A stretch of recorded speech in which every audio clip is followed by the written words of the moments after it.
Пошли. Все вместе. Какие ваши доказательства? They want you to comply. Cancel culture is about canceling. Кокаином.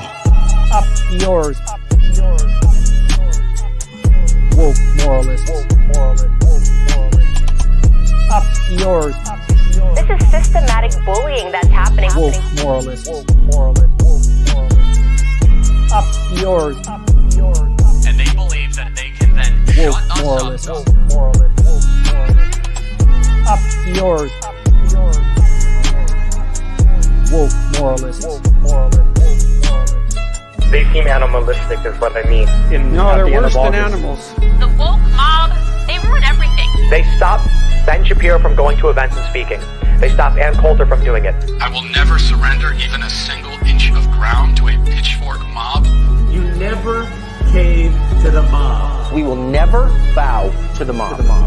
Ever. No matter what. Do you see the final expression of cancel culture in terrorist groups like Up yours. We'll see who cancels who.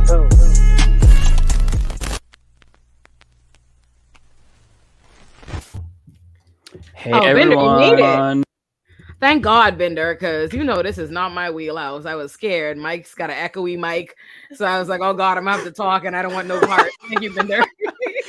David's not on the stream, so if everything goes to shit and it crashes, I'll blame him for being absent. We have half the crew missing, so we brought reinforcements this week. Zach and Gavin from the Vanguard. Fellas, welcome to the show. Thanks for coming on. Oh yeah, please. Thank you so much for having us. Yeah, thank you guys so much. Your videos are all so behind. Is this happening to anyone else, or is it just me? What do you mean behind? Like you're not in sync at all on my end. None of you. On my end. All right, I'm gonna refresh. Okay. How's my audio, folks? It seems like you're still having some issues, Mike. Everyone else seems fine. Mute yourself. Now let me introduce y'all. This is my best friend Nia. She happened to be at my house, and I told her she has to come keep me company while we live stream Lance being on Tim Pool tonight, because y'all know I would never watch such a thing, but I love Lance, so we're here to support. All right, everything is back, and it looks a lot better. Thank God. I could not. All I saw were all of you just looking at me, mouths not moving, but you were all talking. Good. I'm happy it's fixed. Now to fix my audio. Y'all still think it sounds really bad? It's a little rough. Yeah, your audio is the only one that's stuttering for me now. Okay, let me try something really quick. Hey, Gavin and Zach. First time I think I've ever interacted with you guys in video form. Indeed, yeah. It's great to meet you, Matt. Been a long time listener, so really excited to share a little bit of conversation tonight. And it's just such an honor to be on your guys' show in the first place. So thank you guys so much for the invite. You guys picked a perfect day because you're going to have much more time to talk than you would if all 6 of us were here.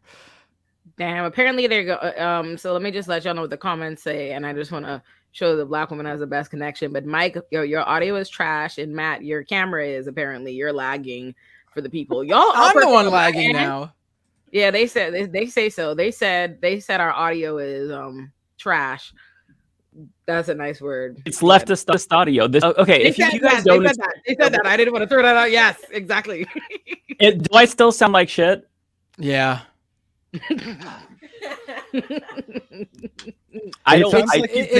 It sounds like you're like it's a record skipping. Like you just keep like your voice is stuttering, but you're not stuttering. Okay, I'm gonna try to switch computers. We'll leave the stream up, and then we'll see if that works. Okay, give me 1 second. Again, I'm sorry. I'll be back. I see. Okay. So am I okay, everybody? Can you now hear me, see me? You seem okay to me, Matt. Yeah, I feel like I'm okay on our end too. Before, none of you were okay, but you are now, and we can see that Mike has a problem. This is riveting content, people. Don't you love it? Save this soon. Someone stream something, do something. I just noticed, Ole, you have someone with you. Hi, Nia. You just noticed this whole living person. I noticed her, but I didn't say anything till just now. And you said think of something, so I went, "Oh, I didn't acknowledge the other person sitting next to Ole, so I might as well do it." Yeah, Spender, this is my best friend Nia. Okay, hi Nia, nice to meet you. Nice to meet you as well.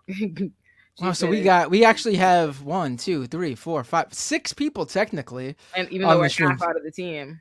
And I guess you could count Lance because he will be making an appearance tonight. He's just not going to be interacting with us. They said hi, Nia. Is Lance out at the compound or whatever the fuck Tim Pool calls his studio? He is at the compound. Yes, he's there. Let me give Lance some tips really quick before he starts. I know he's probably not watching, but as someone who has done this already, who has entered the compound, the Tim Pool compound. I'm sorry. Somebody in the comments said I didn't see a black ass Matt Bender. What?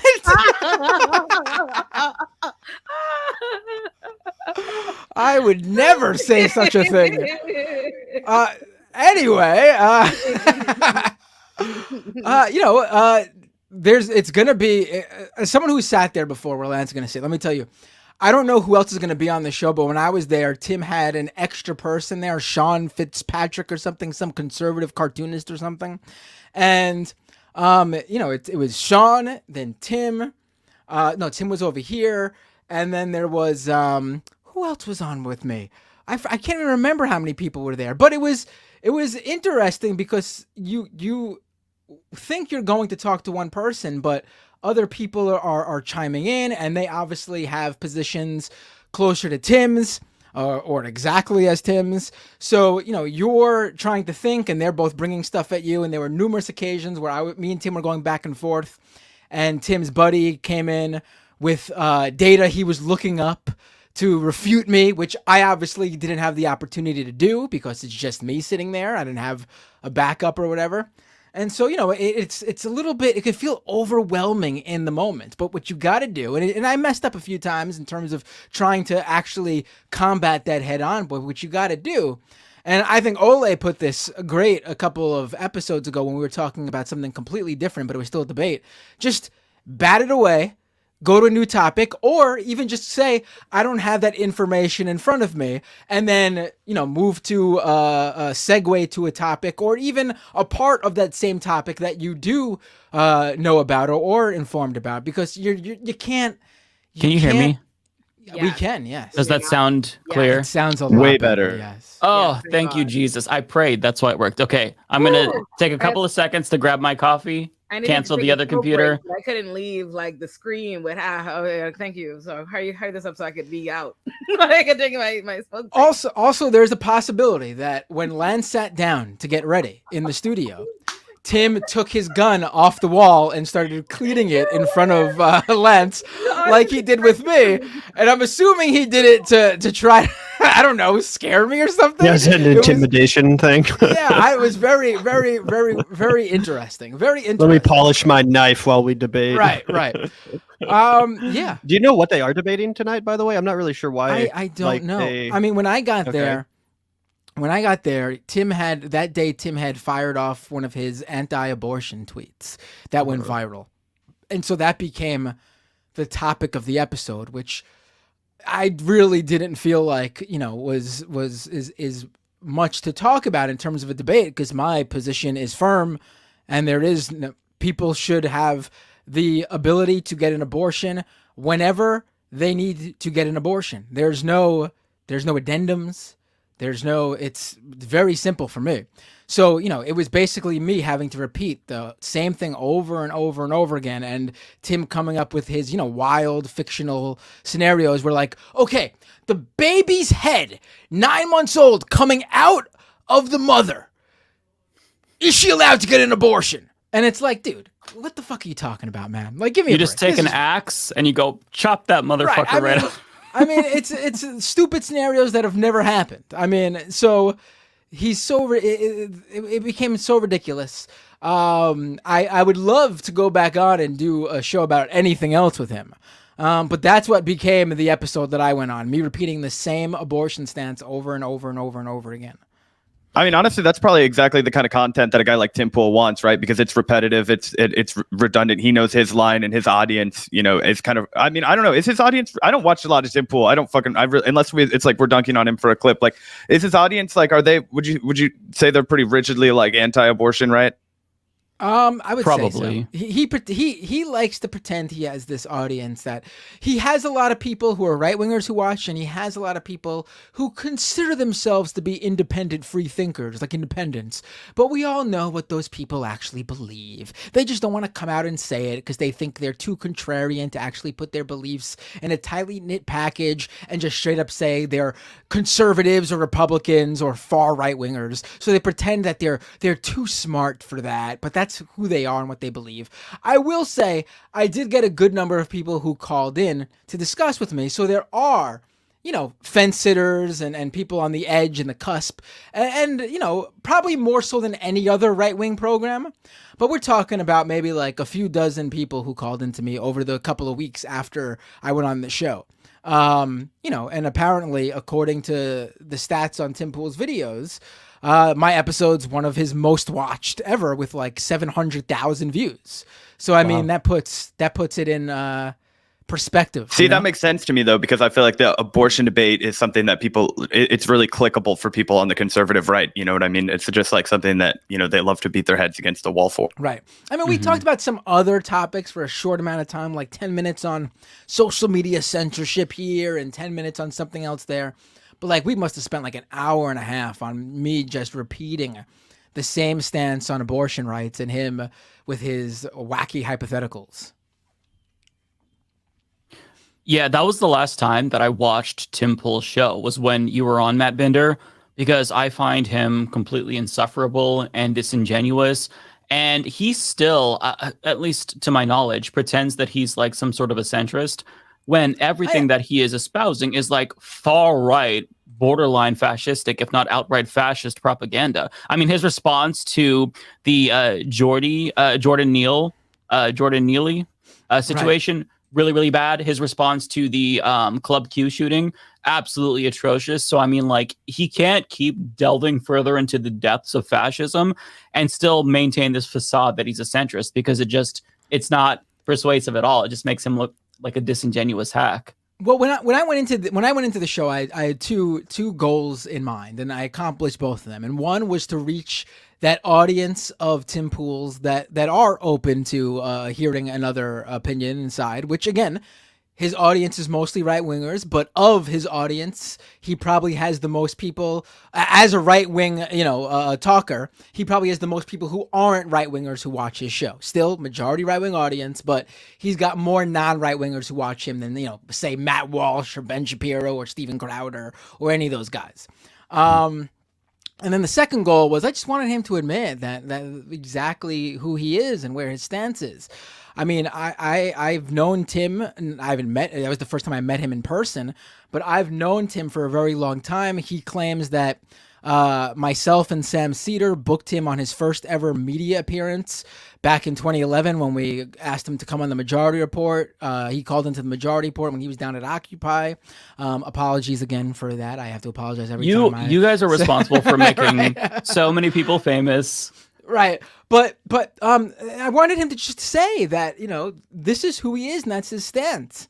And he basically came out and he got a little bit, loud and angry at one point. And he basically said that if he had to pick between my idea where women should be free to be able to get a pregnancy when they need to get one or when they want to get one, or that abortion should be outright banned 100%, no abortion at all, he would take that stance over my stance, which tells you everything you need to know about him, Yeah.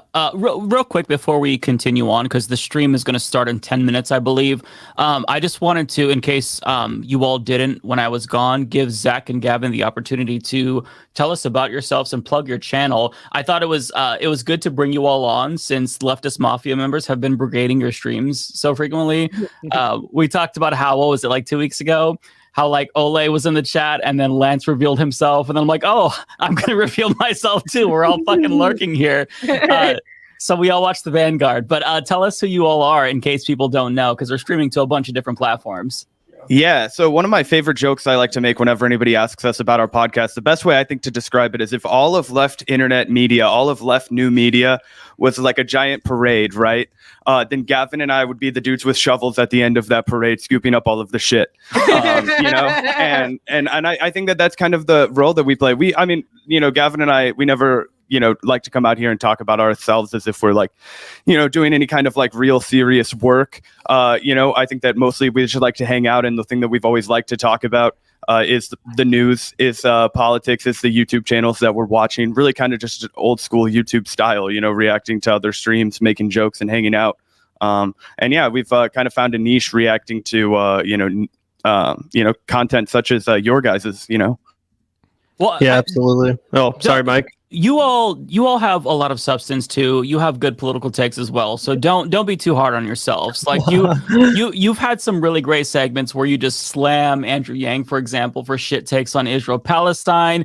So I mean, you guys, know what you're talking about too. So you've got the substance. Oh, I appreciate that, Mike. Yeah. Also, shout out to Jason in chat saying that the Vanguard is the only reason I don't commit suicide. I hope you're joking, Jason, but I'm glad you're a fan of the show to that degree. Either way, yeah, I think Zach said it pretty well. But I appreciate you, Mike, for saying that we do also, include a lot of substance in our discussions. We always like to say we like to include a spoonful of sugar to help the medicine go down. And that means that, yeah, we're not afraid of leaning into some clickbaity titles sometimes, or covering that spicy drama that everyone secretly loves to watch, even, if they pretend they don't, right? But at the heart of it, it's still always incredibly substantive conversations, I think, for the most part.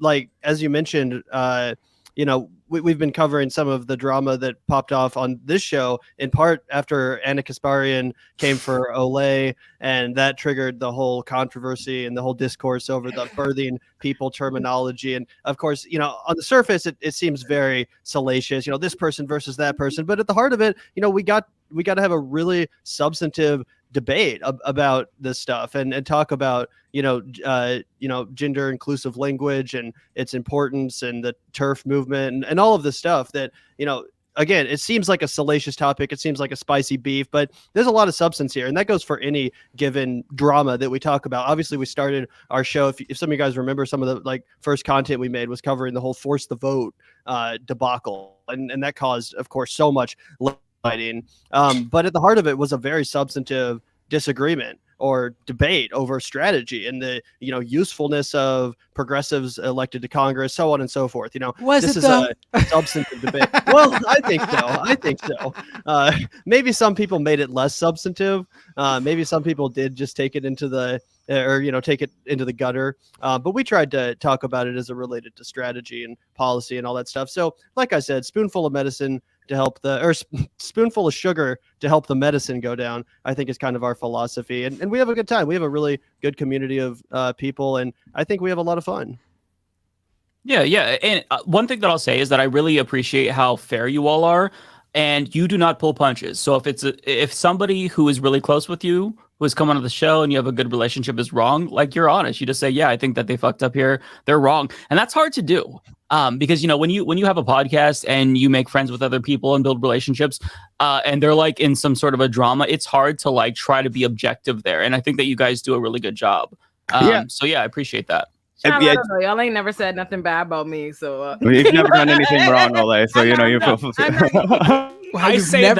anything wrong, Ole. Wow. I say that getting positive coverage from the Vanguard myself. Well, hang on. They're fair until you cross me. I'll come clean, actually. When I first started doing the show, there are some things I feel bad about, right? Because we had absolutely no expectations about this. We were doing, we were COVID bros. We just were like, fuck it, let's start a YouTube channel. And I was like, I really came in hot, because I was like, fuck it, who do I care? Nobody's ever going to see this shit. I just, these are my wild opinions, and I'll just, come out and say things. And that I do regret. I've tried to really focus more in on substance than okay, I thought that you were, bad at delivering something, or your speech patterns were, I don't know, unless you're like a shithead right winger, I try and stay away from that and just kind of go into things that I can break down from like a political disagreement standpoint. And I do feel like that, you know, maybe early on in our channel's history, we kind of crossed a few lines, and I do feel bad about Zach that. has gotten soft. It also sounds like something was said. I stand 10 toes down. It also sounds like something was said about one of the people sitting right here. And we've already established that Ole is perfect in every way. So what did you say about me or Mike? I gotta know. I mean, look, I was actually actually referring to you at all. Obviously, I think that we covered some of the beef that you've been involved with, Matt Bender. You know, another joke I like to make is that, you know, it's like the Oscars. Like, we wouldn't talk about you if you weren't a star, Matt. You know, like we're just the schlubs. Wow, you know how to get on my good side. Jeez, already. But no, it's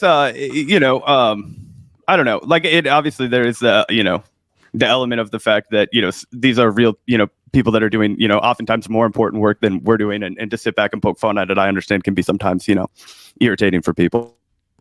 Look, you've got to have fun though in this space. Otherwise, you get brain rot. Like, for me, like at the end of the day, you've got to try to make this fun. We're talking about very like depressing things, existential crises, threats to the planet. If you don't try to like bring in humor and some shit talking, you're gonna be miserable. So you know, 100%. We're all going down. Like, the world's gonna end. We're all gonna die. Let's have fun until we perish. Ultimately, that's my philosophy, which is a very, very optimistic philosophy. Couldn't agree more. Yeah, and I mean, usually within any given Vanguard stream, we talk about a ton of substantive issues, really important stuff. But you know, sometimes a good clickbaity headline or focusing on one dramatic topic can really help bring in that audience and just alleviate some of that darkness, some of that depression that comes with covering politics at this stage of our society, where it does feel pretty pessimistic, especially as a progressive. You know, progressive media has obviously been on the wane since, you know, Bernie Sanders movement kind of dried up, and it's tough out there. It's depressing. A lot of people feel very hopeless. A lot of people feel very nihilistic for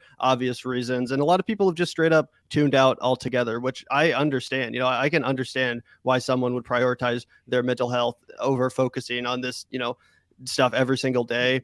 So to get people continuing to tune in and continuing to listen to what we think is ultimately an important message and an important perspective, you know, we've just kind of settled on that as a formula, as have many other channels on YouTube. But yeah, that's our show. We appreciate you giving the, you know, chance to introduce ourselves. Obviously, our show is called The Vanguard, if you can't tell from the, you know, name on the screen, but you know, that's where you can find us on YouTube and Twitch and Twitter and all that stuff. If you want to give us a sub, we'd love to have you in our community. Yeah, and we have about 1,500 people watching across all platforms. Wherever you're at, hit the like button. We do. If you're on Twitch, there's no like button. I get to see that because I am in the role of David Dole. I am the administrator, overseeing everything. It's a lot of pressure. I could crash everyone's streams. Oh wait, right we're now. streaming. We're streaming on David's stream too. We are, and he's not even here. Oh, he's not even here. Oh, that's where those super chats are going that aren't going to me. Why are you giving super chats to a guy who's not even here? What's going on? I'm here. All the super chats away. What the heck? By the way, folks, I can't see David's super chats. Neither can I. I will try to go through the chat and find them later and answer them. But if I miss it, then I'm sure that on his next stream, he'll be able to see them.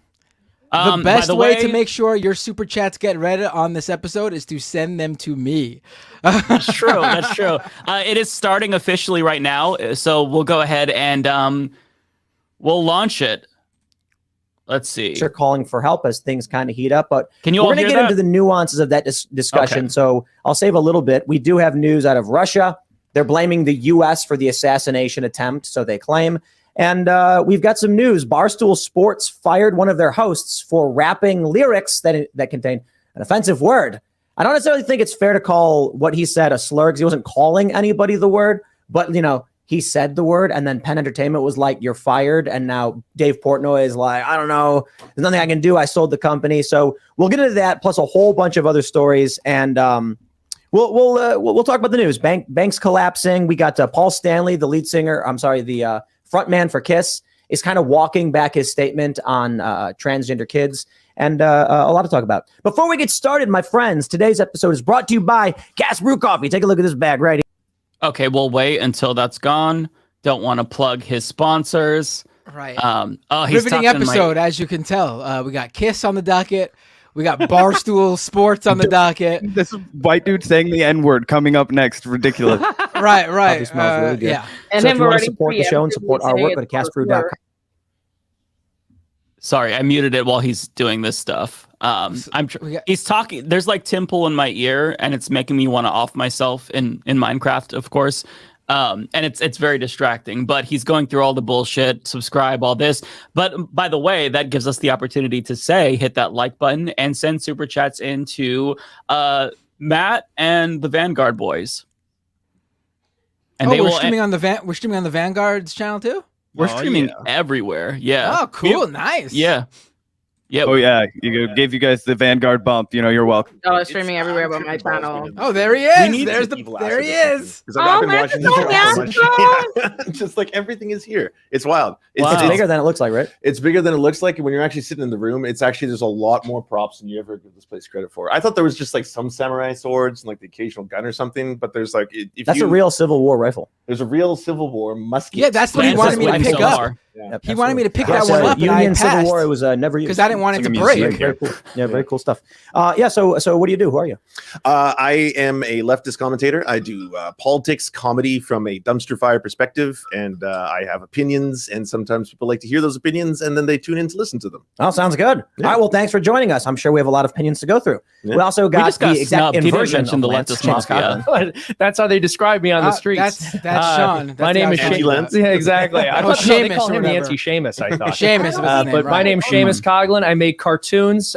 We call them British. Freedom tunes. And he's British. Is the volume too loud, folks? Why you always got to take it to an ethnic place? Put them a little bit lower. Ripping on me for being Irish. I was born here. Okay.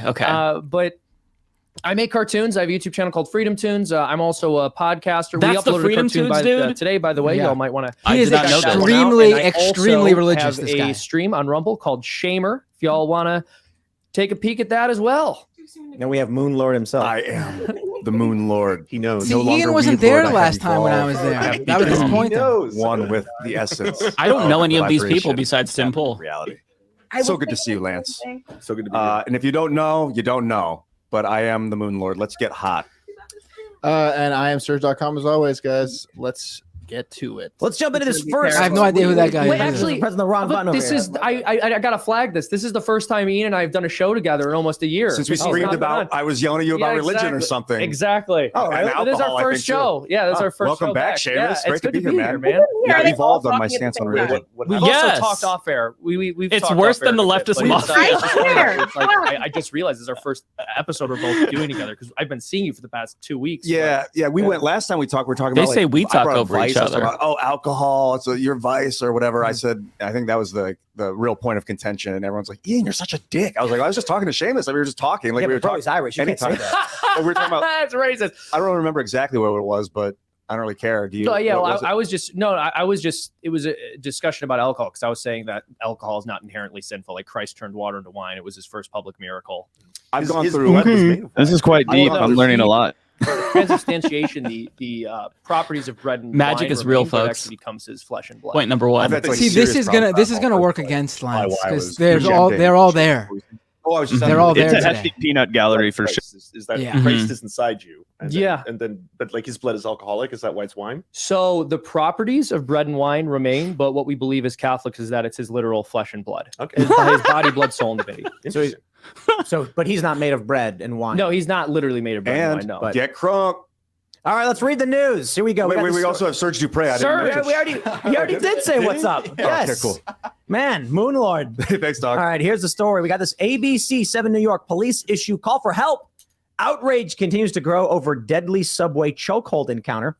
So the death of a subway rider who was put into a chokehold by a former Marine on train has been ruled a homicide. And now activists are calling for charges to be filed.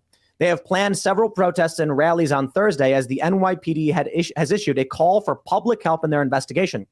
Jordan Neely, 30, died from a compression of the neck, the city's medical examiner determined Wednesday.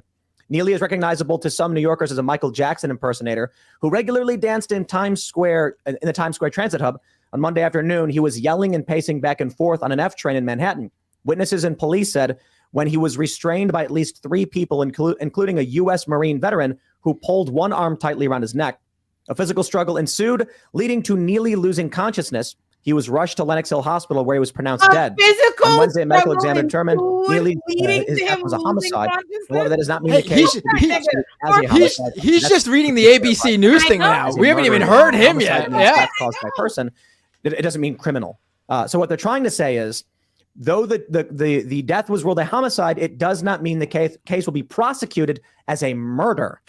That is up to the Manhattan DA's office, which is investigating. But I suppose I'm probably being a little bit too harsh, because you can, they're not being clear here. You can make the argument there's reckless homicide, there's negligent homicide. And so what they're saying is it's not clear that he will be criminally charged. They probably just should have said. They're going to say, as a part of our rigorous ongoing investigation, we'll review the medical examiner's report, assess all available video and photo footage, identify and interview as many witnesses as possible, and obtain additional medical records, read a statement from a spokesperson for the DA. So we've got video coming out of New York.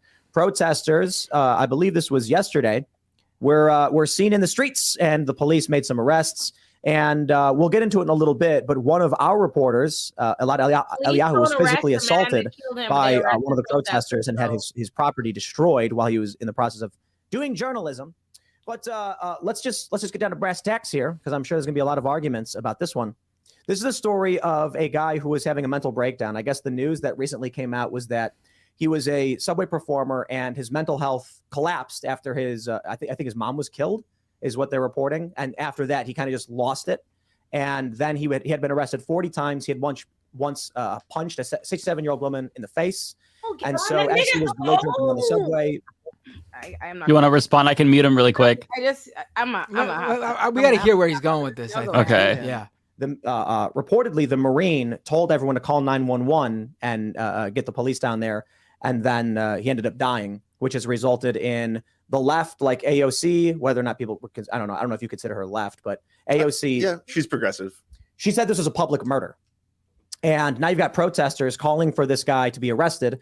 They're saying he committed a murder. And I think this is actually a really good example of what is described as anarcho-tyranny, in that you had 25 people pushed onto subway tracks in the past year. You've had like a woman get raped on a train in Philadelphia. And we don't hear a single peep from any of these politicians, from any of these activists, until someone actually stops the guy. What? Bro, pause it before I lose my fucking mind. I love Lance. I don't know, son. Hey, y'all, what the fuck? What the fuck? This is what y'all be watching? Are we fucking serious? Are we dead ass? Like we just gonna launch right into fucking straw mans and keep it the fuck up? The man was on the fucking subway screaming about not having food and water. That is it. Ain't no what pushing somebody on the tracks. Where the fuck you get that from? And when the fuck in propaganda ass New York City, where Eric Adams is the fucking mayor, does anybody get pushed on the tracks and you don't hear about it from that op-ass nigga who put 1,000 additional fucking cops in the subways? I'm not gonna be able to do it. All right. Let's hear what Lance got to say. I hear you. Is that correct? So you feel in your mind that it was a proportional response for him to choke him out to death in that situation because he was going to become such a threat to the person who choked him out. But you made a big leap right there. What's the leap? You're ascribing intent to the Marine to kill. Oh, I'm not saying he intended to kill him. I never said that, but he did end up killing him, right? That's immaterial. What has to be material, Tim, has to be, is he doing what he's doing? Proportionality argument, or are you making? Yes, I'm asking you that because is what he did proportional to the threat? Yes. So the threat that he was going to do. It is proportional to subdue someone that is threatening other people and saying he'll die in the process. And end up killing him, even if that was. See, now you're doing it again. You're ascribing intent. No, I'm not ascribing intent. I'm saying the results. This is what happened. The guy's dead. He's dead, right? Results are immaterial to the proportionality of action. So the proportionality of action in your mind was justified to what he was doing, his actual actions. He held the guy on the ground while he said call 911. And killed him. And choked him until he died. You're doing it again. No, you keep saying I'm doing it again. I'm saying this is the end results. I'm not saying this is what he meant to do. Maybe he didn't. I don't know. I don't know what's in his heart. Neither do you. None of us know what he meant to do that day when he woke up. Absolutely. If someone is threatening other people, you are allowed to subdue them. And then would it be like an involuntary manslaughter? So see, No, but this is what happened. It's to the point of death. So you have. It's not a criminal. It's not. I'm not saying he intended to kill him. That's the difference, right? But if he ended up dying as a result of that, was that proportional? Yes. He needed to be killed. No. Or he could have killed someone else. Hold on. Stop that. You can't. You keep trying to say needed to be. No. That's what happened. The Marine. That's the end result. You're saying the Marine tried to kill him. No, I didn't say that. Then why you are saying that I'm saying that? You're putting words in my mouth. I'm saying that's what ended up happening. Let me respond. Then why would you say needed to be killed? Because what he did to him, his chokeout ended up with the guy dying. So that was the end result. So his proportional response to what he thought was a threat was that I'm going to choke him out. I'm not trying to kill him, but I'm going to choke him out. Whether or not he dies is going to be something that we're just going to remain to be on the cards, right? This is chance. We'll leave it up to chance. So you are making a huge leap right there. There's no leap, Tim. Yeah, what he's doing is that proportional. Is choking someone with the possibility of death. With the possibility of death. Yes. Okay. So absolutely. So I'll tell you this. Let me tell you. So if someone tried illegally entering my home, I will use whatever force necessary to stop. Oh my God. That's not what happened. Oh my God. Right. Wow. I have the legal justification. Tim does this all the time. That I live in. He does this all the time. Use whatever he brings up force these necessary to stop someone hypotheticals from entering that my aren't illegal. Do it nothing. Now you can't invite someone in, and there's actually some legal barriers here. Like if someone actually walks up, The man was not being violent too. He was The yelling. guy didn't threaten anyone either. It is to a He didn't threaten anyone. The door was open. There was no obstruction. And then you'll make an argument about entering the domicile could be considered fourth-degree burglary, depending on which state you're in. If they actually open the door and enter, they've now committed felony burglary. And you are entitled in West Virginia to use whatever force necessary to stop someone from illegally entering your house.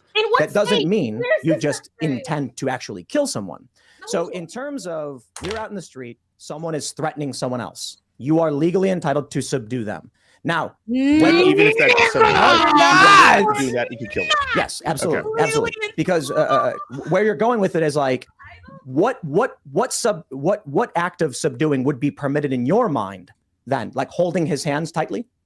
One that doesn't have a possibility of death, I would say, because give me one in your martial arts expertise.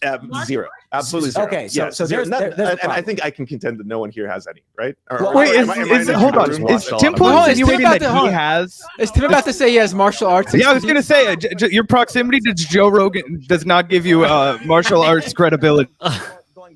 I mean, I have hostile environment training, and I have some hostile environment. Oh my God, he is doing it! He is doing it! Hey, guys, did you know that he has to legally register his hands as weapons when he goes to the airport? Certainly will contend I am not an expert. However, if someone is threatening harm against another person, and 3 people find it reasonable to subdue him, and the person dies, that person was in the process of committing a crime.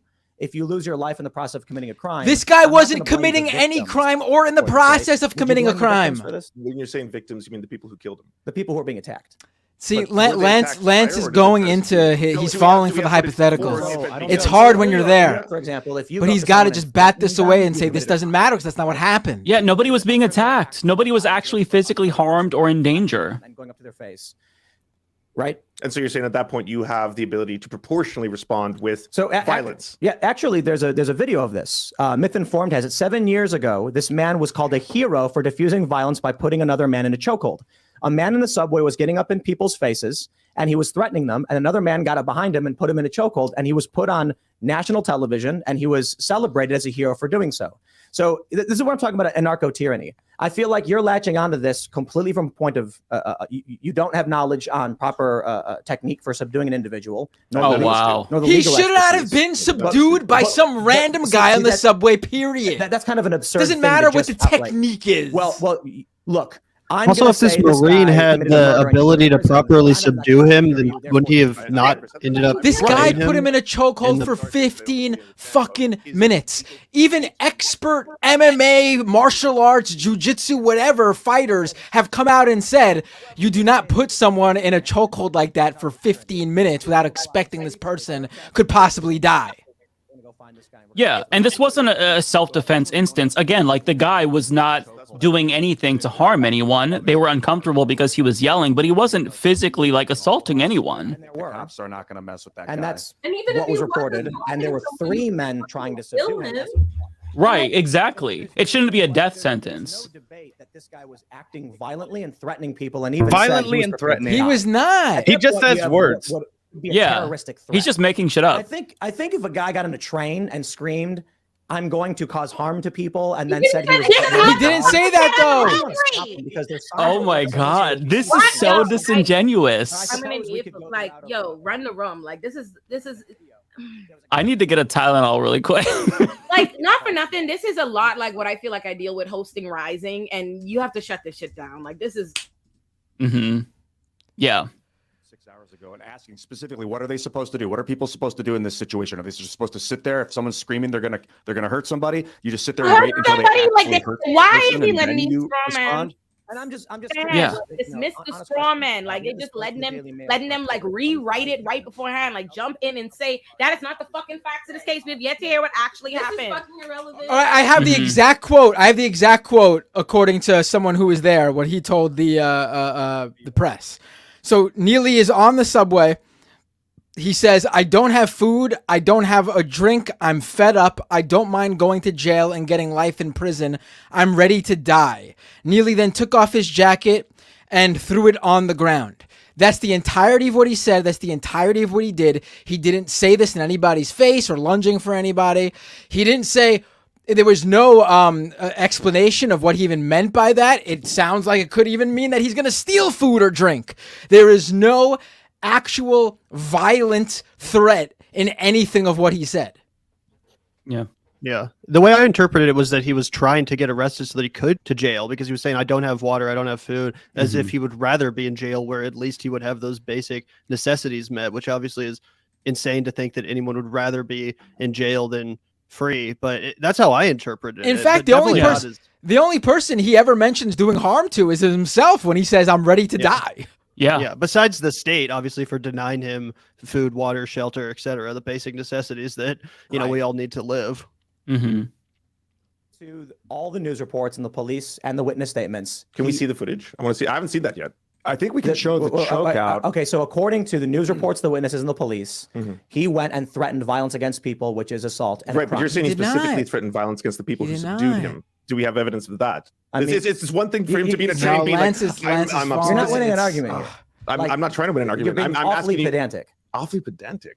Yes. Why would you use pedantic in this form? As in, I'm trying to get to the root of this problem. No. It's absurd to imply that if a guy walks up to a woman and says he's going to harm her, that another man can't protect her. Right. And so this is why I'm asking, did he say to the people who subdued him, I'm going to harm you? Yes, I'm going to hurt you. It's doesn't matter. Doesn't matter. It is immaterial, but not for the reasons that Tim thinks. People, right? And then someone said, I'm going to stop you before you hurt someone. That is legal self-defense, acting in the defense of others. No, it's fucking not. Who are stopping the guy threatening people, the victims of a violent individual who is trying to cause harm. I just find it fascinating that there's an effort to defend the aggressor in this circumstance. Right? Oh, so you're suggesting that the guys, even if the guys that were choking out weren't the ones being threatened, that they're still considered a victim because they stepped in to defend other people? Well, I'm saying outright that if you're on a train and there's a guy, you're on a train, you can't get off that train. You are trapped. Yeah, right? I used you could switch cars. I used to take these trains every single day. I have seen this. I have seen this and worse. I have seen people in the middle of episodes where I was like, this person could potentially either harm themselves or harm me. It never crossed my mind that I need to choke them out to the point of potential death in order to protect everyone else on the train. That never even went through my mind. So that's why I'm asking you, do you have specific footage of him threatening? How is this even a controversial thing for Lance to be saying? But why does that matter? I don't think there's footage. But like, what is it? All right, well then that's all I want to know. But what does that have to do with what I said? That's why I understand your thought. Because I would think that the proportionality being that you ended up killing them, even if that was not your intent, I understand that you don't think he intended to do that. Fine, but even if that was it, were they like threats to him in the immediate present? Were they on the verge of committing an act of violence towards him that required proportional violence that ended up in death? But it's not a requirement someone threatens you for you to act in defense of others. There was no need to defend others because there was nothing going on in an unnecessary direction. And I'll elaborate. If you're on a train and you're trapped in a box and someone is threatening violence, then yeah, you're a victim. Because so I've been a victim multiple times. Then I was in these subways. Absolutely. Yeah. Okay. It's the craziest thing to me. I don't feel like a victim. I've never been hurt. I never was hurt by people who were going through those kind of episodes. Other people have been. I'm not saying they haven't. I'm not saying this is 25 people were pushed in front of trains. Okay, so these 25 people were pushed in front of trains. How is that directly related? Were these people also going through episodes? Were they also people who were homeless? Did they have mental illness? I mean, were like I would say. Did Jordan Neely push all 25 people in front of the train? Because what's the purpose of even bringing that up? Is that also isn't his position just like vigilante justice? Like, that's exactly. Yeah, but that is the position. Like people need to understand that they are advocating exactly for that. This is not a mistake. no one, I think, on the left is going to defend this stat that you're pulling. Then why put a guy in prison for finally saying stop killing people? This is like, Tim, if I approached you today and I was like, hey, do you know what goes on in Rikers Island? Have any of you done a show on what happens in Rikers Island? How they hold people in Rikers Island? Do you know what? We not Rikers Island specifically, but we talk about prison reform all the time. Okay, and how do you know about bail reform and the fact that people die in Rikers Island waiting to have their day in court because they can't afford it? And we talked about it. And you've done entire shows on that. And we talked about how people literally die in prison while they're waiting for that shit. We talked That's about terrible. okay, so we actually talked about one guy who got wrongly arrested, lost his job, was kicked out of his apartment, went to Rikers for 3 months, only to be released and then told, sorry, there's nothing you can do about it. The city owes him nothing because they considered the prosecution not to be malicious. But this is the problem, man. Like, wait, but that's not a guy who died in Rikers. That's the one guy you talked about, and it wasn't even a guy who died in Rikers. The example you just gave me was not me talking about the systemic problem of people who are poor being in Rikers Island before they get to trial. They die before they're not released. You just gave me a story of someone who was released prior to that. I'm giving you an example of a specific show we've actually talked about someone wrongly held and had their life destroyed. Okay. Now, of course, we can go on further and say yes, people have died. I still don't understand what the fuck this has to do with the man that was killed on the subway. Like people being held in Rikers Island. I don't understand. 25 people being pushed in front of It's a tactic. If you can't address the substance, you distract. You bring up some other case or hypotheticals. I told you no one's on the other side of this. No one is pro push people onto trains. Where's your protest? Where's your protest? Where's my protest? Yeah, where's your protest? Where's your Rikers protest? We had it on the show, but you don't watch the show. You did an actual protest. You guys stood up and then walked to the streets. We don't go on the streets ever. But right? I'm not blaming you. That's not a good thing to say if you're claim to do journalism.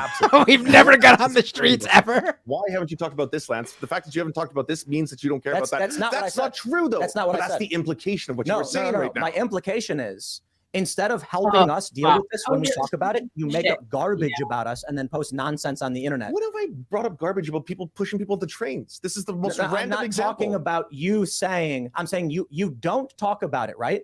I'm not criticizing you for not talking about it. I'm saying finally, when there are people who are like, we've had 25 people pushed in front of trains, we've had 2 of them killed, I'm not going to let this person hurt somebody. It's y'all saying that person should go to prison.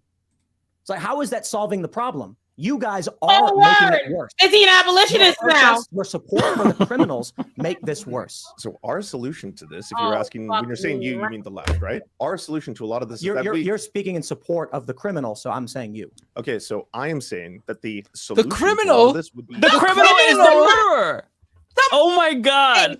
Hey son, the whole motherfucking analogy of like, oh, there were 25 people who were pushed in front of the train. Yes, the people pushed in front of the trains are the victim of a crime, just like Jordan Neely is the victim of a crime. The assailants who pushed in front of the train, they are analogous to your murderer here. Oh my God! Right? This is insufferable.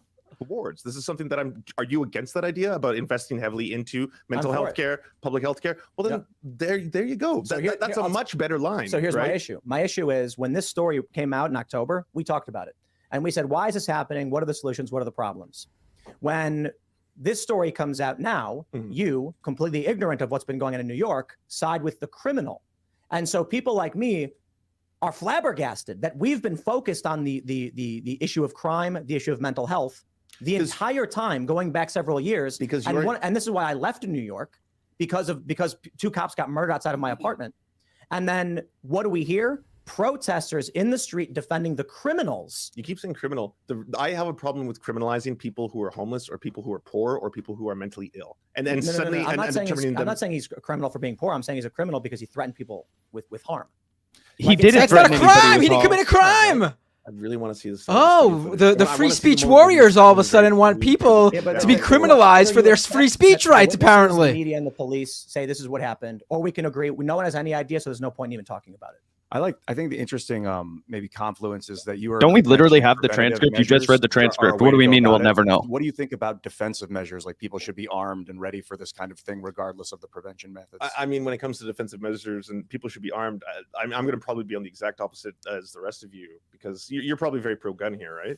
I'm just making. Yeah. Well, you know what would have happened if someone pulled out a gun on a New York City subway and started shooting? There would have been a lot of friendly fire, a lot of casualties, whether suffer, injuries or death from people that they didn't mean to hit. No one else does. It's a uniquely American problem. The mass shooting thing is a uniquely American thing. Obesity is pretty heavy here. Well, it's.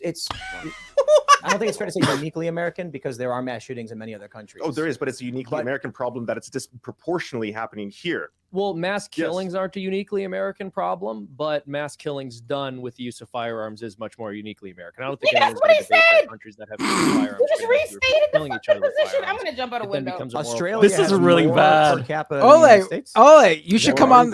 You should come on this show. Go on the show. Comes close to the United States. List of countries by no. Okay, I'm sorry. No, bro. I do not see the educational value. Sorry if I just finished my thought. I also think this is what I do on Rising. There are Rising's not this. Have you seen when I'm on Rising? Are you who thinks that Rising isn't like this? Because why? Because they say they're not. I guess I haven't watched Rising since. Their comment section is deranged. As somebody who I've covered this. No, the Rising's comment section is pretty deranged. Speaking of Rising, did you see Batya Sargon's like batshit take on this? Yes. No, I didn't see it. It was Oprah GIF. It was like Tim Pool. Oh God. Adjacent. These people on this podcast are so deranged. Holy shit! Except for Lance. Listen, God bless his heart. New Yorkers experience this sort of stuff all the time, and we walk away unscathed. And the person having this episode walks away unscathed. Well, unscathed in terms of no one killing them on the spot. They still deal with their issues that they're not getting help with. But I mean, we're acting like there's just homeless people or mentally ill people just roaming the streets of New York City, being violent and killing or trying to kill all the time. And it's just not true. This is such a rare case that here we are talking about the one instance that got to this point because it's so rare. And in this instance, it was the homeless, mentally ill individual who got killed. And yeah, Sweden has more grenade attacks than any other country, but grenades are illegal there.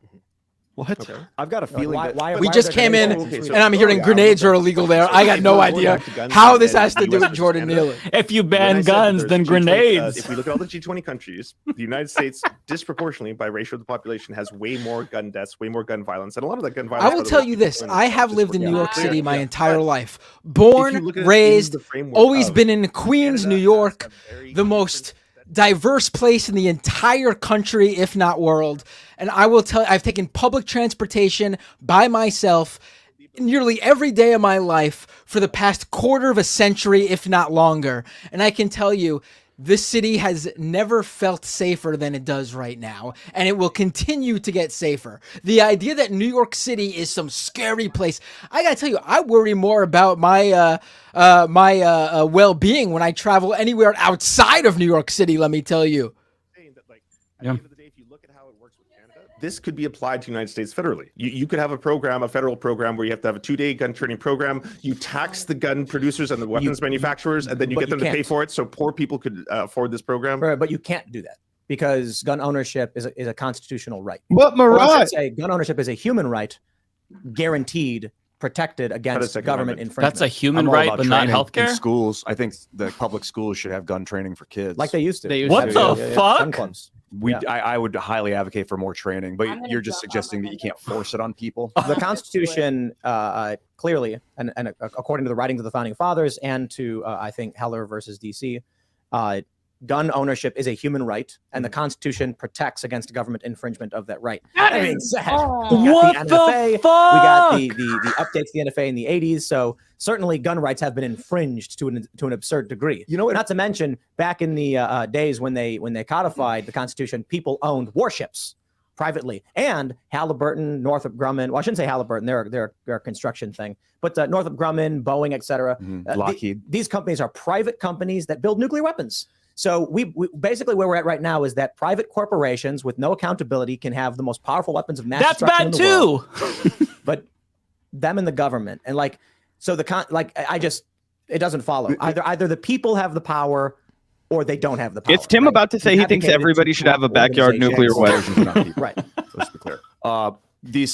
This regarding this dude that choked the guy out, I think what's going to come up is was it adequate force or was it too much? And I feel like if he had too punched much, the guy he's dead. directly in the face, about, that would have been worse. He's dead. What do you mean if it's like too if they got much? in a fist fight, because he could have fallen backward and hit his head. At least this. Are they serious? This is the crux of the issue. It doesn't matter if the force was too much or not enough or whatever they're gonna crazy shit they're gonna argue.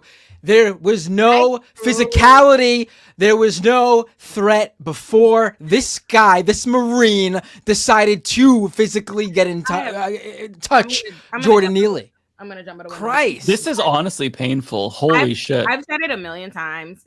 It is a mistake to engage these people in the weeds and to be talking like you're trying to convince them. They are throwing out, they don't believe none of the bullshit they say. It's just a bunch of fucking straw men. It's just distractions. And you make a mistake when you deal with them as though you're trying to convince them. They are literally one band, one sound. They come there for the purposes of fucking with you, disagreeing with you. There's nothing you could say. They're not there to be convinced. You should be addressing like the fucking audience and cutting off these fucking straw men and addressing them for what these are. Like every fucking straw man hypothetical they have thrown out, we are down 64 weeds, my nigga. This is this is painful.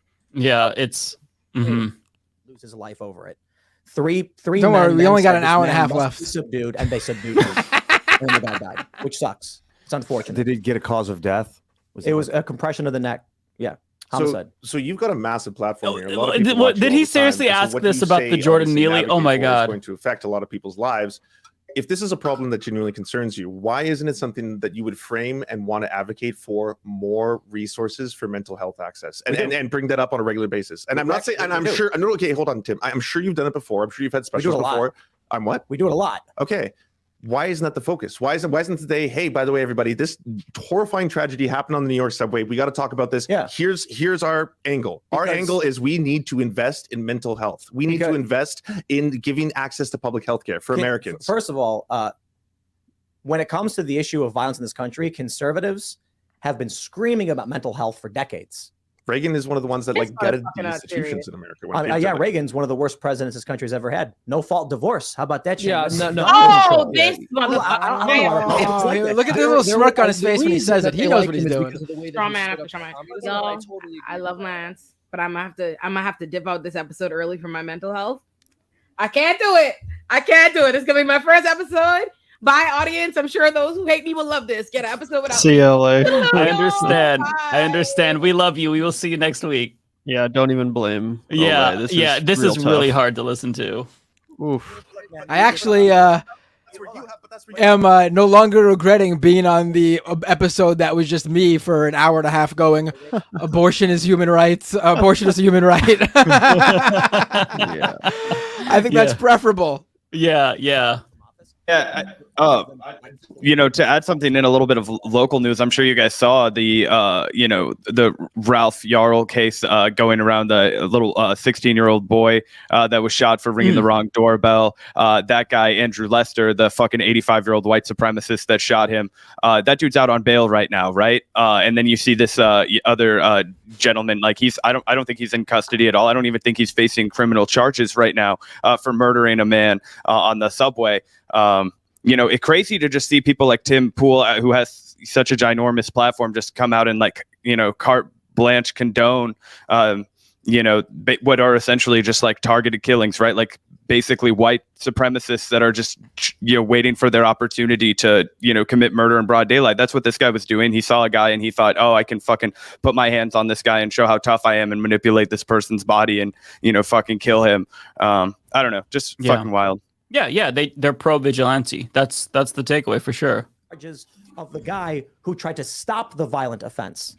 See, that is a narco-tyranny. There was no violent offense. When you have ongoing crime, when you have victimization, people being killed, and a woman being raped on a train. I will say Tim is very good at what he does. 3 years. Yeah. He's very good at steering this in the direction he wants to, constantly bringing up outrageous hypotheticals that many times don't even line up with the actual story or event being discussed.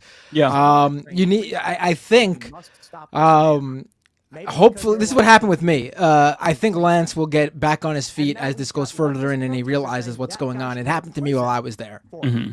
And AOC calling it a public murder. I'm like, yo, AOC, I didn't see you call out the public murder in the subway trains. And again, maybe it's ignorance. But the problem I see is, this is why I refer to the left as NPCs or a cult.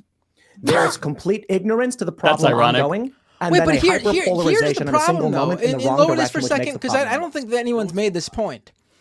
If this Marine killed Jordan Neely, and then the police arrested him, booked him, put him through the court process, there's a date for him to have his day on trial, whatever, we probably wouldn't be discussing this to the height we're discussing it. Mm-hmm. Just like when a mentally ill individual pushes someone on the train tracks and they're immediately arrested and taken in and they're put through the system. But that's not what happened here. Mm-hmm. This guy killed someone who was not posing a threat to anybody, and the police talked to him, let him go. Didn't even hold him for more evidence to see what was going on, to talk to see, nothing. Just let him go. Yeah. I mean, that's why we're talking about this, and that is the regular issue where these are the type of issues that the left regularly focuses on. It's when the justice system doesn't do its job. We simply cannot talk about every crime, every death that happens across the country. So we need to focus on the ones where justice is not being served. And even then we can't focus on all of them. Yeah. Yeah, no, that's a great point. Also, I just can't get over this. They keep saying the Marine was trying to subdue Jordan Neely. This is a trained person, a Marine. You're surely trained in these areas. If he was just trying to subdue him, then surely he could have just subdued him for 15 minutes. Again, this is a Marine. The fact that Jordan Neely ended up dead tells me that it was a murder. I mean, I think you're giving the Marine Corps too much credit there, Gavin. I don't know if they're... I think they know enough about how to handle a human body to not kill one in 15 minutes, I think if he had actually wanted to just subdue him, he could have. Not that I would even defend that. But yeah, the fact that he ended up dead tells me that it was pretty intentional. Mm-hmm. Yeah. Being able to take care of themselves necessarily the perfect indicator of whether they need to be committed to one of these institutions, I have no idea. However, what I do know is once we push the goalpost all the way in the other direction and say they have to demonstrate that they are a significant danger to themselves or others, oftentimes they don't get committed until after they've already hurt somebody. So it's a much more complicated situation. Right. Saying we just have to That's throw more how money it at the works. system when we don't even What have is a this? solid definition. Is this of what good mental health is, and also at which point Minority someone should be Report? committed. We So do I not I think the jail the people or important commit point, them going back to what, before they commit a crime. I agree. This is not a conservative show, but if you are in a cult, you wouldn't know that.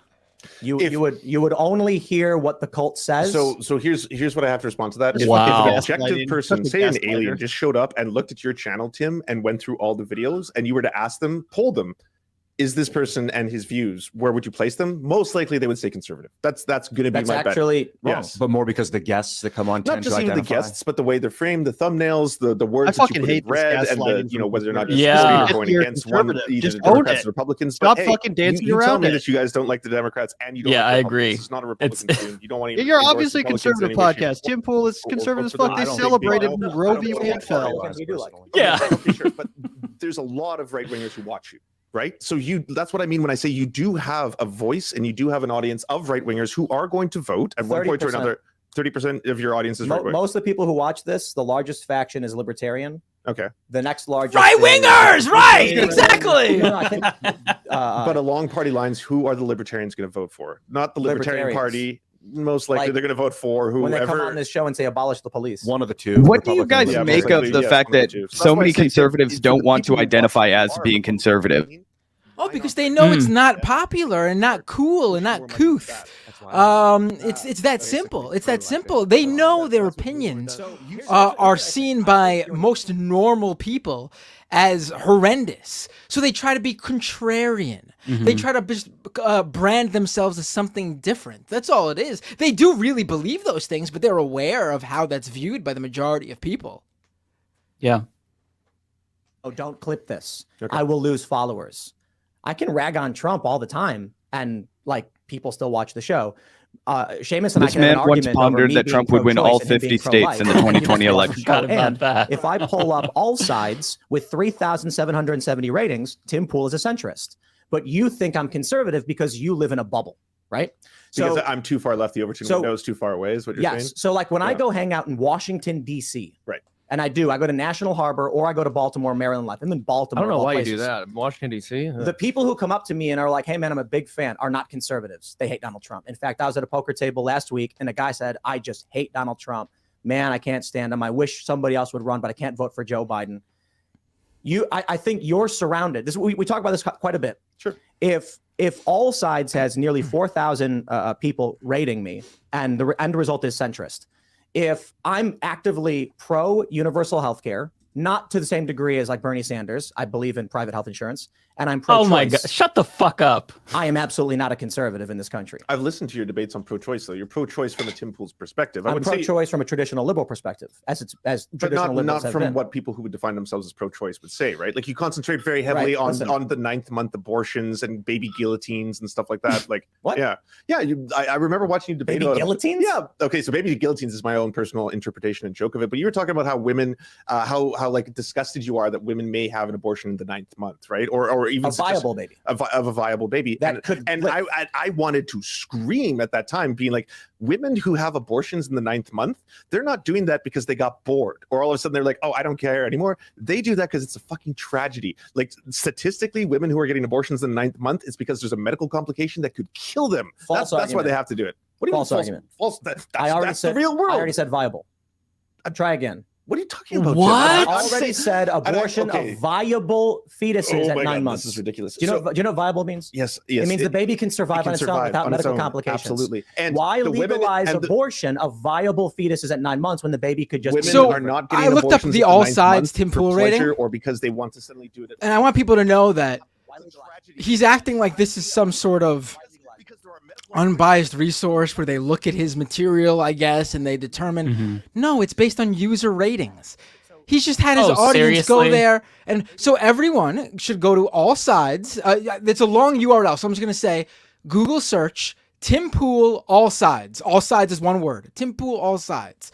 And you could, I'm not going to tell you how to vote because I want to be fair here. And check out the ratings that you could give Tim Pool. And if you think he's a centrist, give him that rating. If you think he leans left, give him that rating. If you think he leans right, give him that rating. But everyone, regardless of whether they watch Tim Pool's show or not regularly, should have a vote on this so we get an accurate portrayal of what this show is. So All Sides, Tim Pool, let the people's voice be heard there. Yes. I would say they'd probably choose the mother first, right? Why? And this flashbacks, Matt, from your abortion debate. Happens? And also it's the exact same thing. It's just a different topic, but it's the exact same arguments. It's like this is the exact same way of getting out of a certain conversation. A woman is on her way to give birth, so it's like it's the worst possible fucking thing that could happen to her. That's not always. Again, I said I didn't want to dogpile, but that's it's statistically not true. There have been surveys done on women who had later abortions, and for a pretty large sum of them, it's because they were not sure whether the father of the child was willing to commit. And then when they found out he wasn't willing to commit, they would have the abortion. And so there are different stats you're going to find for different points in pregnancy. When it comes all the way along to 9 months, I don't have the statistical data on that. However, I do know for later term abortions, there are reasons other than what is traditionally considered to be a medically necessary reason. For example, some people will say that a negative mental health outcome is a reason to abort a child later in pregnancy. So if the woman is depressed, they will list that as a reason for why the child had to be terminated to save the life of the mother, which is certainly not the case, very obviously. And to the point of what Tim is saying, when we say there's no such thing as a medically necessary abortion, the principle behind that is if there is an operation which is necessary to save the life of the mother, and then she miscarries the child as a result of that operation, which was necessary to save her life, that's not an abortion because nobody's intent was to go in there and end the life of the unborn child. And so if a woman's having complications where she has to deliver early, you deliver the child early, of course. And if you're at a point in pregnancy where the child isn't viable, that's a horrible tragedy. You still do what you can to save the child, but you can't always save the child, and we understand that. But to go in and rip the child apart to end their life is never something which is medically required, even though an early delivery may be. But are there situations where This is if not the a doctor, baby by is the way, in- folks. So harsh. Yeah, the doctors are just doing these Form procedures because that it's even fucking trying fun. to Like, induce early pregnancy could kill the mother. Yeah, so yeah. they Oh, you want to kill your baby? Well, okay. Well, here's a gun, ma'am. Have fun. Like, come on. There are letters, by the way, signed by literally thousands of doctors who have so said let me ask. Let me ask. Wait, can I just say one thing? So 88% of abortions are in the first 12 weeks. 88% of abortions. Less than 1.3% of abortions take place near the 8th or 9th month. How many abortions Is that good, Mocker? Well, how many is that? I don't know the actual numbers. This is the percentages. 13,000. Okay, but we're talking about less than 1.3%. Hold on, 13,000. That's the number of people who die from gun violence in the U.S. each year that aren't suicides. Gentlemen, so that's I am not 13,000. here to justify abortion when it happens as in it's But a good thing. No. I don't celebrate Brother, it. You're saying it doesn't happen. No. You're saying I it doesn't never said happen. it It doesn't happens happen. 13,000 times. I said it's extremely. There is 338 million Americans. I'm sorry. The numbers are going to be a little daunting. Yes, the numbers will be high. I'm not here to celebrate that. I don't understand your argument then. My argument is that there's a lot of if human 13,000 beings. people die from guns, we have a problem, right? If 13,000 people die from guns, we have a problem. Yes, of course. If 13,000 late-term abortions happen, is that a problem? No, because they're not people. Okay, so some guys might get shot. Were they killed? Did they kill themselves? Yeah, a late-term abortion is intended to save the life of the mother if the fetus is going to kill her. I need to answer this. Yeah. Yes, but in the case of late-term abortions, more often than not, when statistics say, and when they are polled, they say the reason that they are giving it is because it's a medical complication that could result in the death of the mother or the child. Right. So let's. Can we make the argument then that the use of guns on people are allowed? The use of guns of people are allowed. What does the matter? So that's murder. You're just Definitely not a conservative podcast. So if Colorado, for instance, passes a law saying there is no medical requirement for an abortion, is it wrong to kill the baby?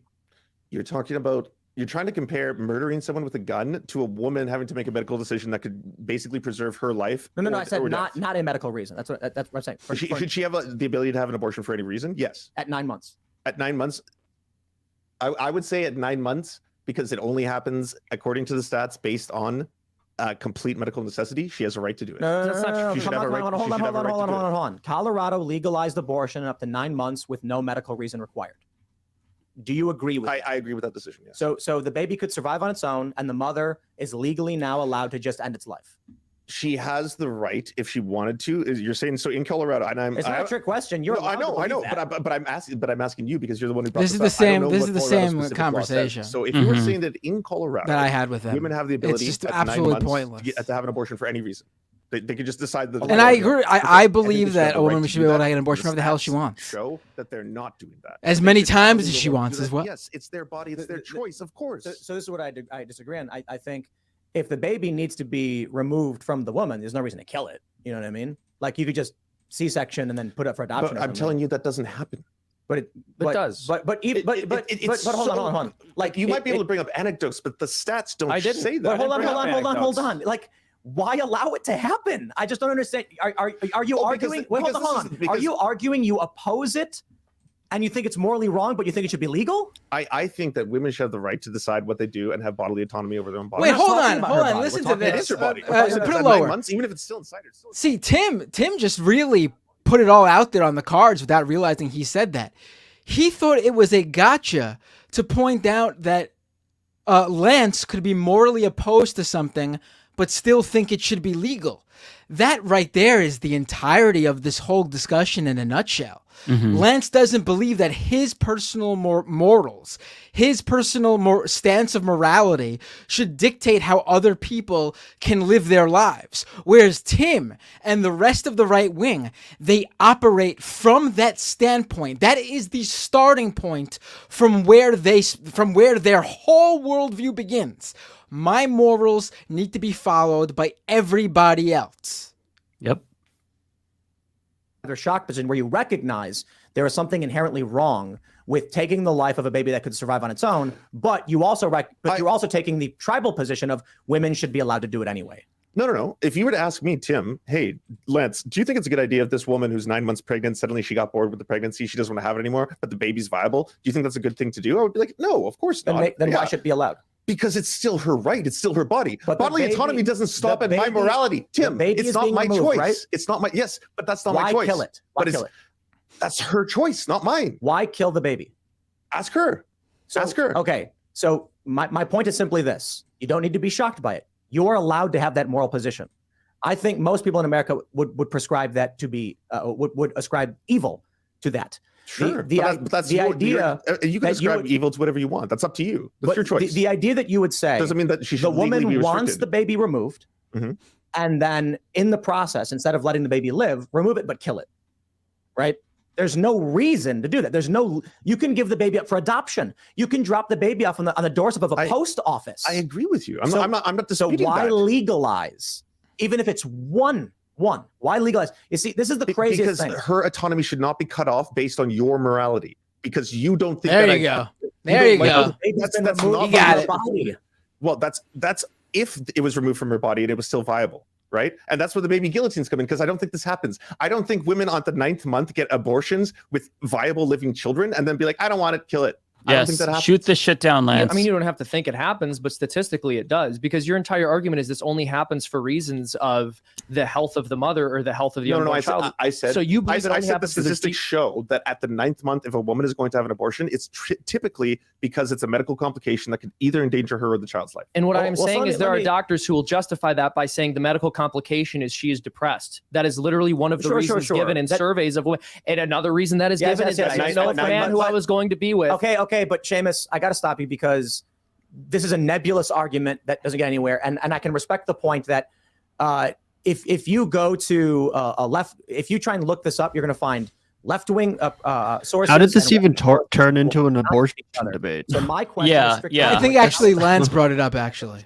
Okay. I can sit here and pull up. Oh, hey, here's one. I bet he's This regretting that is now. the one topic I would not bring up on this show because I've already done it for 2 hours. Yeah. There's just no convincing them, no winning in it. Your argument is that they do. No, it's not. That's a strong. No. Your argument is that women have a right to terminate a baby for any reason at any point. Yes, they should have the bodily autonomy to make that decision. So what I'm saying is, in the circumstance of Down syndrome, I think it is wrong to terminate a baby's life at 9 months simply for having Down syndrome. But you would agree she is legally allowed to do so. I think she should be legally allowed to do so. Whether or not I think that's a good idea is irrelevant. Well, then there's the clarification. I think it should be illegal. Okay. I think so. There are limits to how much bodily autonomy women should have. So yes, right. Okay. That was good, Lance. That was very good. That was good. Pro-choice traditionally in this country put limits at around like 15 to 16 weeks, meaning if the baby is dependent upon the body of the mother, then it is the body of the mother and she has final say. If the baby is viable, it can be removed in a process that ends the pregnancy but doesn't end the life of the baby. That's kind of like the compromise where the baby gets to live and the woman no longer has to be pregnant. There seems to be this amoral argument where, well, but just kill the baby anyway, which doesn't make any logical sense. That's the pro-abortion side. So if you go back to the 90s, if you go back to safe, legal, rare, et cetera, if you even look at Tulsi Gabbard in 2020, that's where I'm at. Conservatives are pro-life outright. Seamus would argue abortion in any capacity should be banned entirely. I'm in the traditional Democrat position. But you see, there is a tribal, amoral, illogical position of just let them kill the baby regardless. I don't see any logic there. I don't see how that makes sense morally or ethically or just mathematically. Right. So you said I'm pro-abortion. What I'm against is forced birth, and I don't think the state should be forcing women to give birth against their will, which is what your position and your position is as well. So I'm against that. I think that's creepy big government shit. I don't think they should be forcing them and turning completely them into agree. This is how you argue. He's killing it right now. Yeah, he turned it around. Except my difference is that if the baby's at 8 months and can survive, they can take the baby out as if they would have an abortion, but not kill it in the process. If it's viable at 8 months, is it viable? Yes, it is. Yes, it is viable at 8 months, dude. There have been babies after 20 weeks. Bro, your whole position is that women have a right to kill the baby even if they end the pregnancy, and there's no logic there. The logic is that I don't think you agree with forced birth at a point. How at 8 months? At 8 months, Tim Pool thinks forced birth is fucking cool and poggy. Stop making up stupid bullshit. But dude. No, hold on. See, they can't handle it when you confront them with what the reality of their viewpoint is. He freaks out when he calls it forced birth because that's the reality of it, but he can't sell that because that makes it look bad, right? That makes him look like a controlling fucking freak, which he is. But he knows that he can't sell that to people because it's not marketable. Yep, right. And bringing up the big government position, that was really good as well. Because I mean, he said his audience is libertarians. Statement, you're lying. I have already said. Oh, he's getting pissed. Women have a right to terminate this happens. Yes. Because he got him. He got him with his pants down. Yes. You said that if the baby is viable, that she shouldn't have the right to be able to terminate it. right? kill the baby. Yes. I said she can end the I'm having pregnancy deja whenever she vu wants. right now. This is the same. I'm hearing the same things. Oh my god. C-section that keeps Are you traumatized, Matt? I'm triggered. I'm triggered. I'm imagining myself back in that chair. Either way the baby comes out of her. You're saying that So you literally want forced birth. You literally want to force women to give birth against their will. So Can I just you're saying interject here? Can I you're saying they should use the tools to rip apart the body and pull that out. Whereas I'm saying they should just take the baby I'm saying out. she should have the right to decide what happens to her body. That's it. Okay, but all right, either way the child is coming out. You're making this argument about forced birth. Either way, what is in her body is going to be outside of it. The question is it okay to shove forceps into the skull of the small person who's inside of her and then tear them apart limb by limb to get them out? Or should we say, no, that's not an acceptable way of delivering a baby. You shouldn't kill that unborn child. How is that for either way it comes out of her body? Either way the child comes out of her body. It's not as if there's choosing. one scenario, She's literally choosing what she wants to do. He can phrase it however he wants. Yeah. She gets to choose to go through with a birth, to go through the pregnancy and give birth, or have an abortion. That's the difference. I did stick by it. I know. I reject the. There's no such thing as forced birth. They're saying you can't kill that baby. Let me tell you how fascinating this is. Because she the left has the baby inside her. is so Yes, she does. fervent about legalizing the killing of a baby at 9 months that I can sit here and say I think women should be able to terminate their pregnancy whenever they want. But if the baby is viable, there's no reason to kill it. She has to be forced to give it. Then she has to be forced to give birth and then give the baby up. Is what you're saying? Give birth. Define. Yes. Okay. So that is forced birth, right? So she can't decide to terminate it at 8 or 9 months. Define give birth.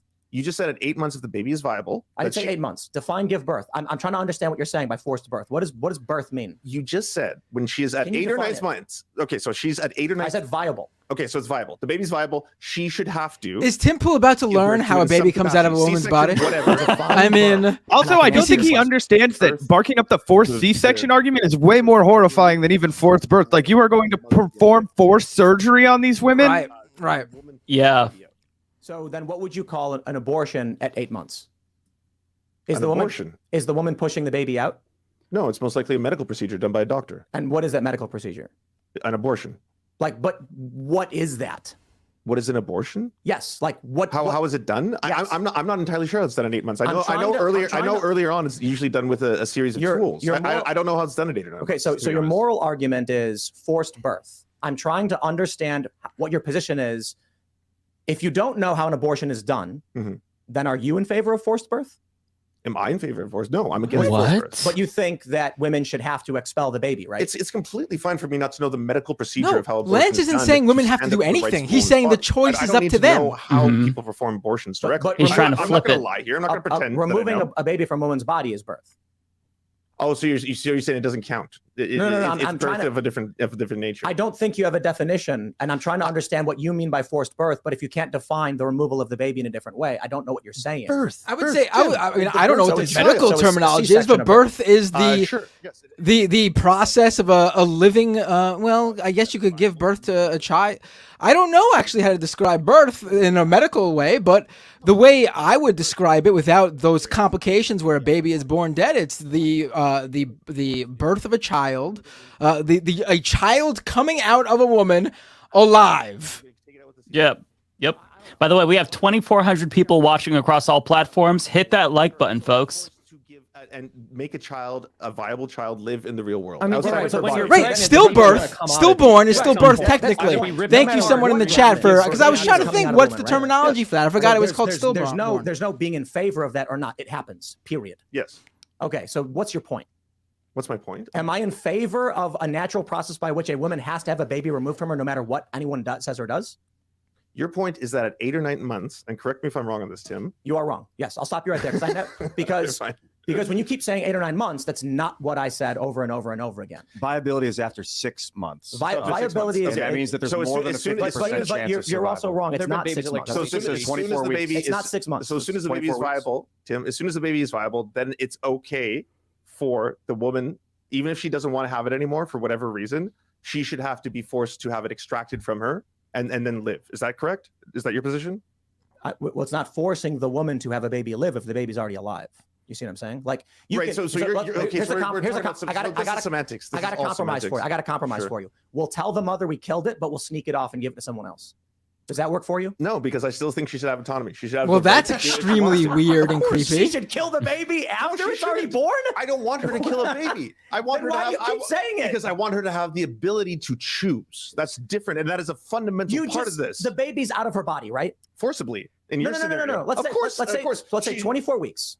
The woman goes to the doctor and says, "I want this baby out of me." And the what if she says, "I don't want to have this baby"? I don't want to have this baby. Okay. Okay. And the doctor says, "I will remove it." Okay. Uh-oh, the baby's alive. What do we do? So you forced her to give birth. No, This is also a fake situation. Like this honestly reminds me so much of 2016 era politics. Once a baby is born, meaning out of a woman's body, out of the womb, out of a woman's body, and something goes wrong in Tim's scenario, and the baby is alive outside the woman's body, then that baby is now a person. It's a fundamental difference. Mm-hmm. And killing it once that baby is out of the woman's body and is alive would be murder. Would be the death of a person. Yeah, which a baby is a baby in his terms, which not my terminology. It's a fetus when it's in a woman's body. Mm-hmm. Yeah, in this same show, by the way, at the beginning of the show, he described gun ownership as a human right, but bodily autonomy is not a human right, according to Tim Pool. Like, these people are the pro-life people, by the way. Before that procedure takes place. So she has a choice to choose what she wants to have done with her body. If she goes to a doctor and the doctor's like, I'm going to perform an abortion, which the assumption would be that I'm about to terminate the child, but then he just secretly sneaks the child out of there, that's not performing an abortion. You're just being deceptive. Yeah, and the doctor should go to prison if they did something like that, in my opinion. I think you should go to prison if he performed an abortion. Okay, but you can kill a guy on the fucking subway and walk away. Like, this is the level of analysis. Because I don't think any of us are medical doctors. The difference on the physiology of the female body giving a 9-month abortion, having that happen, or the actual birthing process, whether by C-section or natural birth, it might have vastly different consequences on the female body. So that's something to take into account. So wait. Remember the Born Alive Act? Yes. That was a Republican position, wasn't it? What was that? Yeah, so there have been a couple of different Born Alive Acts in different years. But what they basically say is that if the abortion fails, it is not legal to kill the child. Wasn't that Republicans were trying to pass a law? Republicans were trying to pass that. That was one of the only things Obama voted on in the Senate. He voted that was a big Carly Fiorina bid. If you guys remember that, in favor of that. In favor of what? The Born Alive Act. I'm not completely familiar with it, so I don't if an infant is born alive after an attempted abortion, it has the same protection of law and degree as a newborn. Yeah, I would be okay with that, because at that point it's a human. If you're killing a person that is alive outside of a womb, then that's murder, right? Yeah, I agree. Can I ask you, this is not a gotcha. We agree on that. That's great. I want to ask in good faith. So, yeah, of course. You believe that the moment after the child is outside of the birth canal, that they are now endowed with human rights. Yes. However, when they are inside of the mother, literally anything you do to them is acceptable because they're inside of the mother. Correct. No, I don't think anything is acceptable, but I think the mother should still have the choice, ultimate authority over what happens to her body. But there's a child inside of her body. Hold on. What about meth? Like, should she be allowed to do meth? Yeah. I think if someone is doing meth while they're pregnant, that it is completely acceptable for something like, I don't know what the name of the service is in the United States. Child CFS would be. Oh, it's her body though. Yeah, it's her body. She wants to do meth. If the child's born and they find meth in the child's body, that child is now a person, and the mother is endangering that child. Yeah, I see where we're going. That's a whole different scenario. It's her body. It's her body. If she wants to do meth, what's the problem? Well, first off, doing meth is illegal, period. Doesn't matter if you're doing it with a child or without a child. Not in Oregon. Methyl and MDMA. It's a Maybe type it's of meth. alcohol. Wait, sorry, what? Not crystal meth. Crystal meth is legal in Oregon? No, not. We decriminalized drugs in Oregon. We did not legalize them. Methamphetamine is ecstasy. That's a kind of meth. But we should legalize them. Which is not legal. MDMA is legal in I was going to say, what's taking you so long? I don't know if it's legal. Yes. Come on, guys. Okay. Is it for pregnant women? Oregon decriminalized possession in 2021. Base. But I don't know if But that's... okay, dude. So like, decriminalizing possession is different than legalizing crystal meth. You know, those two things are completely different, right? What's the question of whether you can press charges? Hold on. Yeah. What? So when you decriminalize a small amount of doesn't drugs, understand what decriminalization even. That means if you're arrested. Okay, the difference is marijuana is legalized. I could walk into a store and buy it. Meth is not legalized. It's decriminalized. So that way, if I buy it from someone, it's not going to be a crime technically. But you can't like walk into a fucking store and buy meth. Yeah, because it's actually a crime, like for the guy that sold it to you. Still, Right. Exactly. I mean, what's the difference? Well, two very different things. You can be legally allowed to possess drugs and not be legally allowed to take drugs, for example. Alcohol. So she does alcohol. Can a woman chug a fifth of vodka while pregnant? Yeah, she can legally. But do you think she has a right to do so? I think she has a right to do. Yes, she has a right to do it. I don't agree with it. Okay. Yeah. And heroin? It's illegal. He just wants to control like every single element. Like it's. I think it's controlled. I'm looking this up. It is actually he's completely off base because they would get arrested. Whether or not I agree. Completely different. I don't agree. They would get arrested for the drug use, not for being pregnant while using drugs. Right? Like I mean, like it's. But do you think it's ethical? It's just they're gonna circle around every single possible hypothetical until they find some type of justification for forced birth. That's what this is. Now there is penalties, civil penalties for prenatal illegal drug use. If you actually give birth to the child, they lose the parental rights because it's considered civil child abuse, which doesn't play into Tim's scenario. I'm assuming this is part of the abortion conversation. Mm-hmm. And those are two very different things. Yeah. Losing the right to your parental rights over a living, breathing human being is much different than going to jail for doing drugs while you're pregnant. About the Born Alive Act. The question was, if an abortion happens but the baby survives, can you kill it? And Lance already said no. So we're done with that. So he would, yeah, for sure. So any other political arguments, anyone left, right, or otherwise trying to change that? No, it's irrelevant. Once the baby's born, it's a baby. So it has the same rights as every other human at that point, right? It's an American. This is an interesting. I think this falls in line with the idea of anarcho-tyranny that we were talking about. My view of the modern left is that their positions are nothing but chaos. There's no logical pathway towards preserving life, improving people's lives. It seems to be only it's like yin yang. Right? There's one side that's talking about long-term planning, logical thinking, and improving the world, and one side that takes the inverse position no matter what. For instance, 25 people push in front of a subway, nobody bats an eye. Three guys try to subdue a man, and now they want prison. That's like a weird inversion of what the law is supposed to do. The law should stop the people who are pushing people on the trains and protect the people on the train who are being victimized. But the left's position is the inverse of it, right? Are you asking me for like an affirmation of that? Because if you ask me, no, I'm just saying like that's my view. So when you say the left's idea are all chaos, I mean, if you really wanted to boil down what the left is fighting for, especially myself, it's expanding freedom. I believe in freedom. I love freedom. I'm sure everyone here likes freedom too, right? You're all about freedom. You got to. How do you define freedom exactly? So for me, I believe in a democratic process where we don't have tyrants, we don't have dictators, we don't have kings or queens. We have the ability as a democracy to be able to vote for who we work for, or sorry, who our leaders are, right? Like we want to be able to vote for our president, our prime minister. I believe in that fundamentally. But my other thing is I want to expand that freedom into the workplace because we spend about 8 hours a day every single day in our works, our jobs. I want to expand freedom there. So people who work at their jobs for 8 hours a day have the ability to vote for things in their lives, better healthcare, better working conditions, whether or not their boss is corrupt and stealing from all of them. I want to expand that. I want to expand freedom into other parts of life. That's a fundamental belief for me. So what do you mean by stealing from them? Stealing wages, for example.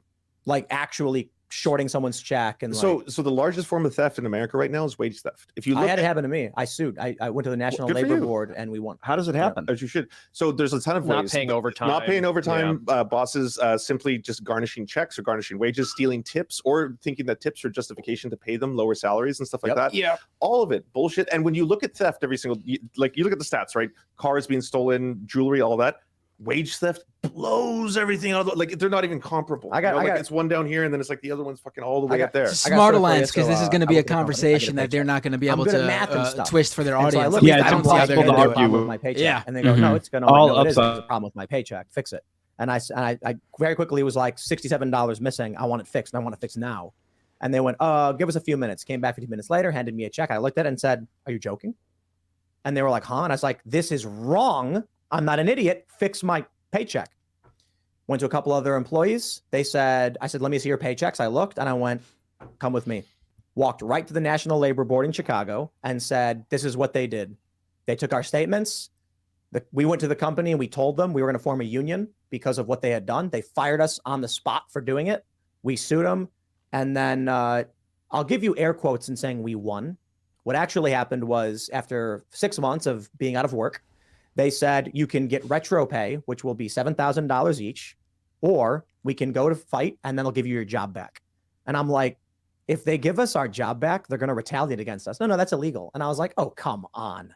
So we won the fight, but it really means they were able to fire. He doesn't understand he's making Lance's point perfect. Better example of expanding. Sorry, Seamus. Oh, no. I just want to make the point. I haven't seen the stats on wage theft causing more in losses than all other forms of theft combined. I'll just have to take your word for that, and I'm willing to grant that for the sake of this discussion. True. Yeah. Like I said, I'm willing to grant it if that is the case, and at the very least, for the sake of argument.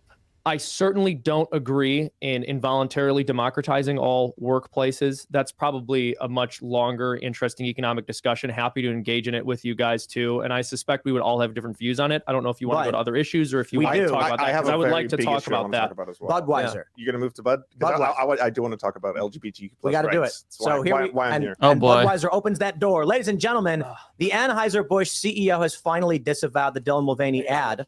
In private to investors, though he's not made a public statement, sales are down 26%. They're going to be giving out free cases of beer to distributors, and they've vowed to spend millions of dollars in marketing. But the boycott is particularly effective, I would say. And there's videos now coming out of people at sporting events where the Bud Light is just behind the counter totally full and everyone's buying other brands. So did Ian and Seamus both just leave at the same time? Yeah, I don't know where they went, but they ran just for both leave. So let's jump into this. What are your thoughts on the Budweiser thing? My thoughts are keep going. You're doing awesome, all of you. I mean this to every single person protesting Bud Light. Fuck yes, I am so here for this. It's fucking amazing.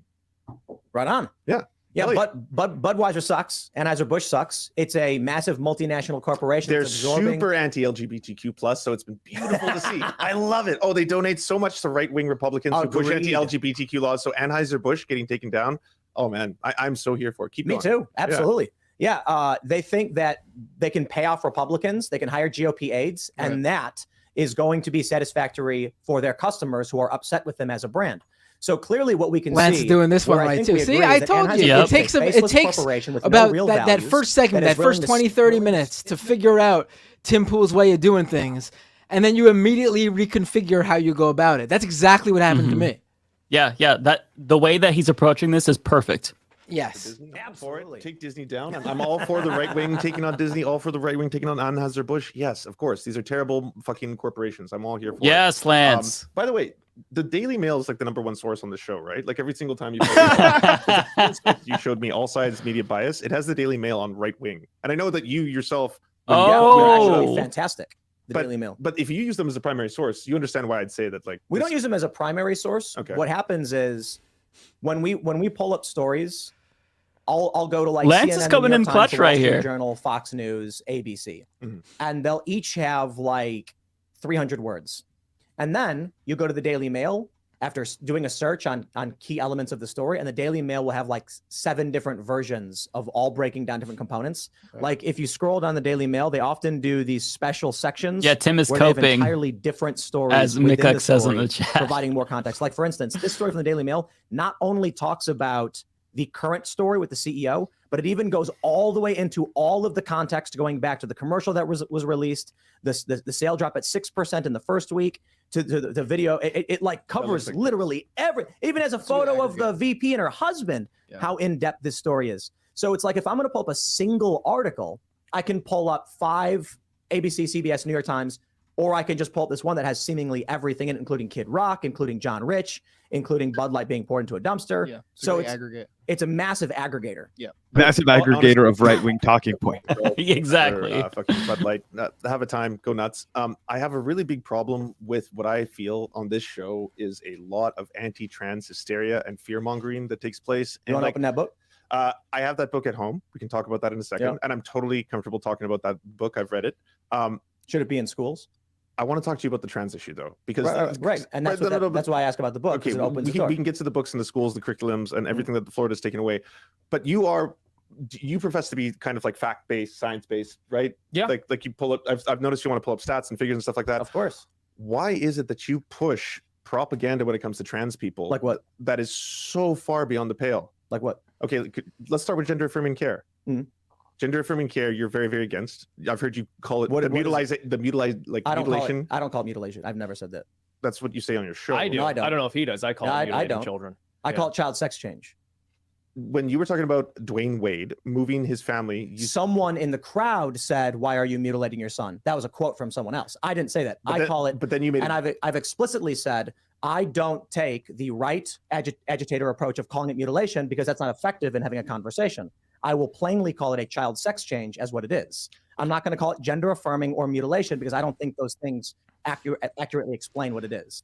Okay, so what a sex change does. A boy putting on, dressing as the opposite gender is not a sex change, no matter how he tries to claim that's the wording he's going to use. But that's clearly why he's doing it.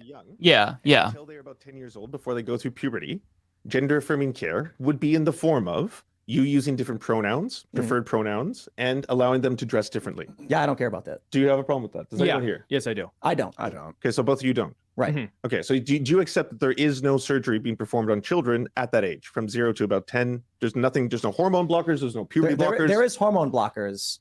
I don't think surgery is happening on kids under 12. So hormone blockers aren't given to children until they go through puberty. That's not true. We actually pulled this up with Destiny. He actually called me out. I was wrong about a stat. Okay. What we found was 47,000 cross-sex hormones. I think it was something like 17,000 puberty blockers and like 2,000 double mastectomies for girls after the age of 13 or whatever. But so that doesn't apply to anything I just said. Puberty blockers were preteen. Puberty blockers. Yes, puberty blockers. They have to. Yes, that's when people go through puberty. Okay, so you're just reaffirming what I said. From 0 to 10, you're about to go through puberty. Gender affirming care only comes in the form of using different pronouns, using different names, allowing them to dress differently, and that's it. And you don't have a problem with that. Wait, Lupron too? Okay, so we'll get to Lupron, but up to that point, you don't have a problem with any of this yet, right? I'm saying, and you agree that there is no surgery being performed on children at that age. 0 to 10. Let me just start from the beginning so I can make sure I'm getting what you're saying right. Yeah. I don't care if parents call their kids names or whatever. I care about medical or surgical intervention. Okay, so that doesn't happen until about the age of about 16. That's the average age for. But you're wrong. Okay, like and look, we had Destiny on the show. We went into great detail about it. There are girls who are 13 who are getting this done, and there was a study. Actually, it was Canadian, I believe. 12 to 17. He said the average age. He didn't say there was no one under the age of 16. I said the average age, but if you want to say that there are people who get this at 12, that could be the case. Who would have it? I think let's start with puberty blockers, Tim. Lupron. You both have a big problem with Lupron? I don't know a lot about it, but I consider it a medical treatment. Okay. Yeah, we shouldn't be giving Lupron to kids. So you don't think you should give Lupron to kids? Why don't you want Lupron being given to trans kids? Because it's a puberty blocker that inhibits the natural function and development of their body. And more importantly, I think my view is built upon what we've seen out of Europe already, right? So earlier on, maybe a few years ago, I was more agnostic on the issue until Sweden, Denmark, Finland abandoned this and the Tavistock Center got shut down. And the data they released said this actually caused more harm than good. And then I was like, well, okay, hey, how about that? And for some reason, in the United States, they're still hell bent on moving forward with what we can already see from, better countries with better healthcare systems saying no to this, right? Okay, so I can address those individually because I have the explanation as to why that happened. When it comes to Lupron, 0 to 10 is about the age where gender affirming care only comes in the form of different names, pronouns, stuff like that. We can all agree that's completely fine. We can't. I mean, I disagree. I disagree. You three can agree, but I don't. Fine. Okay, fine. But it's their show, so I just want to concentrate on them for my position is more just like, I don't know, man, like social therapy stuff. They say that after puberty, desistance rates are between 65 and like 92%. Okay, so that's completely false. I'll get to that. We have to do this. Come on, bro. We have to do this piece by piece first. Okay. Oh. Let's get through Lupron. Hey, I just proved you wrong. Studies show 10 follow-up studies found resistance of 61 to 98%.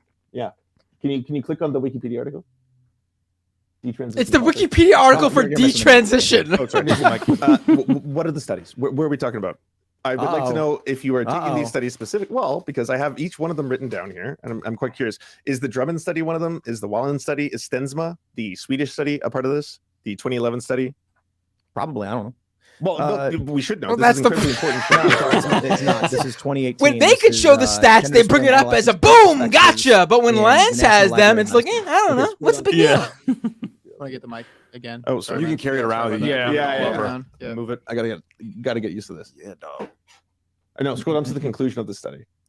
Well, yeah. I mean, I want to at least skim some of the what the numbers and reference. You're not skimming nothing when you're doing a live show, buddy. It's simply impossible. A little boy. It's simply impossible. I'm a girl. The parent. I would hope that the parent would be like, you can be you can pretend to be whatever you want. You can be an actor. You can play a girl. But I get afraid when a mom's like, he said he's a girl. That means he's trans. Right. So for this, it's not a process. It doesn't exist in which someone can say, hey, I'm a boy, I'm a girl. And then they go into a doctor's office and like, well, take some Lupron. It's you do years and years of consultation between a doctor and between like a therapist and between the patient itself. I'm just going to read this. Sure, of course. Adolescence is a crucial time for identity and psychosexual development in young people with gender identity concerns. The outcomes of GDC have been discussed in terms of its persistence and desistance. For most children with GDC, whether GD will persist or desist will probably be determined between the ages of 10 and 13 years, although some may need more time. Evidence from the 10 available prospective follow-up studies from childhood to adolescence, reviewed in the study by Ristori and Steensma, indicate that for around Steensma. I was right. I asked if this was Steensma. Okay, I can answer this. 80% of children who meet the criteria for GDC. Right. But you said 2011. Oh, so there's multiple Steensma studies. They've actually built upon each other. And the problem with the Steensma study, unfortunately, is that they actually categorized people who were not trans in that study. They didn't compare people who were trans to people who were trans and then detransitioned. They compared people in the general population. What's your source? What's your source for that? The actual author of the study has come out since and said that. What can I pull up to confirm that? Okay. Like, because look, I pulled up a study that said a thing. You've made a counterclaim. I will pull it up. No, absolutely. Yeah. Okay, this is also why this is an issue I have with how he does this, because I don't think this is good for pulling up studies and throwing studies at each other. I think Lance is onto something here with this particular study, but the audience is already moved on from this. And again, the whole point of talking to Tim Pool is to reach those outliers in his audience who can be open, who would be open to this. And you're already losing them. You know what I mean? Yeah. It kind of reminds me of the like vaccine or COVID debates when everyone would just start bringing up different studies to prove each other wrong. And it's like, what does this really prove? You're not going to really change anyone's mind necessarily. And that's my issue with Tim doing that. I think Lance is onto something here. I do think Lance is onto something here, but this is my issue because Tim does this in every time he has a debate with some sort of individual who he doesn't agree with. He's got to throw the studies out and ask for them to throw the studies back at him, counterclaiming. It's just not a productive way to have these sort of debates. Yeah. Okay, I pulled up a scientific study for you. I'm not pulling up a nonprofit. Good job. So this is an interview with the person who did the study in this article. I have pulled up a scientific study for you. The person who did, and I'm see what I mean? He's going to find a way to get out of it. Instead of throwing the studies, don't even. Website, which is not on par with the scientific. He's very weaselly. He weasels out of everything. Is there a counter study saying this is not correct? Okay. Yes. An overwhelming amount. Okay, sure. Let me pull that up. Okay. Can you look? If I pull up, even if Lance is able to prove what he's saying, then Tim Pool will just introduce a hypothetical. So should a kid be able to transition if X and Y? That's just what he does. He's a weasel. Cornell University did a meta study. What is it? Okay, Cornell University did a meta study on 55 different studies. Just start looking up Cornell University meta study on detransition. Cornell University did a meta study on 55 different studies on detransitioning. Of those 55, they found 52 of the studies showed that people detransitioned at a rate of less than 4%.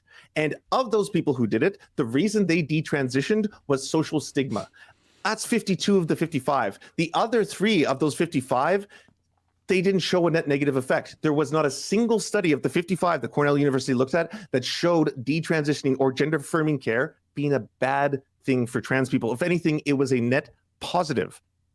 This is a meta study of a whole bunch of studies. I have another meta study. So wait, but hold on. I'm trying to pull up a scientific study to confirm what you're saying. Yeah, I also just want to ask a question about this too. Sure. So you're mentioning that this is a meta-analysis of studies on people who have detransitioned, but by definition, right, this is taking into account people who went through puberty blockers, hormone replacement therapy, physical surgeries. Sure, for each study it was different things. In some of the studies, it was people who were going through puberty blockers. Some had hormone therapy, but a lot of them in one form or another had received gender affirming care. They were trans when the study first tried tried to identify these people, and then it looked at them years later. And how is this sample collected? Because almost It's a every meta single study. issue, or almost every There's single multiple study I've samples. seen from trans advocates on this issue use a convenience sample rather than doing some kind of controlled randomized test for the treatment. So this is a meta study of a whole bunch of other studies. So Okay. you would have to go between each study, because at the end of the day, I don't want to fall in this trap that me and Tim were about to do, where each of us starts saying like, well, I have a study. Well, you have a study. Well, That's I what have I a just study. said. Yeah. We should look at metadata, right? We should look at compromising data that looks over a whole bunch of studies. A second metadata study that I want you to look at: regret after gender affirming surgery, a systematic review and meta-analysis of prevalence. This went to Canada, the Netherlands, Belgium, UK, Italy, USA, Brazil, Sweden, Singapore, Germany, Norway, Ireland, Serbia. By the way, I and forgot an to tell you interview guys that I'm between 27 actually studies, speaking to Lance through an 7,900 AirPod that he has in his ear. I'm letting him know. That explains a lot. Good job, Matt. Something Real quick, desistance and I have another meta study. Okay, I got to address this right now. There is a problem we are facing in that you are saying a lot of things, and I can't pull up any sources. At the very least, all I did was Google searched it.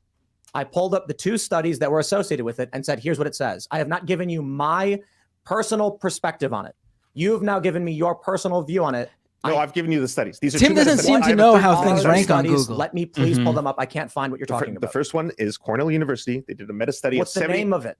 It's Cornell University's meta study of 72 studies on gender affirming care. Of that, 55 of the studies were directly related to detransitioning. Is Lance looking at a computer? He's just literally I just want to airdropped him the link. Look up Cornell University. Cornell University. What does scholarly research say about the effect of gender transition or on gender trans well-being? Oh, here we go. I found it. Nice. And the third one, the third meta study that I want to bring up is a U.S. study. It's a 2015 U.S. transgender study. But this isn't a scientific research paper that's peer reviewed. No, this is a meta-analysis of scientific. See, they don't even know what the fuck they're talking about. Okay, but this is the problem with doing this though, because even when they get it, they're not gonna be able to go through this live on a 2-hour live stream in the way that you're supposed to read these papers. It's just not possible. It's pointless. It's just. It's just self-flating bullshit. Like, I got a study. I'm looking at the facts from a real scientist. No, you're not looking at shit because you didn't have time to read it. Yeah, a meta-analysis is going to be very long. Sorry, go ahead, Gavin. Oh, no, I was just going to say, also, it's just boring to watch 2 people Google studies. Like, this is Yeah. YouTube bro debate. Like, it's not 2 scientists hashing out their disagreements between their own analyses or whatever. Like, it's just so boring and pointless to do. Also, I don't think those 2 scientists that would have a scientific debate are throwing in Google searches at each other. Let me look it up. What is it called? It really does feel like they're doing like Street Fighter moves in the form of like Google searches and scientific. It's like Steamza. It's like, no, this is a slow turn-based RPG battle that we're seeing here. Right. 2022. This shows. Let me type it in and pull it up. Yeah, but I can explain to They're them. still doing it. Your own research. Kids who receive puberty blockers and pull it up. Mental health outcomes. Mental health outcomes in transgender and non-binary youth receiving gender affirming care. February 25th, 2022. Peer-reviewed study. The findings: kids who received puberty blockers and hormone therapy had 60% lower odds of moderate or severe depression and 73% lower odds of suicidality. Here's another individual study for you. Hold on. That's nothing to do with resistance. Do you want to go back to desistance studies? That's what I was asking you about. I Google searched desistance. Wikipedia has 2 studies that say it's 61 to 98%. You said that's wrong. I said, what's your source? Yes. You didn't give me one. I did on the spot. You gave me a meta-analysis. We're on camera, so that is not peer-reviewed. It's not a peer-reviewed source. If you want to go back and forth, Tim, on single studies, like I said, this can take forever. So do you not have a single study? I've named you tons of studies. No. You've given me a meta-analysis, not a single study. A meta-analysis combines other studies. Do you understand how that works? Yes. So of that, so the 55 studies that it is, looked, of the 55 studies that 72 studies have drawn a conclusion, and then someone looked at them and made it different. You're saying that out of 72 studies that found a conclusion. No, 55. It looked at 72. 55 talked about detransitioning. It was a hypothetical number. 51. You're looking at. He's trying to get Lance to argue on his terms of detransition. That are peer reviewed. Lance shouldn't take the bait. Someone analyzed those. Cornell University did. Who from Cornell? Oh my God. This is going nowhere. Outright. I want to know the You're like, it's not a study. It's not a study. It's a meta-analysis of studies. These are different things. I'm explaining that to you. The problem is these studies have their own conclusions you're ignoring. They combine their conclusions to reach their findings. Let me explain for those that want to understand what I'm trying to say. During COVID, there were a whole bunch of studies done, individual studies, peer-reviewed, that found ivermectin did not work. The right kept bringing up meta-analyses that said, actually, it does. I said, and I said this to Joe Rogan, I reject that. Show me the actual study. I do not believe this is correct. I will not afford you some benefit to come in and make the same argument to me. If you do not have a study that is peer-reviewed and cited, then I'm not going to entertain your opinions. So when I bring up the Cornell University study, that's not a study, it's a meta-analysis. Yeah, of 55 peer-reviewed studies, whose conclusion of 52 came to the fact that there is a less than 4% detransition rate. If you go to r/science, Tim, you can find out. No. You just pulled up Wikipedia. Why are you laughing? Reddit when I'm I'm pulling up Reddit. Daily Mail. Cecilia, her last name is pronounced Dejen. Explains and downplays why you're wrong about that 80 to 85%, because she's the one who actually did that study. She's the one who did the study you cited. So she explains why it's being misused. It is not true. I can say this. There are arguments about what is true all day, every day. There's arguments that M theory is wrong and that science is unwilling to give up because too many scientists have dedicated their lives to it. So they argue that M theory is the theory, while others are coming up with like E8 Lie group theory or whatever. I totally understand that people will decide what they think is true or not. Hence, I have a bottom line standard. If the right comes at me and says, ivermectin meta-analyses prove it works, I say, don't know, don't care. We have rejected the concept of someone analyzing a collection of studies and making a determination. What our standard is, or at the very least, so you're just against meta studies? If we're going to have any basic agreement on what is or isn't, there has to be a unified standard there, which is a peer-reviewed study, which is not absolute. I think Lance won this one, obviously. He needs to just, at this point, push it aside and move on to the next thing. Yeah. You didn't give me one study. You gave me 55. Is not the fucking winner. I think that Tim thinks it is. I don't want to interrupt too much here, but I'm probably going to have to duck out for the rest of the show. Thank you guys so much for having us on today. It was great chatting with you guys. Yeah, tell us where to find you real quick. Oh, yeah, sorry. I tried to put something into the private chat. I don't know if you guys were able to see it. I got to get to AutoZone to fix something for my girlfriend, unfortunately, before they close. But thank you guys so much for having us on. And, I know Gavin can hold down the fort for the both of us. All right, take care. It's nice talking to you, Take care, Zach. Nice meeting you. For sure. Cheers, guys. Thank you so much. Meta-analysis also found a less then there were 3. We're dwindling down here. It's so thoroughly investigated globally for so long that to ignore the science and data on this is to flagrantly. Well, there's not been a single large-scale randomized clinical trial for puberty blockers to treat gender dysphoria. There's not been one. You all are very against Lupron, right? Well, I don't know much about it. I know. I just very against is pretty strong. Okay. I'm typically like we shouldn't give. I'm saying there hasn't been one large-scale randomized clinical trial for these treatments. Like Lupron for when children go through like the early onset puberty. Yeah. And it's like an actual medical issue. Like, yes, of course. That's why saying very against something is like, well, what we're talking about is, are we going to a kid who are we dealing with an actual case of say endocrine disruption caused by phthalates in PCBs, or are we dealing with a kid who's just playing with dolls and the parents are incorrect, right?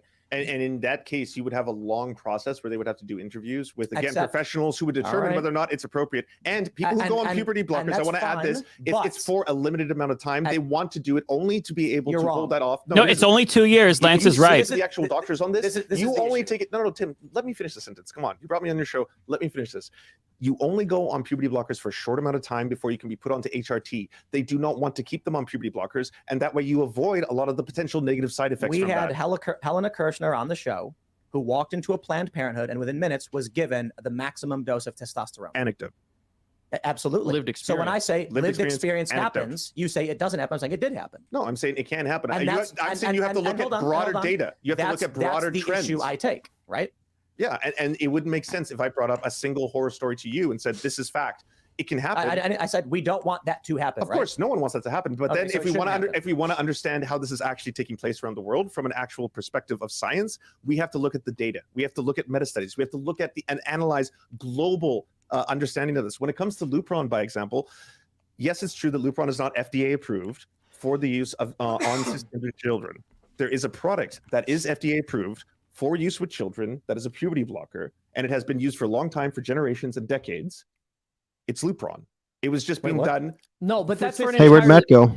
He ducked out. He might be refreshing. To say we want to prevent child there he is. going early onset puberty so that they can develop at a normal. clicked the wrong about to say, and then there were two. I clicked the wrong button. Entirely different from saying we're going to administer puberty blockers because this child feels they're a member of the opposite sex. But whether that's an entirely different reason. Whether or not it's because you're looking for a different is going to be the problem, right? You want to know whether or not its use is going to be dangerous on children. And the reason for administering a certain treatment can render it dangerous. So, for example, if we have been that doesn't make any people's sense. Limbs for hundreds of years, if I go into a doctor and say, please cut my arm off because I don't want it anymore, and he cuts my arm off, that's medical malpractice. For you to jump in and go, we've been cutting people's arms off for hundreds of years. Oh my God, this is the Joe Rogan example. Come on, bro. I've heard Joe Rogan make this exact same argument before. What a fucking echo chamber. All these people just repeating Joe Rogan's shitty anti-trans arguments. It's extremely rare. What if you just wanted your arm to get cut off? Would the doctor do that too? Shut the fuck up, bro.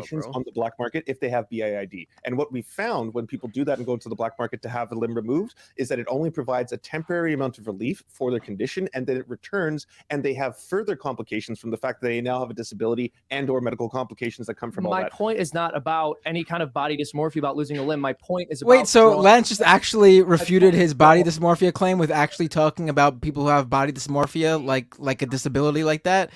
And then Seamus immediately goes, my point is to not be serious with my example. They can never take the L ever. The same. I just Google searched it real quick. Stat in 2017, 100 out of 100 with NewsGuard. Drug use to halt puberty may cause lasting health problems. More than 10,000 adverse event reports were filed with the FDA, reflecting the experience of women who've taken Lupron, describing everything from brittle bones. I will say I am amazed by how much Lance knows on this topic. I gotta say, I don't know as much as he does on this. Not even close. I don't know if I can cite any study about anything, to be honest. This is just not my field of expertise, and it's very impressive to see Lance knows a lot about what trans people go through. I'm very impressed. Yeah, not only did he do his homework, but keep in mind he's debating like 4 or 5 people. That's very difficult. I actually don't think Lance did his homework. I think this is just an issue that he just regularly, naturally is very interested in and knows a lot about. Yeah, I've heard him pull out information on this type of this topic on his own stream. That's true. It really does not feel like he prepared this just for Tim Pool's show. This is stuff he just knows. Like this is one of his beats, I think. Yeah, that's possible. He knows the shit. One of the young boys, he was actually a girl, and then forced him to live as a girl, ultimately resulting in his suicide, and then the death of the brother as well. We don't want that to happen. And so that did happen already, and we know that happened. So we have to be careful about taking a 3-year-old and then raising them and telling them they're female. Because then if they start exhibiting traditional, gender behaviors, there may be some concern. For instance, Jazz stopped dilating. And that was the big controversy over the past few weeks, the mother going on TV saying she would force Jazz to do it. If Jazz is saying, I'm not gonna, and the mother saying, do it or I'll wring your neck, which is a quote, and then Jazz is now dating women, we're starting to see a pattern that may be concerning because it follows the John Money situation. I don't even know where is that right now? I'm lost. And that means there may be children who are going to be pushed down a path that ultimately leads to their suicide because their parents. So rather than addressing the reality of the situation, which is that if you don't give children gender affirming care who need it, they'll commit suicide. He's saying that a parent is pushing this on their kid, and that anecdote led to a kid committing suicide, I guess. Like he's trying to flip it on its script or on his head, like flip the script on its head is what I'm trying to say. More often than not, these are children who are approaching their parents saying they think this is something happening to them, and parents pushing back and being like, no, this is wrong. You're just a tomboy. Oh, this is not you. This is blah, blah, blah. And you don't go into a doctor and all of a sudden they're like, here's Lupron. They do. No, but they don't. The average amount of time. the average amount of time. You can't say they don't when we've had the anecdotes. They do. Call it an anecdote. It's an anecdote. Telling you it does happen. Of course, but that's an anecdote. We have to look at so data. Don't say science, it doesn't statistics. happen. Well, it happens, but that doesn't mean it's a broad should trend. Not happen. Right, but that's okay. This is asinine. We have to talk about what actually occurs via the numbers, right? That's what matters. Like I have here the largest U.S. transgender survey ever done. It's in 2015 to 21,598 participants, and this covers people in childhood, adolescence, and adulthood, and it has all the results you're looking for. So let me ask you a question. Why do you think we're seeing the a rapid increase in the past few years? I can explain that as well. Of young people identifying as trans. Okay, can I answer that? Can you read the study, yeah, please? Of course. So it shows the 2015 U.S. transgender survey of 21,598 participants that with hormone therapy, psychological distress for children reduces by 222%, late adolescence 153%, adulthood 81%, suicidal ideation for children goes down 135%, for adolescents 62%, and for adults 21%. That is dramatic. Is this the Stanford Medical School survey analysis done by Jack Turbin? I don't know the person who did it. Okay. But in terms of the increase, Tim, of people, because there was a study done by Stanford Medical School that very closely fits the description of what you've just read out there, which is very ascientific and with data that is collected. So just please find the source of that, because I want to pull that apart, but I want to be sure that I know you're talking about that study. I'm curious as to why you think it's increasing so much. What's that? Yes. The history of left-handedness. This is the history of left-handedness in the United States. Mm-hmm. Do you see what happens here? It levels out. It goes up and levels out. We used to treat people who were left-handed as satanic, as the devil, all that kind of shit. You remember that, right? And that's why there was a lot of people who didn't record themselves as being left-handed. And then boom, when we stopped doing that after the 1880s and in the 1900s, it spiked. Now this spike isn't because there was a whole bunch of indoctrination or Alex Jones was like, oh, left-handed ideology, everyone has become left-handed. This has nothing to do with that. This is naturally how many left-handed people there were. And then it plateaued. We are in a situation right now where it is safer than ever for people to come out and if they're queer, bisexual, whatever it is, and because of that, they feel safer expressing that. That's why Gen Z of all I was generations. concerned there was a transgenocide. Yeah. So here's. Shut the fuck up, Tim. Wow. That's how you respond? That is the amount of people who in Gen Z, it's skyrocketing. It looks like they're identifying more than ever because their generation feels more comfortable talking about this kind of stuff. So you don't think that there's like a transgenocide or anything like that? I don't think that there's a trans indoctrination that is coming through media. Genocide, I said. Yes, and I'm saying that I don't think there's a trans indoctrination coming through media that is programming kids to become trans. I think that's ridiculous. So, and if you want to change topics to talk about transgenocide, we can move on to that. But you asked me specifically why is there a spike? Yeah. That is why. Okay, so my follow-up is you think trans people feel safer than ever? No. Right now there's over 400 different bills being pushed in the United States that is directly targeting trans people. So they don't feel safe? Of course they don't.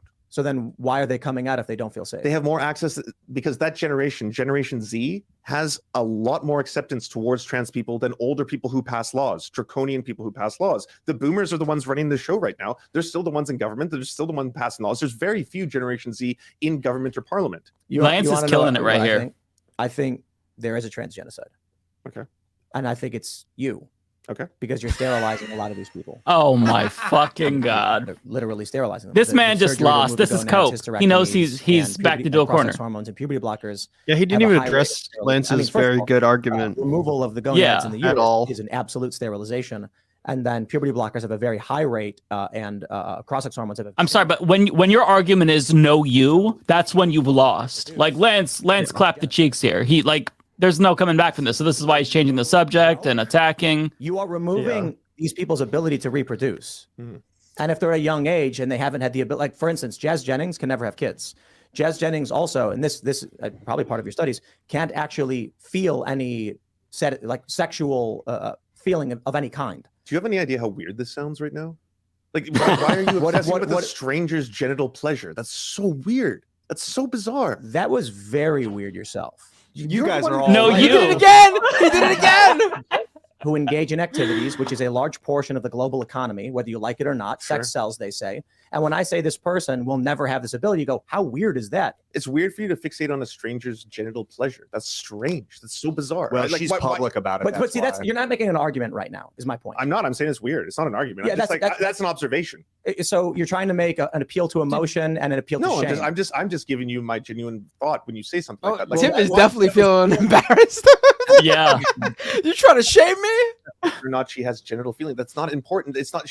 It's not in my business. So let's focus then on the sterilizing of the individual. Are you okay with that? Who's sterilizing people? Jazz Jennings is sterile. Why are we going back to Jazz Jennings? I don't know anything about her. Because Jazz is a famous individual on cable television. So if she is sterile for whatever reason, what does that have to do with me? Why does that concern me? Why should I pass legislation? The sterilization of teenagers. This is such a weird way to frame this. Like, you are removing teenagers' ability to have children. I'm not doing anything. I'm not a doctor, Tim. I don't have the ability to do this. Right? I support people having access to health care. Of course. Why would I want to prevent that just because some people have bigotry towards them? Let's try again. You seem scared of this. Do you believe that parents and doctors should have the ability to remove the ability of a child for future reproduction? They should have the ability to give them access to health care. Of course they should. So why do you keep saying you're implying that every single gender affirming care results in sterilization? That is not true at all. I said the removal There's of also people who are trans that never get bottom surgery. You seem very scared of this. It's scaring you. It's actually the opposite. Tim is very uncomfortable right now. Yeah, you can see in his face he's getting flustered as well, because Lance is winning in this area. I'm saying it shouldn't concern you. It shouldn't concern anyone, Tim. Your appeal to emotion is not going to work on me. I'm asking you. I've got no emotion. Your appeal. I've got no empathy. I've got no. There's nothing to appeal to. On genociding autistic individuals. I genuinely believe that. Who's autistic in this? A large portion of trans kids are autistic, namely females. So this is an issue in that. Where's your study, young, bitch? Lesbian, autistic females you want studies. A large portion of those who are transgender. Do you have data on this? I mean, come on, bro. Do you have data on what you've brought up? You couldn't give me come on, study. bro. He had lots of data, actually. Meta-studies. I've given you multiple meta-studies on this. I've given you a surplus of information on this topic.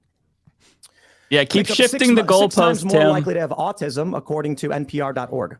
So I think you're trying to genocide autistic people. Oh my God. I literally, so 6 times more. What's the percentage? Not even trying to have an honest debate. Yeah. I'm 60%. Like, are you like trans rights? Well, then you support the genocide of autistic people. Sorry. Yeah. That's not how that works. You're saying like what percentage of trans people happen to be autistic lesbians? That was your claim that a large portion are. I'm saying I don't know any statistics on that. I've never heard that before. So the first thing I pulled up was that transgender and non-binary 1 in 36 more likely to have autism. According to the CDC, 1 in 36 children in the United States have been identified with autism in the U.S. Those numbers do not overlap with the minute number of trans people, and even going by Tim's weird argument there. Yeah, this is a weird area to go into. Honestly, I don't know. I don't know where to go from this if I'm Lance. Yeah, no, the majority is. So 24% of trans people are autistic according to that data, and 6% of. So what I think is, I think that there are people who hate people with Down syndrome, and in Iceland, I'm not transphobic. You're ableist. Or praised their eradication of people with Down syndrome. I think that's horrifying. Like. You can be okay with it. I'm not saying you're not allowed to believe that, right? You don't have to have the same morals as me. I just think it's wrong to genocide like people with Down syndrome. Every argument he has is about forcing people to have the same morals as him. You're assuming that I'm pro people having abortions for people who have Down syndrome. When we're talking about, I'm not saying you do. I'm saying in Iceland, they've what stated does this have to do with trans rights? Right. So we see a higher rate of autistic people, autism in trans kids. You said it makes it the majority. It does not even based on the source you pulled up. Okay. 24%. Okay. I still believe that this is very much an effort. I think the left is intent on genociding trans people. In what way? Removing their very good faith here.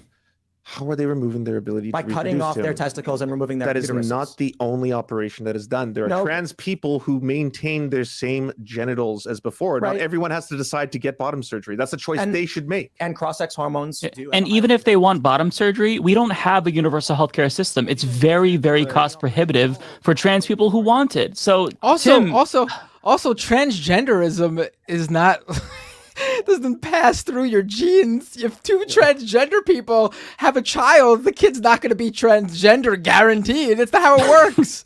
Like that doesn't make any sense. This whole thing is ridiculous on that part. He's talking as if, if you don't let transgender people reproduce, you have no more transgender people. But completely cisgender people. Most trans people come from cisgender parents. Yeah. Yeah, as Hildebeest pointed out, is he okay with circumcision? Right. Yeah. Plus, even if they are being sterilized, then maybe they can adopt all those kids that Tim Pool and his ilk forced women to, give birth to. I'm gonna need someone to adopt those kids. I'm gonna DM Lance here. Yeah, tell him about the circumcision point. He's gotta bring it up later in life. Exactly. So why is it our business? Because it's been removed before Jazz could have the ability but to again, make a conclusion. That has nothing to do with us. She could decide to never want to have kids, and that's fine and valid. Right. So my morals would be that a society protects the children because there's certain things you can't know until you're at least 24 or older when your brain is fully developed, which is why we don't allow people to drink and do certain drugs, whatever drugs are legal, until they're 21. So for me, I'm like, if you can't drink till you're 21, if there's you can't smoke till you're 18, this society absolutely recognizes you can't drive till a certain age. That the reason that the driving age is what it is, one of the arguments made, I think it was in Illinois, is that risk taking is a lot higher in youth than it is in older people. So the argument is once you're past 16, you go through driver's ed. That helps control for the higher risk taking of younger people. So we set an age limit. For someone who's 10 years old to be put on Lupron and then cross-sex hormones, they will never develop the ability to reproduce. So in the instance of Jazz, again, a famous individual who's very influential with millions of followers, there was never the ability to reproduce developed, which caused complications. Complications aside, that's Jazz's personal business. But the puberty blockers and cross-sex hormones did sterilize Jazz, 100% sterilization. Jazz was not. Do you have Lance's phone number? Text him to check his DMs. So I have concerns about having children, whether they choose to or their parents choose to. I think that's genocide. I can kind of see your argument because if a kid was a straight kid, just a kid, and they were like a 12-year-old girl, and she was like, I don't want to have babies when I'm older. And the mom was like, okay, then we'll sterilize you right now. And they went and had the kid had a hysterectomy. I think that's illegal. I don't know, but I would imagine society needs to protect little kids from crazy parents that are like, just because a 12-year-old says, you want me to just tell him to check his DMs? So yes, that it is sterilizing as a byproduct, I think Twitter should be taken into account with the whole procedure. I think that's still something that comes down to the individual and what they choose to do. And I just texted them. So I want to have gender affirming care, knowing the risks. Then why is that my business? It's the same thing with someone who wants to have a surgery that can have other complications. That's not my business. If someone had an appendix inflamed and they had to have their appendix out, there are potential complications that come from that. But I'm not going to prevent them from having healthcare and saying that you can't have a right to get your appendix out, because every major medical association in the United States agrees that that is the best way to treat appendicitis.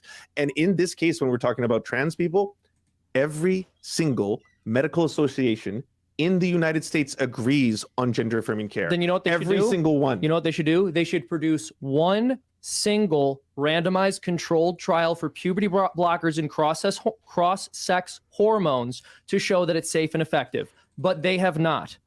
There needs to be one randomized trial, says the motherfucker who doesn't know what a meta-analysis is. Shut the fuck up. That's not healthcare. Healthcare repairs something which is broken. You use the example of somebody's appendix not functioning properly. Yeah, of course. Okay, yes. So what you have to do in that instance is intervene so that the body can function as it is intended to. Destroying somebody's ability to procreate is demolishing the organ that you're claiming to treat, right? You're destroying the biological function rather than helping to improve it. That's not healthcare. I want to pull this up too. This is from University of Utah, because I was reading about please this bring recently. up circumcision, Lance. It goes on to mention that hormone replacement therapy can make you sterile, and that it's important. It can. It's important to preserve your sperm, it says, if you're trans feminine. Otherwise, the hormone therapy may make it impossible for you to have biological children.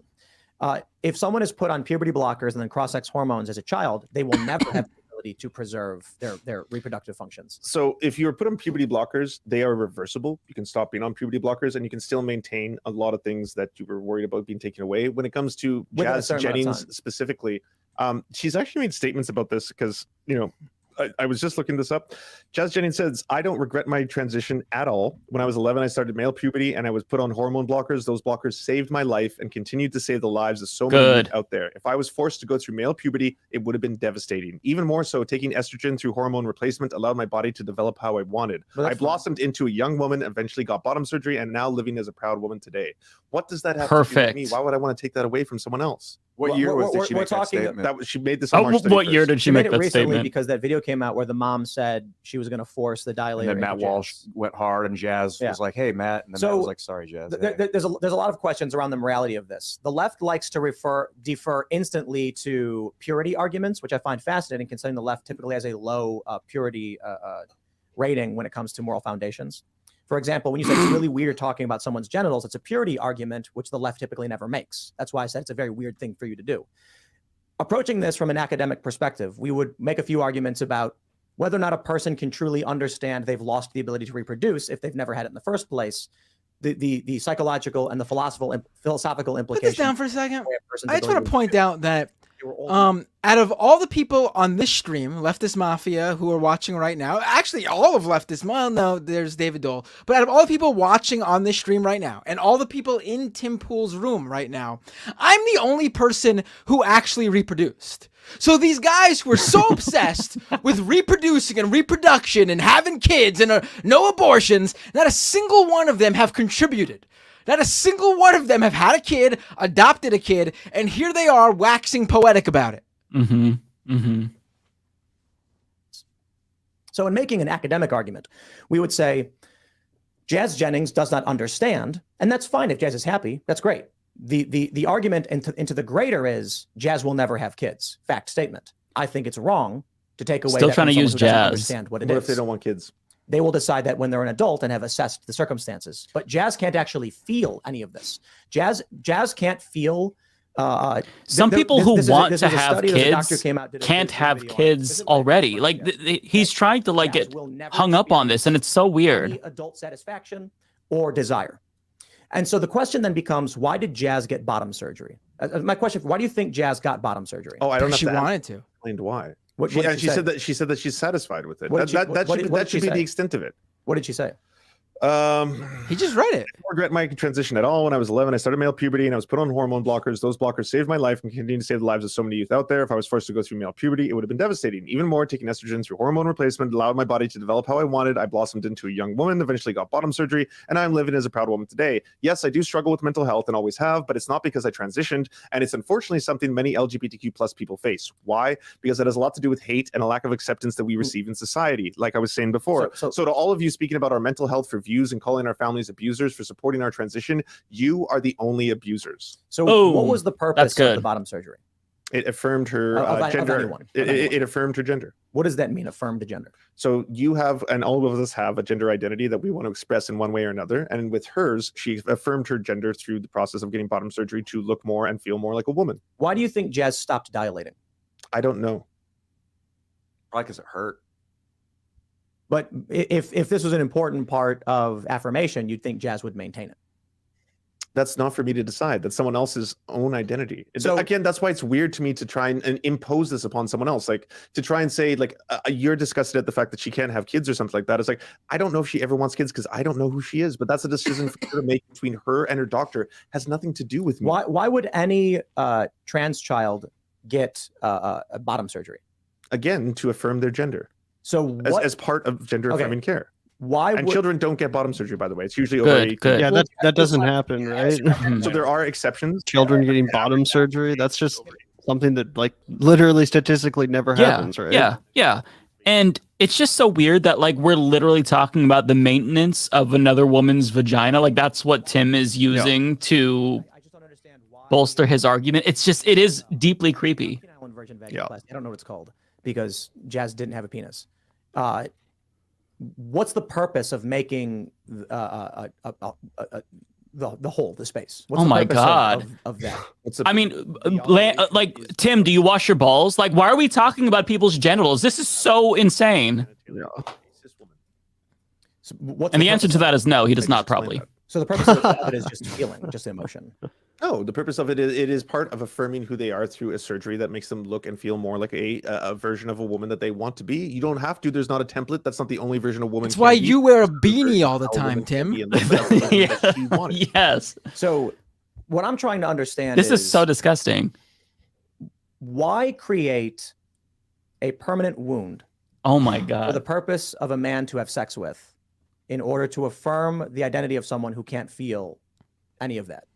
Well, first off, I have no idea about the actual sensations that people experience after these kind of surgeries, but that's not my business. And the second thing would be, I don't believe it's a wound. I believe it's an operation to have a genital change. That's it.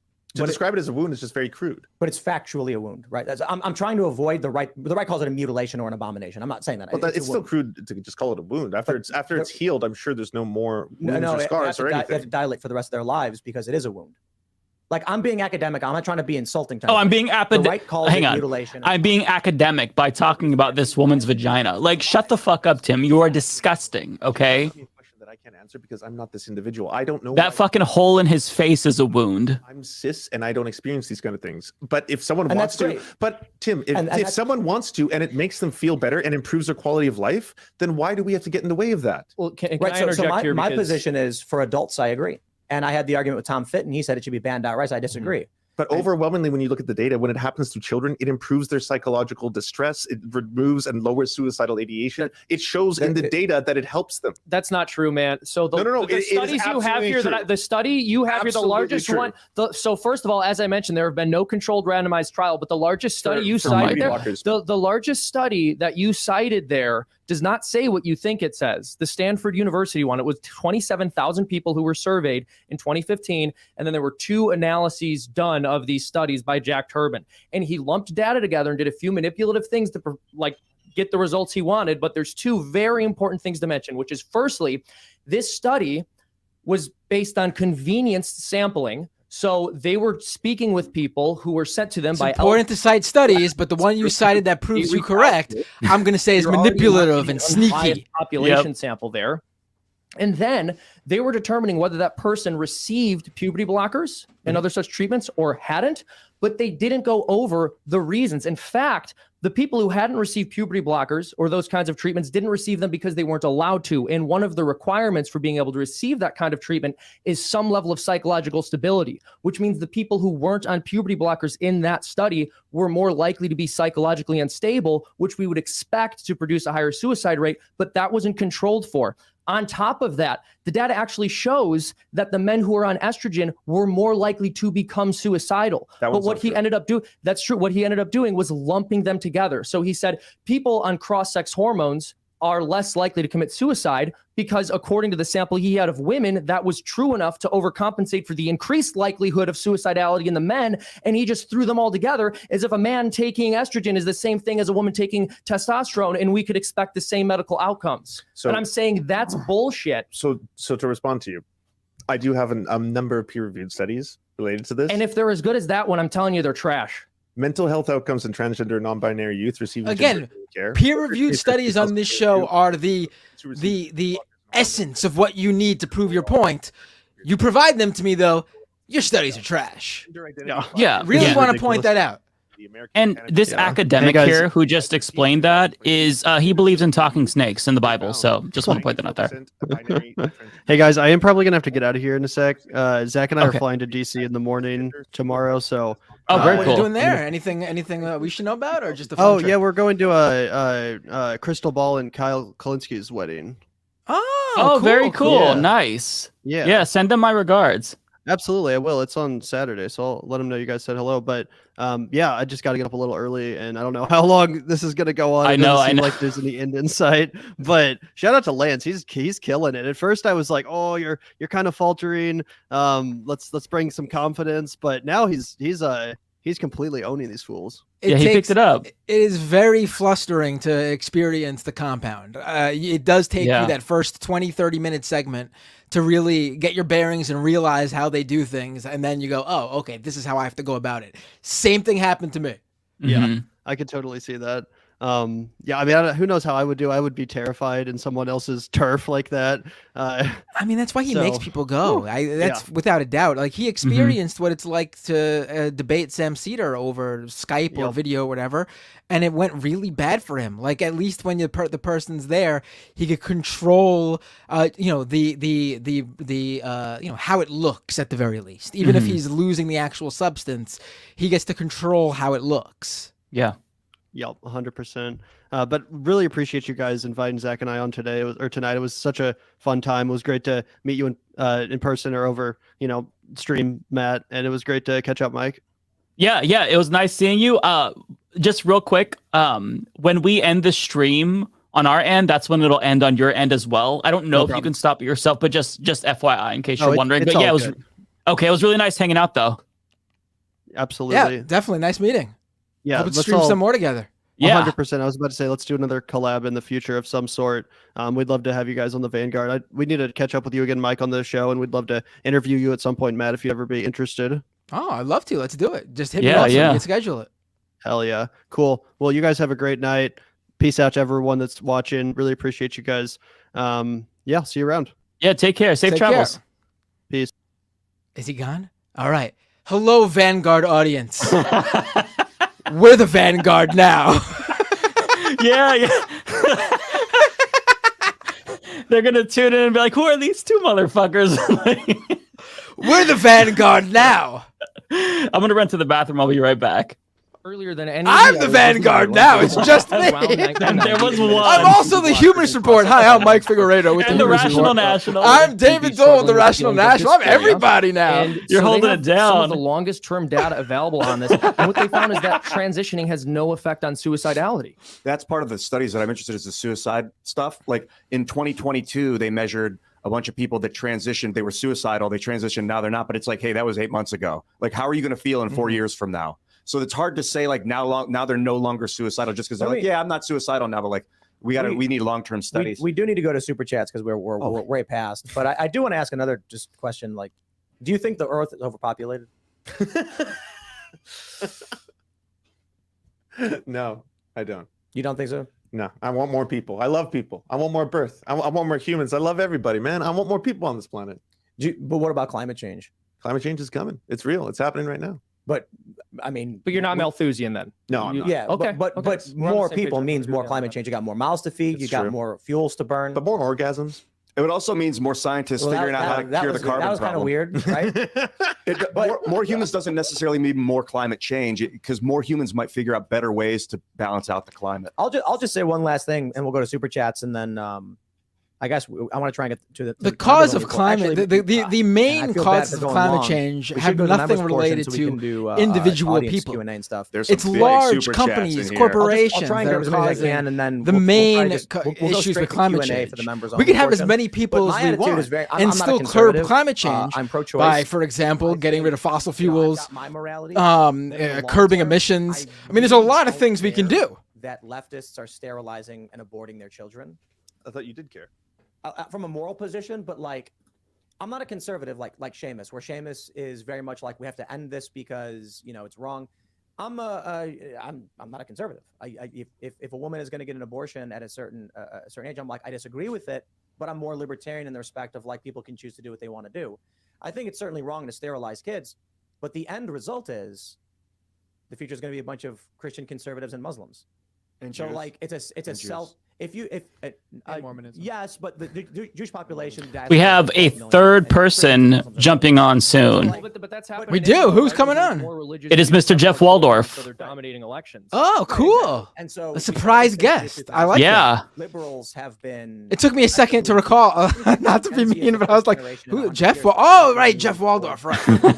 some areas. You'll know when you see it. No, I know exactly what you're talking about. It was just out of left field, right field, which field? Out of a field.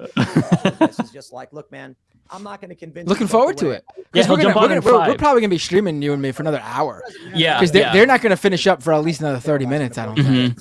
Yeah, when I was super chats and stuff too and whatnot, but when I was with Tim, they didn't do, because usually he does 8 to 10, and then 10 to 11 is a private show just for his paying subscribers. When I was on the show, we never got to do the private show for the paying subscribers. We went 8 to 11, even a little bit past the 11, just because we couldn't stop. This might happen here, but I think he has extra lefty viewers, so he's not going to want to, stop the gravy train. Right, he's getting a lot of views. And the middle and the right will supplant it, and then the middle will become the left, and the right will stay the right. Here's what I'll say: is that LGBTQ plus people were heavily persecuted by a lot of different groups, including the Nazis at one point or another in history, and you just can't get rid of the them. Communists. If you and the communists, yeah, if you were to get rid of every single queer, if you got rid of every single gay, every single lesbian, every single bisexual, every single trans person, if you got rid of all of them in a generation or two, they would reappear because they're a part of us. They're a part of humanity. They're a part of all of us. They just exist. They are a part of the human experience. Yeah, but I think that chart you showed with the left-handed thing. Yeah. If Christians and Muslims start dominating, they're going to be repressed, right? So the idea is it's like basic math. We saw this in 2000. But the left-handed people still existed. Tim doesn't get the left-handed chart. It's the most basic thing there is. The left-handed people will still exist. They just won't be open about it. And it took him an hour to respond to the left-handed chart. He doesn't understand the left-handed chart. He doesn't get the point of the left-handed chart. That's his response. I love this. In some areas, a little bit. You can tell he's never seen that. A little bit more conservative, which is shocking because every generation was skewing more progressive. This is likely due to the fact, like I said, not that children were like, I'm conservative now, but conservatives had more kids. So it really doesn't matter. Gen Z is the most progressive generation. Less kids for the left. What is he talking about? So you think transgender people should have more kids? I would love it if trans people and LGBT people had It children. Doesn't matter if they have kids. Transgenderism isn't passed that way. One faction that is if two transgender people have a baby, that baby's not going to be born transgender, guaranteed. They can be, but odds are actually they won't be. So if me and my husband have a baby, the baby's going to be gay. It doesn't make any sense. I love this logic. Let's read some super chats. The vast majority of LGBTQ people come from two cisgender parents. I'll try and find. Why do all these two straight cisgender parents? LGBTQ kids. Carly says, as a woman who's had an abortion and given birth later in life, this man needs to do some research, but he sure has some balls for having this conversation on Timcast. Well, I respect it, absolutely. I thought it was a good conversation. The Surf TV. Lance. Yeah, what is it? YouTube.com/the Surfs TV. Yeah, everywhere social media is sold at the Surfs TV if you want to hear my musings. And I will add that while I do distinctly disagree with most of the takes of the people on this panel, they've been very friendly and very nice to me, and they put me in a nice hotel. And Ian is just as friendly in real life as everyone, led him to believe. I'm going to the moon. So with you, dude. Let me. Here's one from Marby Doug. He says, please ask your guest if he feels the same about bodily autonomy with regards to the vaccines. Yeah, I think you should have the right whether or not you want to take the vaccine. So you would disagree with the vaccine mandate? A forcible vaccine mandate? I mean, for the purposes of freedom, yes, but it sucks. That's one of those, like, it sucks, but of course, I don't think people should be forced to have to take a jab against their will. Like if the government said in order to go to government like a government mandated vaccine program, I disagree with, in that like every single human being is like strapped down and like, oh, I don't. No, I support that. L But Lance. you would be okay Massive with like L. every Strap them down. We require vaccines. Oh, when there was a vaccination, like what was the word for it? Like but also, no one's forced to get the vaccine. They're free to not get the vaccine, which I actually agree with. But you're not allowed I think you'd have a choice to participate in any and everything that society offers if you don't get the vaccine. That's the thing. No one has been forced to get a vaccine. There's just certain things they're not allowed to participate in without the vaccine. Yeah, that's freedom both ways. That's the way we do it as well. But I support, just for the record, strapping people down to a table and forcibly vaccinating them. But so you're and I want to be the person who gives them the vaccine, but not participation in society. Well, you can choose whether or not to be a doctor. You can choose. I'm memeing, folks. Well, I mean, like going to a cafe or a movie or something, right? Well, yeah, but I'm saying that there are certain. Those are private businesses. They're allowed to do whatever the hell they want. Standpoint, where like if you're a doctor or nurse, yeah, that probably is sure. That you But should what about going to the movies? movies? It depends if that is directly going to have an impact on the broader society. Oh no, this is getting into a vaccine debate. No, he should just say anti-vaxxers is not a protected group of people. It's not a protected identity. It's not protected. So that's my point, right? You don't agree It's with very the government simple. holding you down, Yeah. but you do agree with the government excising you from society. Being anti-vax is not an immutable characteristic. It's stupidity. Right, so but that's a choice. We already live in that Madison society. Square Garden, for instance, had a vaccine requirement, and I think Joe Rogan had to refund tickets because he set up the show before the requirement, and it was the government that imposed the requirement on all the businesses. So the vaccine mandate, there's two ways to look at it. I think what they're asking is ostracizing or excising someone from society is a vaccine mandate, right? Restricting someone's ability. You have an ability to. You have a choice to do it whether you want to or not. It's whether or not you can have convenience and pleasure in society, and it's obviously a big inconvenience if you don't get to go to see Madison Square Garden, of course. So, but this is a by case basis as well, right? The government can pressure you to do it. They can take away for sure. privileges and access until you do it. Yeah, as a matter of right, the government also pressures you not to kill and murder people by having laws that make that illegal. You go to jail if you do that. They pressure you to do a lot of literally that is part of what laws are. That is why we have laws. They're not studied properly. So maybe that's another conversation to have. I think it's very important not to let the medical industry govern us. Well, that's why we have a government. Also, this isn't all axiomatic, right? So you could have the position that under no circumstances would you ever support the government mandating vaccines. You could be of the position that you would be in favor of it, but just not for a disease with the infection and mortality rate that COVID has. There's a lot of different approaches.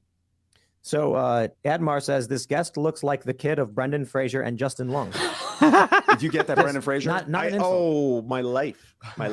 Those are two very good-looking people. So good for lunch. Yeah. Hey, Jeff. Hey, Jeff. Hey, what's up? I mean, we're suffering, but it's almost over. Lance is doing great, though. Yeah, I've been watching. Oh, okay, never mind. Oh, nice. Dude, been doing a good job. I gotta read this one. It's important. 1776's life. Jeff Waldorf joining us here on the Vanguard, folks. Glad to be on the Vanguard. First time. All right.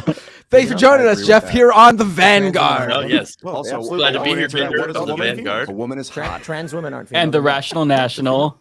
So they have yes. female gametes. Great to be with you and the Humanist Report. This is actually very good. Yes. You are here. You want to talk about gametes? So in embryonic development, are we also on the SERFs as well? To have two gametes, obviously. No, we're not on the SERFs. We should have, though. Usually we should have. Chromosome. We should stream on every leftist. Every single platform. That's not always the case. Across the streams. Across all the differences of sexual development. I'm Hassan Piker, folks. Welcome to my Twitch stream. It's on a conservative estimate, 0.6% to 2% of the population. There is more intersex people in America than there are redheads. So there's a lot of intersex people. I didn't know this. That's if you go with the 2%. That's if you go with the 2%. Seamus is completely right, but I do want to add one really interesting thing about this. How does that mean a female is a male? So here's the neatest part. There are individuals who have XY chromosomes, which is normally what is going to be a male, right? You develop it. It's not the only factor, by the way. It's a push and pull with hormones and other stuff like that. But there are people who have XY chromosomes. So if you looked at their bones years into the future and you analyze them, they would be genetically male, but they have a specific condition that suppresses testosterone, which makes them develop 100% like women. We are all templates. We are all templates, and based on hormones, the expression of gender and different factors, we turn in one direction or the other towards more male or Did you know more that female. Certain drugs don't affect men and women the same way? Exactly, and that's Lance is crushing it. We hijack this entire process. If we take hormones, so damn, if we take Lance, testosterone or estrogen, we suddenly can have traits that are more feminine or masculine. The redistribution but it doesn't of fat, PCOS, the growth of breasts, the length of hair, all that kind of stuff. So the there socialist wants to redistribute the fat. So here's what I'm getting to is I think it was in 1993. They passed a law in the United States that required clinical testing to be done on men and women separately because women are affected by drugs differently. And they found that painkillers, for instance, didn't work on women. And so these male doctors were all like, these women are sissies. They can't take the pain. When in reality, it's like the painkillers weren't working. Yeah, they were being so, and they also, in these studies, found that, the differences between males and females, you can't change through hormones. For instance, fast twitch muscle fiber, collagen in the skin, prenatal testosterone, the impact, that won't change from later in life taking hormones. So a male's not a female, female's not a male. Sex is bimodal. I think if you ask, it's genuinely not any it's scientist. Not bimodal. Totally is. We've gone from the left saying that sex is bimodal to not rejecting it, or are you just incorrect? I think I'm incorrect. Hold on. Do you know what bimodal means? I don't know. It means that intersex people exist and that there's an overlap between the two bell curves. Oh, sorry. Yes, you're totally right. This is I'll take a big L right there. Sorry. That means that 97% of females will have statistically average female traits. Yes, you're correct. But the reason I wanted to jump on that though is because you're saying that just because you have XY chromosomes, that means by definition you're male. That's not true. I didn't say that. Okay. Yeah. Do you know about the South African beauty queen where she is by all there's a documentary on her. By all accounts, if you saw her, you'd be like, this is just a gorgeous, beautiful woman. She has all the parts of a woman. She has breasts. She has, a vagina, all that stuff. But she is intersex, and her chromosomes are XY. So if you looked at her genetics, she's genetically male. And this isn't. But accepting that we want rights for all people, including intersex people, it doesn't change the fact that they make up a relatively small portion of society. 0.6 to 2%. So can I make? So why focus on them so much, Tim? Cannot become a biological female. Yeah, exactly. Why pass so many laws against them? Why pass your trans kids in sports in high school? An adult human female. When you have very few, like in some cases, no cases of transgender people in high school sports, and you're still going to ban it throughout the state. Doesn't make any sense, except when you look at it from the fact that they just want to be hateful bigots. Yeah, exactly. There was I can't remember who did the study, but like most of the attorneys general or Republicans who introduced sports bans couldn't name a single instance where a trans high schooler was creating a disruption at their school by playing sports. So yeah, you're absolutely spot on there. Yeah, or even a trans person at the school. Right. Assigned, assigned. You're assigned your gender at birth. We're only one observed. We're two, right? We're two super chats in. I feel like a trans woman is a man and a trans man is a woman, and you're both a trans woman and a man together. They don't never see it stop becoming one. You always are both. They don't see it that way. I think the point about like intersex or some people having chromosomes that don't exactly match up with their sex is not the problem is not a problem for what is termed the gender binary by the left. So I think the best way to define sex is based on gametes, the role a person plays in reproduction. And Tim mentioned gametes and not chromosomes. So I would define a female as someone whose reproductive anatomy is ordered towards gestation. And then a male is someone whose reproductive anatomy is ordered towards insemination. The operating phrase there is ordered towards, right? Because someone can have an issue with their reproductive anatomy, but it's still ordered towards something. And recognizing the bimodal nature of human sex, meaning that overwhelmingly there's two big trees with a slight overlap in the middle. Well, even that overlap in the middle, the vast majority of people who are intersex are basically clearly a member of one sex, but with some feature that appears differently. But with one or two features that appear a bit differently. That's a huge problem. That's a massive problem. But people who you genuinely can't tell are extremely rare. I don't like the argument that we should reform society around, very, very small minorities, other than just protect the rights of. So if we're talking about, the issue of biological males going into women's bathrooms or something like that, you have an issue of the civil rights of females versus the civil rights of trans women, and that's where the conflict comes into play. Yeah, but the conflict there is pretty easy. The majority of people who abuse women in bathrooms is cis men. Let's go after cis men for that.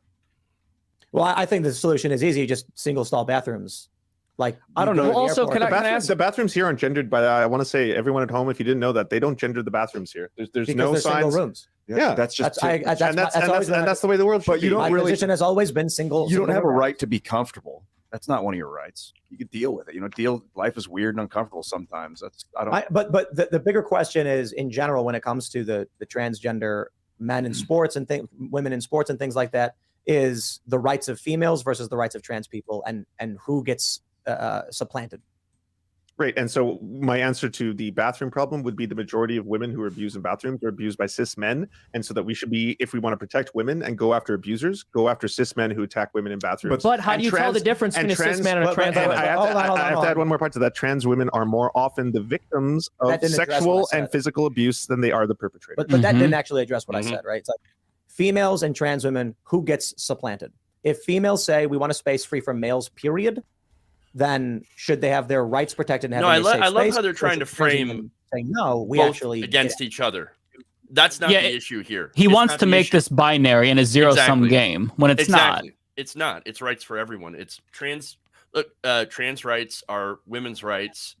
Trans rights are human rights. Yeah, period. Exactly. End of sentence. Yep. Yeah, Lance is doing really good here. He's holding his own. We do not want biological males in our space. So should Blair White be allowed to go in that bathroom? I think Blair White should go in the bathroom where Blair White appears to fit in most. So why does she get a pass? Because she's very passing? Is that why? I'm not talking about my view is Buck Angel should go in the men's room and Blair White should go in the women's room. But they disagree with that. She's technically a biological male. I think Blair White agrees with what I just said. Yes, but you're taking my position, and good for you. That's woke as fuck. Hell yeah. That's based. We made progress. I don't know if you watch the show. It's not progress. I've always had that opinion. It's based as fuck. Hell yeah. But I've always had that opinion. So even Cassandra Fairbanks, so trans women can go into women's bathrooms. Awesome. Right. Awesome. I don't know. We agree. So my issue is, hell yeah. Sheamus doesn't agree with that. Yeah. And Sheamus is a dipshit. Female, but you think Blair White should have to go into a man's bathroom? Yeah, absolutely. But I think that just causes more problems. Because well, I don't want to say anything that's going to get Tim's YouTube channel taken down. Let's go to the members only show, and Sheamus can then say all of his nasty Catholic things. Well, yeah. All right, everybody. Here's what's going to happen. I'm sorry we didn't get to the super chats. I genuinely apologize. This is what happens. We go off. Same thing happened. We're gonna go to the members on the chat. We're gonna do audience questions. Smash the like button if you'd like, and head over to timcast.com. Become a member. We're gonna do the members only so that Sheamus can say naughty words or whatever. Yeah. But before we go, that's what they call the truth. You can follow the show at Timcast IRL on Instagram. You can follow me personally at Timcast. Lance, do you want to shout anything out? Thank you so much for watching me and listening to my radical leftist Marxist agenda. If you want to see me anywhere else on the internet, go to everywhere social media is sold at the Surfs TV. That's at the Surfs TV. And also shout out to the Leftist Mafia who's watching this right now. Love all of you. Love you too, brother. My name is Seamus Coughlin. What I'm shouting out is the we got a shout out novenas that I'm praying. Suck my dick, Seamus. Sorry, that's inappropriate. I just hate him. This motherfucker is so ridiculous. Okay, well, you know what? I think that it's over. Let's discuss a little bit. Yeah, I think Lance killed it. I think that I was expecting exactly how it went down in terms of those first 20-30 minutes would take him some time to reconfigure his usual way of discussing and debating with people, because Tim has a very specific way of doing it, as you all saw. And it is very different when you're sitting there. I'll tell you, it doesn't matter how many times you've watched Tim Pool, you're not ready for it until you're sitting there and you're on the other end of it. Once he got past that opening, it was smooth sailing from there. He did great. He killed it. I thought he did really great. Yeah, I agree with that. I think that, like you said, it was a little bit. There was an adjustment period. He was kind of out of place at first, but you can tell towards the end he got really comfortable. He found his own, and when he adjusted to their bullshit tactics and the way that they tried to corner him, yeah, he knew what to say, and he came fucking ready. Like, he knew all the talking points. He knew how to combat what they were saying, specifically the left-handed chart moment. Just highlight. He crushed it. He should be proud. I think he did really, really great. Yeah, when it comes to the trans issue, Lance, he knows the shit. He's got it. Look, they went round and round on abortion, and they did the same thing to you, Matt, as you were saying before. And it's really hard to get out of that trap. So I think they spent a little too much time focusing and going around and round in circles. Even though, again, Lance had his shit together. He knew what he was talking about. And I think it just went more smoothly in the trans discussion afterwards, after he got out of that trap. Right. Because eventually you have to break out. They really don't know that they don't know anything about that issue. It's all about trans people being freaks, especially with someone like Sheamus. That was his position. Tim plays that game where he's supportive of trans rights in certain ways, and he'll do that for every issue. And whether he believes that in his heart of hearts, it doesn't matter, because at the end of the day, he runs a show that doesn't push that narrative. I mean, he said, let's take what he said at the end about Blair. He thinks Blair White should be able to. Blair White, for people who don't know, is a trans right-wing woman, a right-wing trans woman, I should say. He believes that Blair White should be able to use the women's bathroom. We could even go with Tim actually does believe that's the case. But if you watch his show, do you walk away with also feeling that belief after listening to them? If you were on the fence and weren't sure, do you walk away sharing Tim's belief? Absolutely not. You don't walk away with that. You walk away believing that trans women shouldn't be able to use the women's bathroom. Mm-hmm. Right. And that they're all, coming after cisgendered women, and that they're the ones that are doing the rapes and the assaults, and you got to keep them out of the bathrooms and protect your children against the people who are going to wait. He made the argument, it's mutilation, genital mutilation, right? But then those are the same people who are also doing the raping and the assaults of cis women in bathrooms. That doesn't make any sense. Mm-hmm.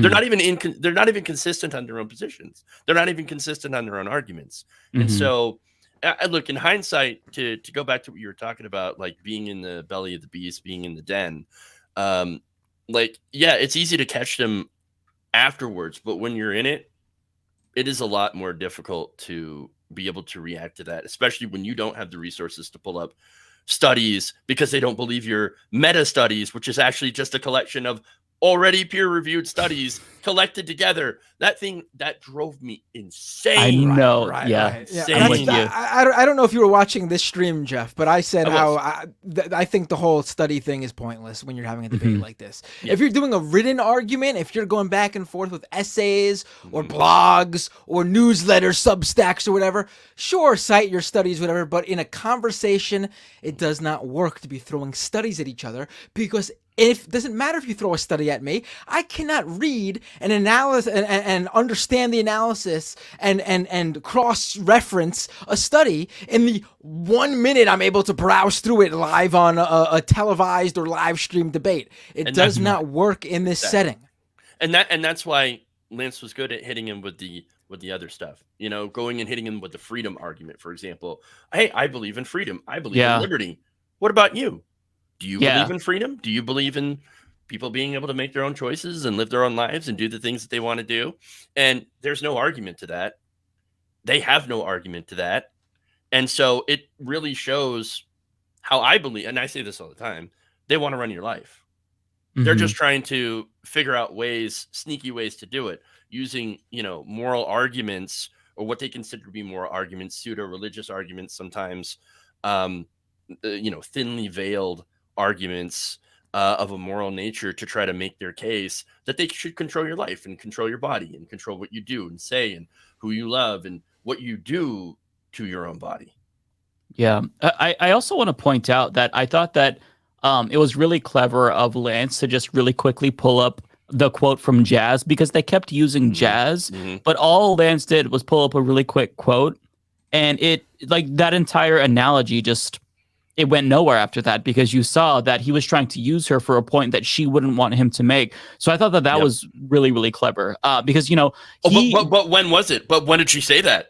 Right. When did she say that? Like, it's never going to satisfy them completely, but you could see it on his face when he realizes that, like, he's losing. He won't take the L, but you can tell that he knows that he's kind of backed into a corner.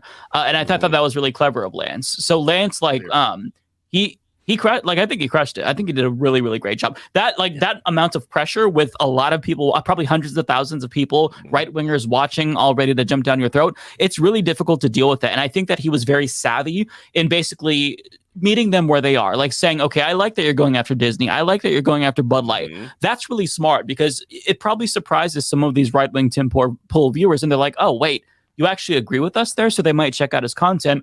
And that's how you can maybe convince a couple of people. I'm not saying like this is going to lead to like some mass enlightenment, but that's really how you do it. You plant these seeds and you get them to think that you're not as unreasonable as you're portrayed. That's like the whole first fucking 30 minutes of the show. And I think that really works. It's savvy. So yeah, Lance, he should be proud of himself. That was really good. Because that can't be easy. Another thing that makes it very difficult is obviously you're one person and they could pretend there's a gaggle of people there with all different opinions, but at the end of the day, they're all arguing Tim's position or one even further to the right. Yeah, it's like, do you want right, far right, or fascist or theocratic? Like it's all different flavors of the same shit. And listen, Ian wasn't there when I was there, so I don't know how it would have been with me. Which one is Ian? Ian's the guy with the long hair who people like to peg as the liberal in the room, even though I don't think he is. He's definitely more, I guess, empathetic to the guest's viewpoint. He was the least hateable person there for sure, compared to like juxtaposing him with Seamus. Like that dude is a saint. Seamus is just insufferable. I do wish Ian was there when I was there, because he does.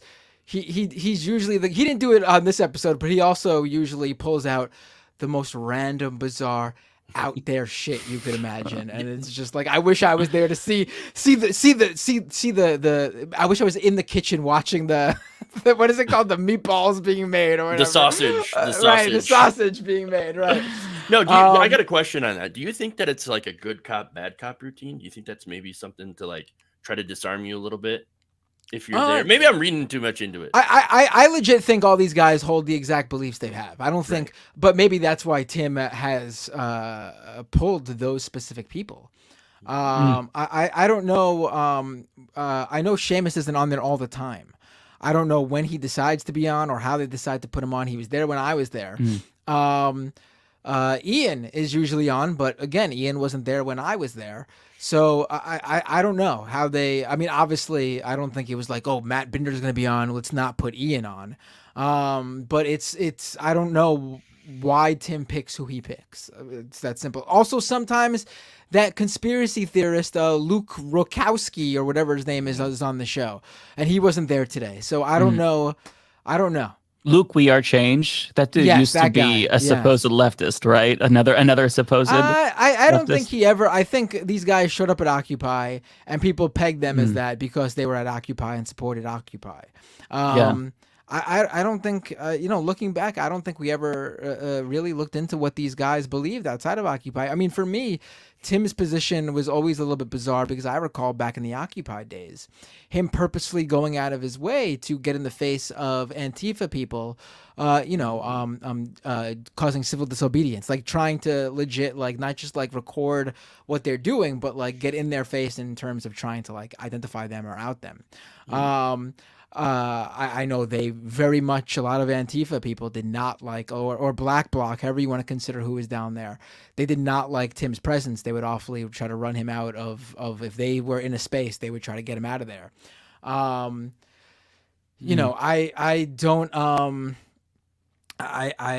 don't know exactly if there was any bigger tell then for me, but that was definitely a position where I was like, something's off about that.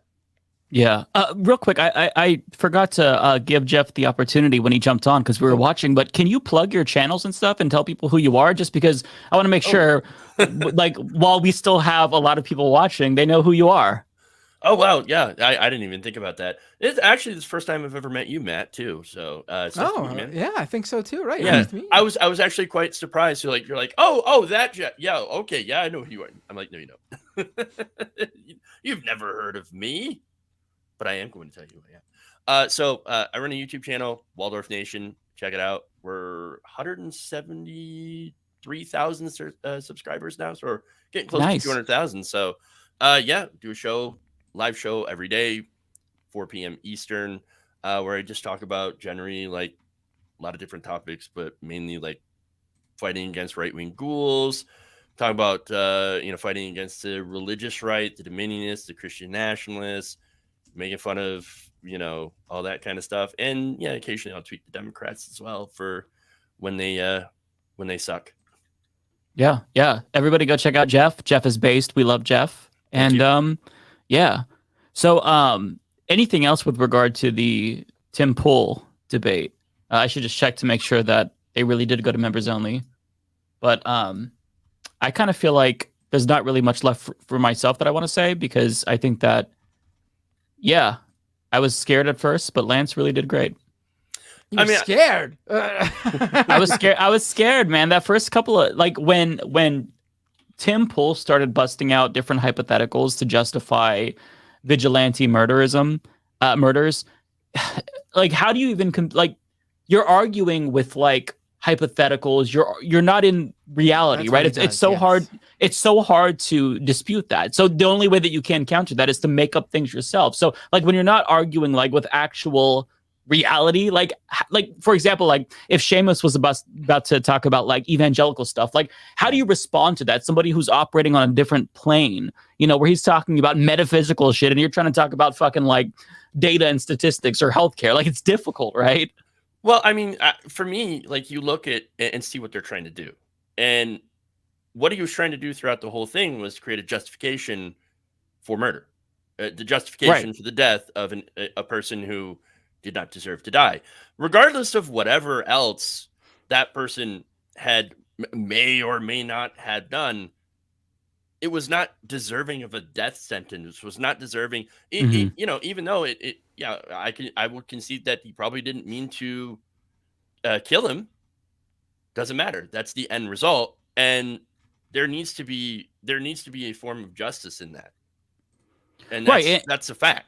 Yeah, as Matt was saying too, it's like the left probably wouldn't be talking about this if the individual who committed that was brought to justice, was arrested, and like he kept bringing up the 25 people that were pushed in front of trains. I mean, Ole made the comment, right? They should be brought to justice as this guy too. Like it just, all of this is so simple that it's like brain breaking. Like you can tell, like he's just trying to hide the ball. He doesn't want to say, I think that people should be allowed to commit murder. Like vigilantism is good. Like he doesn't want to say that.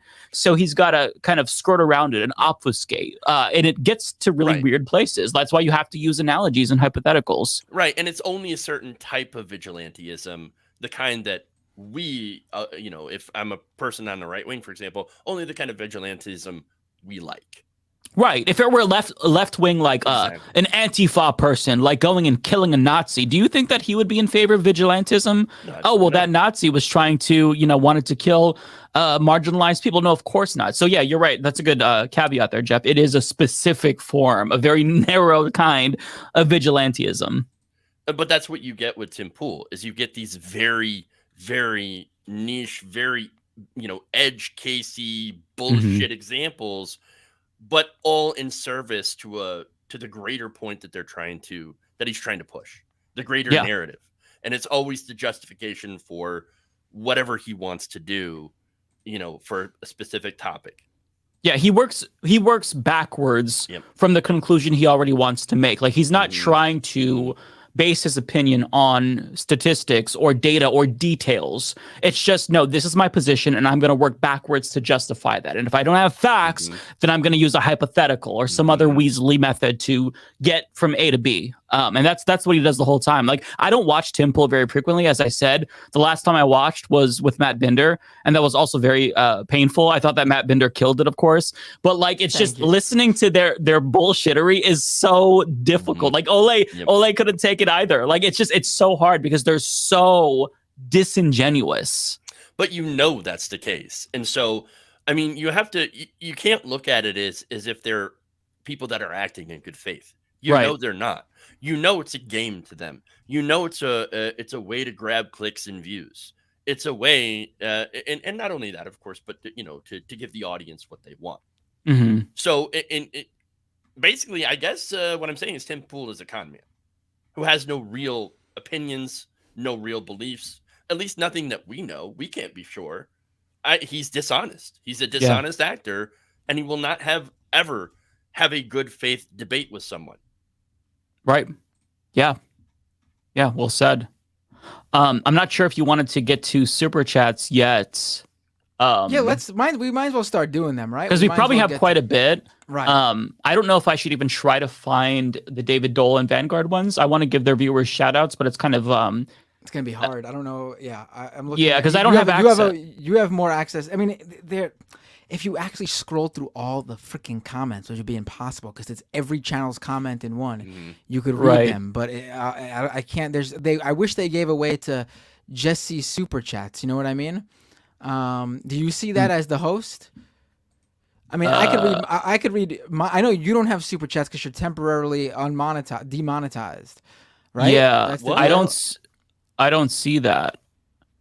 All right. Well, let me read my super chats then. You're not gonna be able to go back, and it's just too much. Yeah. Here's what I will say though, real quick, is that I'm sure that the next time that the Vanguard and David Dole do a stream, they'll go back through and read all the super chats that they missed, because you can do that. Like, YouTube does save a log of them. So if you missed your super chat being read by them, just keep that in mind and check, because I'm sure that they will get to it at some point. But yeah, we'll get to Matt's at least. I want to mention Scarlet Red, who's been on this show before. It seems like she has confirmed the individual who killed, the identity of the individual who killed Neely on the subway. Oh. It's on her Twitter Scarlet Red with an X for Scarlet, SX, Scarlet Red. She really lays out. She has confirmation from former classmates. I'm not gonna let's check it out. I don't want to take everyone should give credit to where it's due and go read it there. All right, let's go to the super chats here. I'll pull them up as they come up on the screen. She's been on someone asked me. She's been on Leftist Mafia, not my show or any individual. I mean, she could have, but she hasn't been on She hasn't been on Doomed. She was been on Leftist Mafia before though. All right, let's read some super chats. What are you pulling up on the? I can pull them up as they come. Oh, okay. So maybe I'll want to just prioritize those, then we'll go through your backlog, Matt. Okay, sure. So go ahead. Let's. Okay, so here's one that I can see. This is from Daredevil. I don't know where these are coming from, by the way. This is for me. For Tony Rizzo. Okay. Matt, can you please check your Discord DMs? Oh, okay, I will. I'll do that. Yes. Okay, and Forresto Mintero, literally all Lance had to say was pick any one from the meta study when they were demanding he provide individual studies. Yeah. Good point. I think that they didn't grasp that a meta study is a bunch of studies, like an overview of all the studies collectively and what the conclusion is. So just getting them to understand what a meta study was very hard. But I think he did educate them at the end. We have Matt, check your Discord DMs from. Everyone wants me to check my Discord DMs. You better get to your DMs. Something juicy. I'm really bad. I'm really bad. Tony Rizzo says to check your Discord DMs, Matt. From Directive 4. Yeah, Matt, go check your fucking DMs immediately. You know what? Why would I check my DMs when clearly it's monetizable to not check them? Okay, that's all that I see coming through in the chat. So go ahead and all right, cool. Take it away. Here we go. Going through the ones telling me to check my DMs. That Forresto Mintero one that you read was from my chat. Daredevil with the DMs. Honeycat. Ian once said that he thought Kanye was bringing Jews to Jesus, so he definitely fits right in, right? That's what I mean, though. He says completely outlandish things. Like, I don't think he holds that.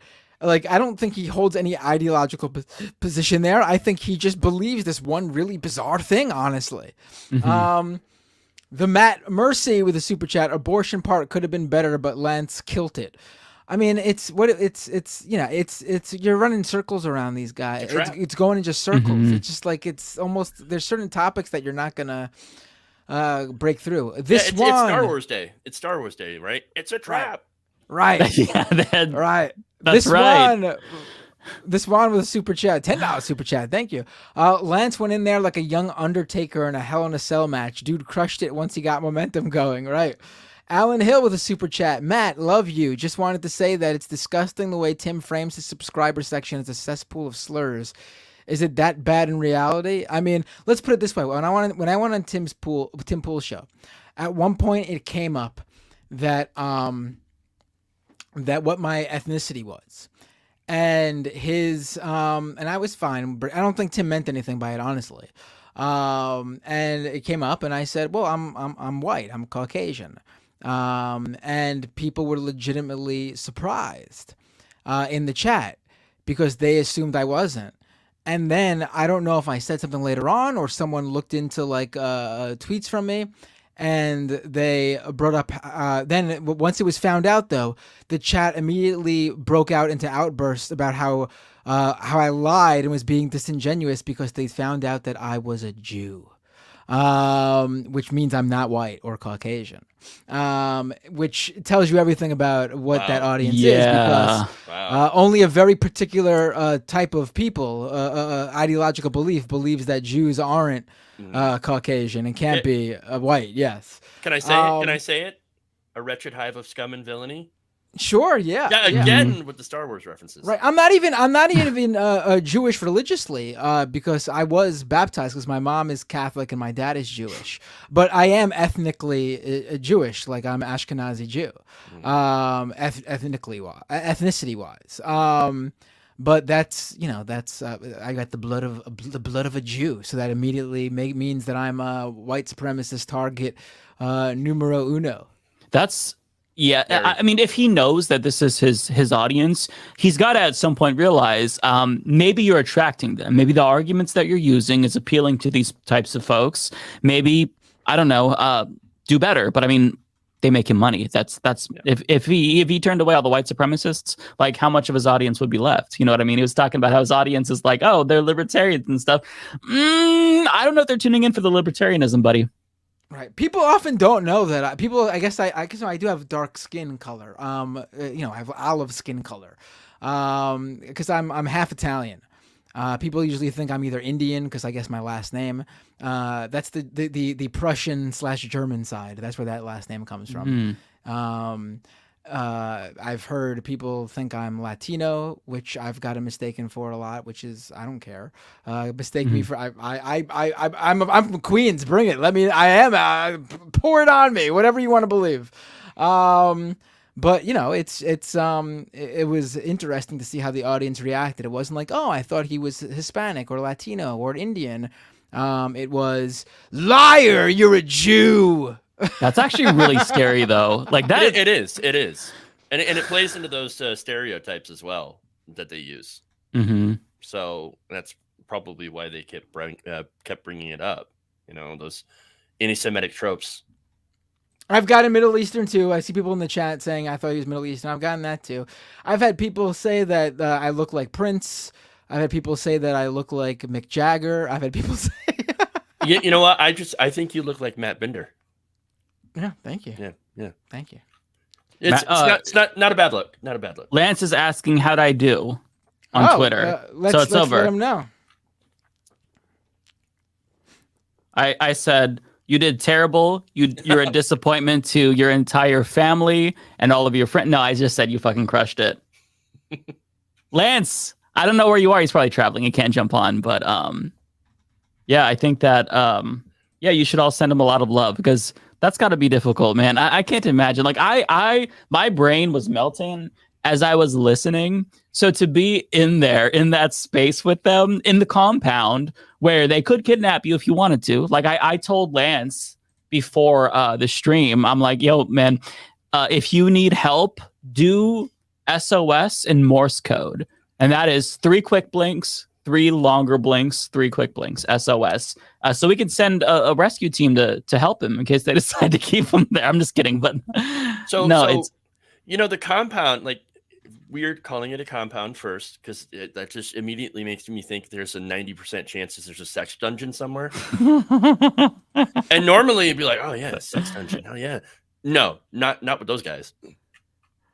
Oh yeah, that's such a great point because like that would imply that they have had sex. Yeah, no, that's not happening. And I just gotta like the first question that I've got to ask Lance is like, what did that room smell like? Like I don't know if I want to know, but I'm curious at the same time. Like, can you smell the beanie? The beanie has the beanie been washed? Like, did he get close enough to realize it? Because I don't think it has. So he probably smelled the beanie. Either that is there's. I wonder about the weirdest shit. Okay, like, is there like a closet full of beanies, or is there like because he's probably rich enough to afford something like this, right? Is there like a robot that picks out a beanie every day and just places it on his head in the same way every single day? Like, is that a thing? I don't think he ever takes off the beanie. Or yeah, that's the other thing. Does he ever take off the beanie? Let's see here. We got a super chat from Evan Christensen. Lance made a strategic error not taking a laptop or iPad with him. Didn't have all the facts on the subway killing. Lance did have his laptop with him. Yeah, I thought he did. Yeah, I wish I had mine because they didn't tell me. I told Lance to bring it. They never told me you could do that.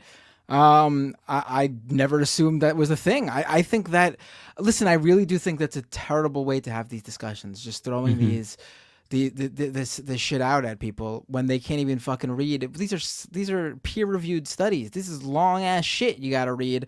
It's very intricate. You can't just Tim was like, let me skim.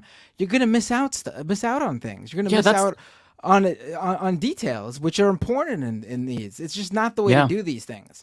It's just nonsensical. And then they just outright throw away any sort of meaning they give to it by just saying that your study is bunk bullshit because they don't like the details that come in. It's just pointless. What's the point? Like, yeah, exactly. If they're just going to reject factual information, studies that contradict theirs, then why even bring it? Find another avenue to attack them with. Yeah. Tell Lance that this trans lady thinks he nailed it. We will. Thank you. See, DJ Inmeyer. I'm probably butchering your name. I'm sorry about that. Maybe Schinmeyer? Possibly. I'm the worst with names. Oh, me too. I'm terrible. I butcher every single name. I see. For me, like, since I have a difficult name to pronounce, I just automatically can't pronounce other people's names. Like maybe it's a spell or something, and I have to break it. No, I got yours. I mean, figurative. That's not too bad. Yeah, like, I got that one. Okay, yeah, you kind of crushed that. Yeah. That was good. Thank you. Any more super chats? Oh yeah, let me get back to that. Sorry, I got distracted by this tangent we went on. Wanda with a super chat. I had to follow Ole's lead. Applaud you and Mike, Leftist Mafia. Parker with a super chat. Strap him down, give the jab, and mandatory CRT class. Right. Kowalski with a few super chats here. You can pry my pencil from my cold dead left hand. Where are my fellow left-handed survivors? Lance walked in, yelled World Star, and took him out. Balthazar228 with a $10 super chat. Ultimately, Lance is treating this way too honestly. This is Tim Pool's audience we're talking to. You have to talk at a lower level confidently rather than eloquently try to explain to Tim. I mean, I think Lance did really good. But you know, I do think that's again one of the things with the studies. It's just you know, they keep bringing it up.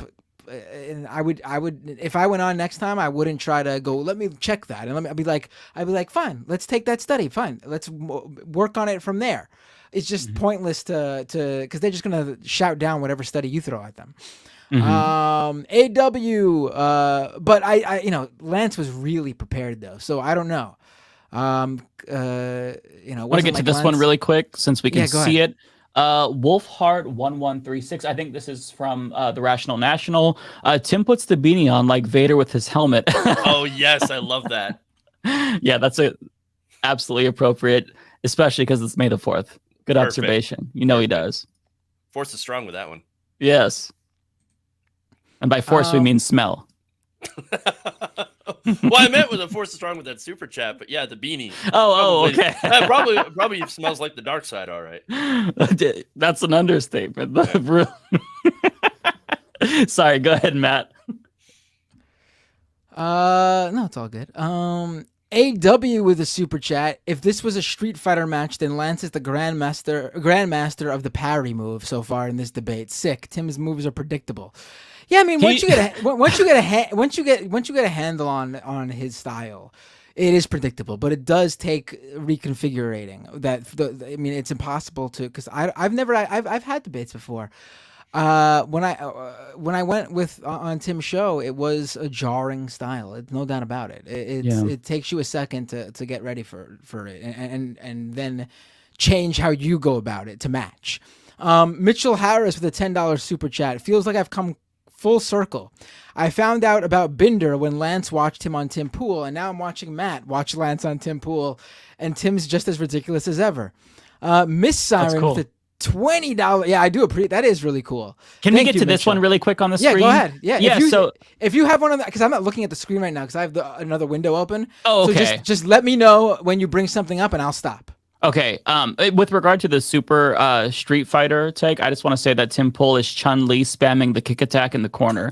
That's my take on that. But this one, I believe it's from the Vanguard. Colts fan 354 still running a ways behind, but goddamn, he always derails himself with a billion useless anecdotes. Yeah, that's what we were complaining about. It was very difficult to get through for sure. He does that every time.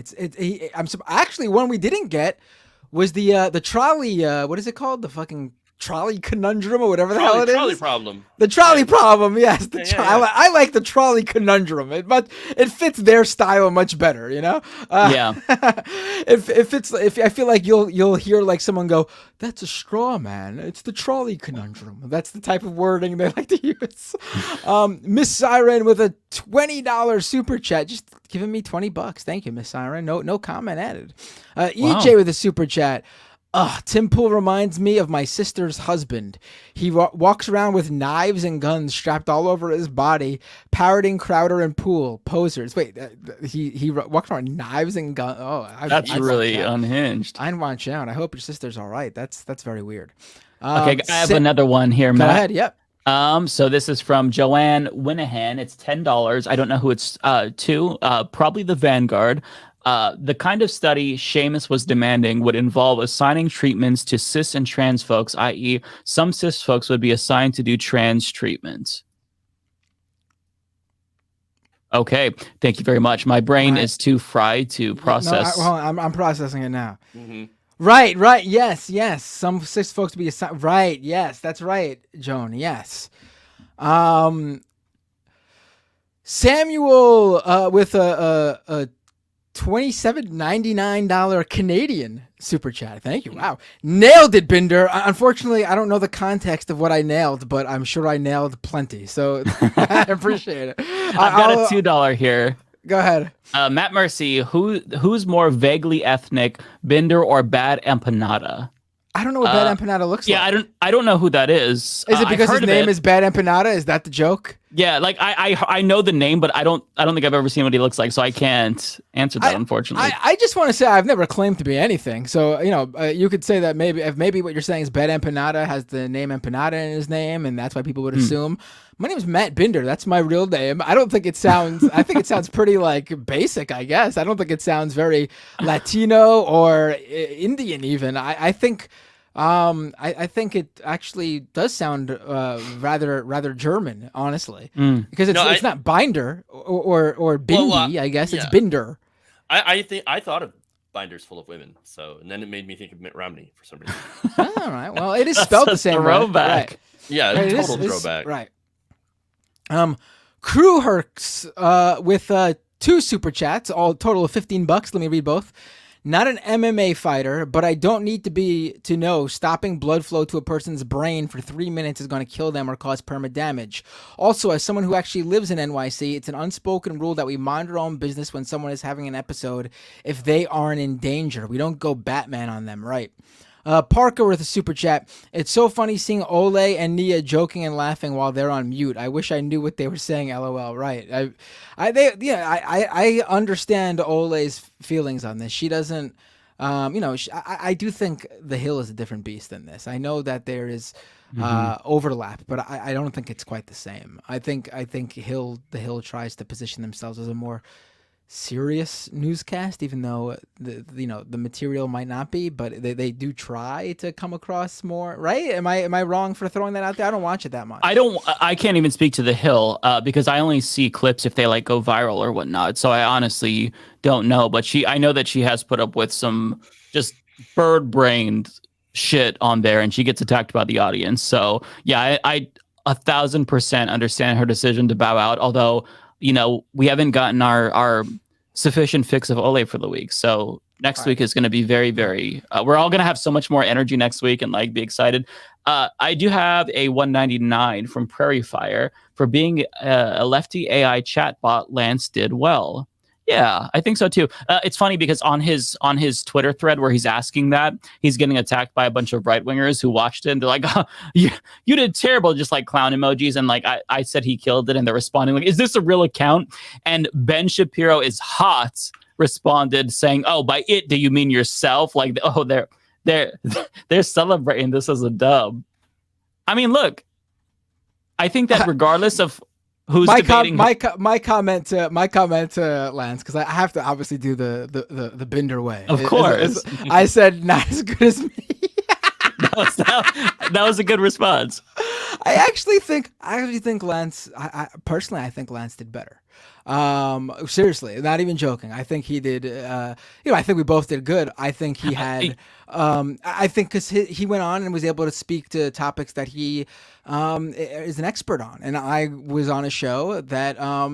It just so happened that the main topic was, abortion, and I believe that women have the right to choose what to do with their own body.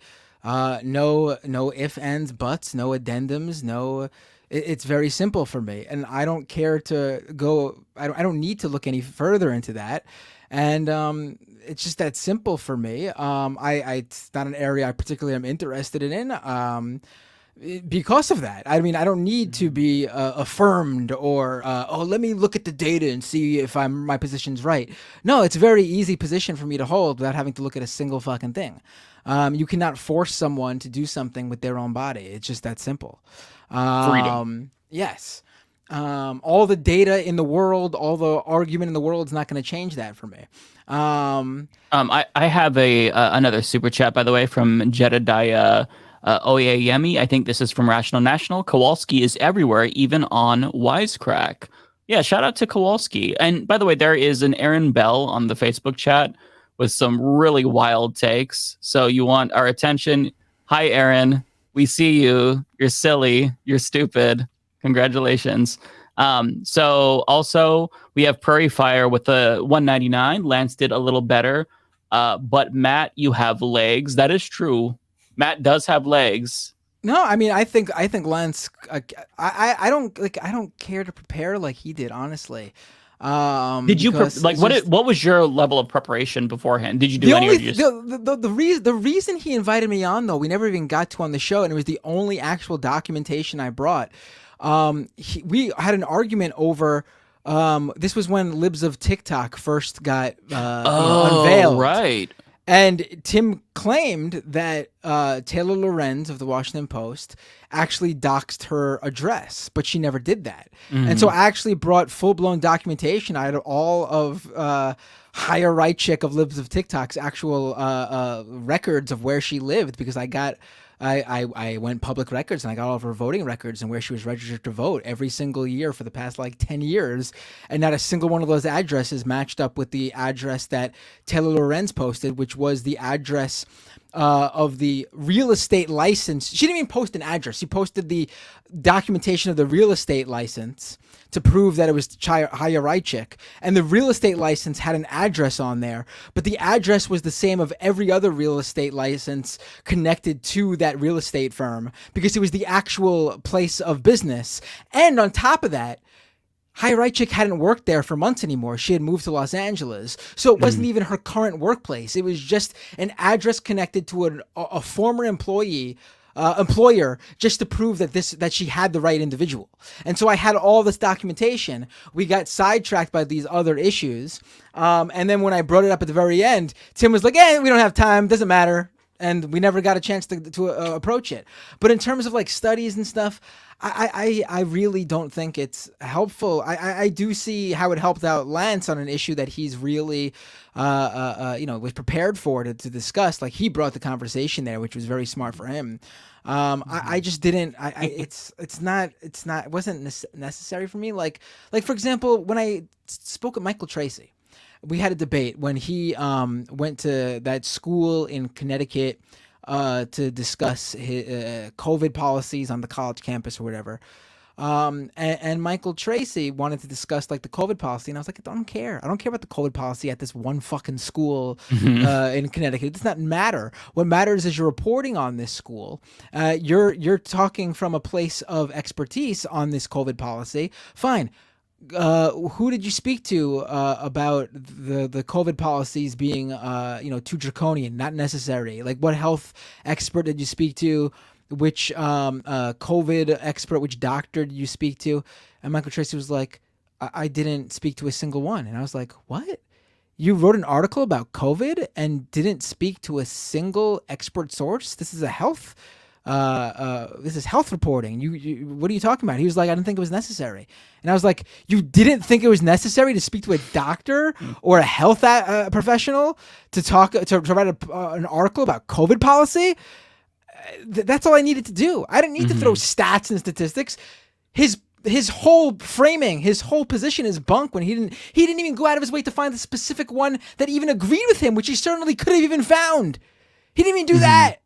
Like, to me, that's all I need to do for these things. Like, I think that Matt, you and Sam Cedar have the same really good, like, off the cuff style to where you're really quick on your toes. So, like, I don't think that you need to prepare. And if anything, if you like over prepared, that would bog you down. Like, I think you're good at just like in real time taking something and having a good response to it. So yeah, I think you still crushed it too. Don't undersell yourself. But I want to get to a super chat from Loic. Oh, it's still on the screen. Lance said pegging, and it solicited a very peaked reaction. Sexual anarchy. Yes. Also, Pluvis with a $5 super chat. Whenever I hear anyone bring up the dilation reality TV girl, I want to shout, have you never seen a mom freak out at their kid about their retainer? Oh, my God. Yes.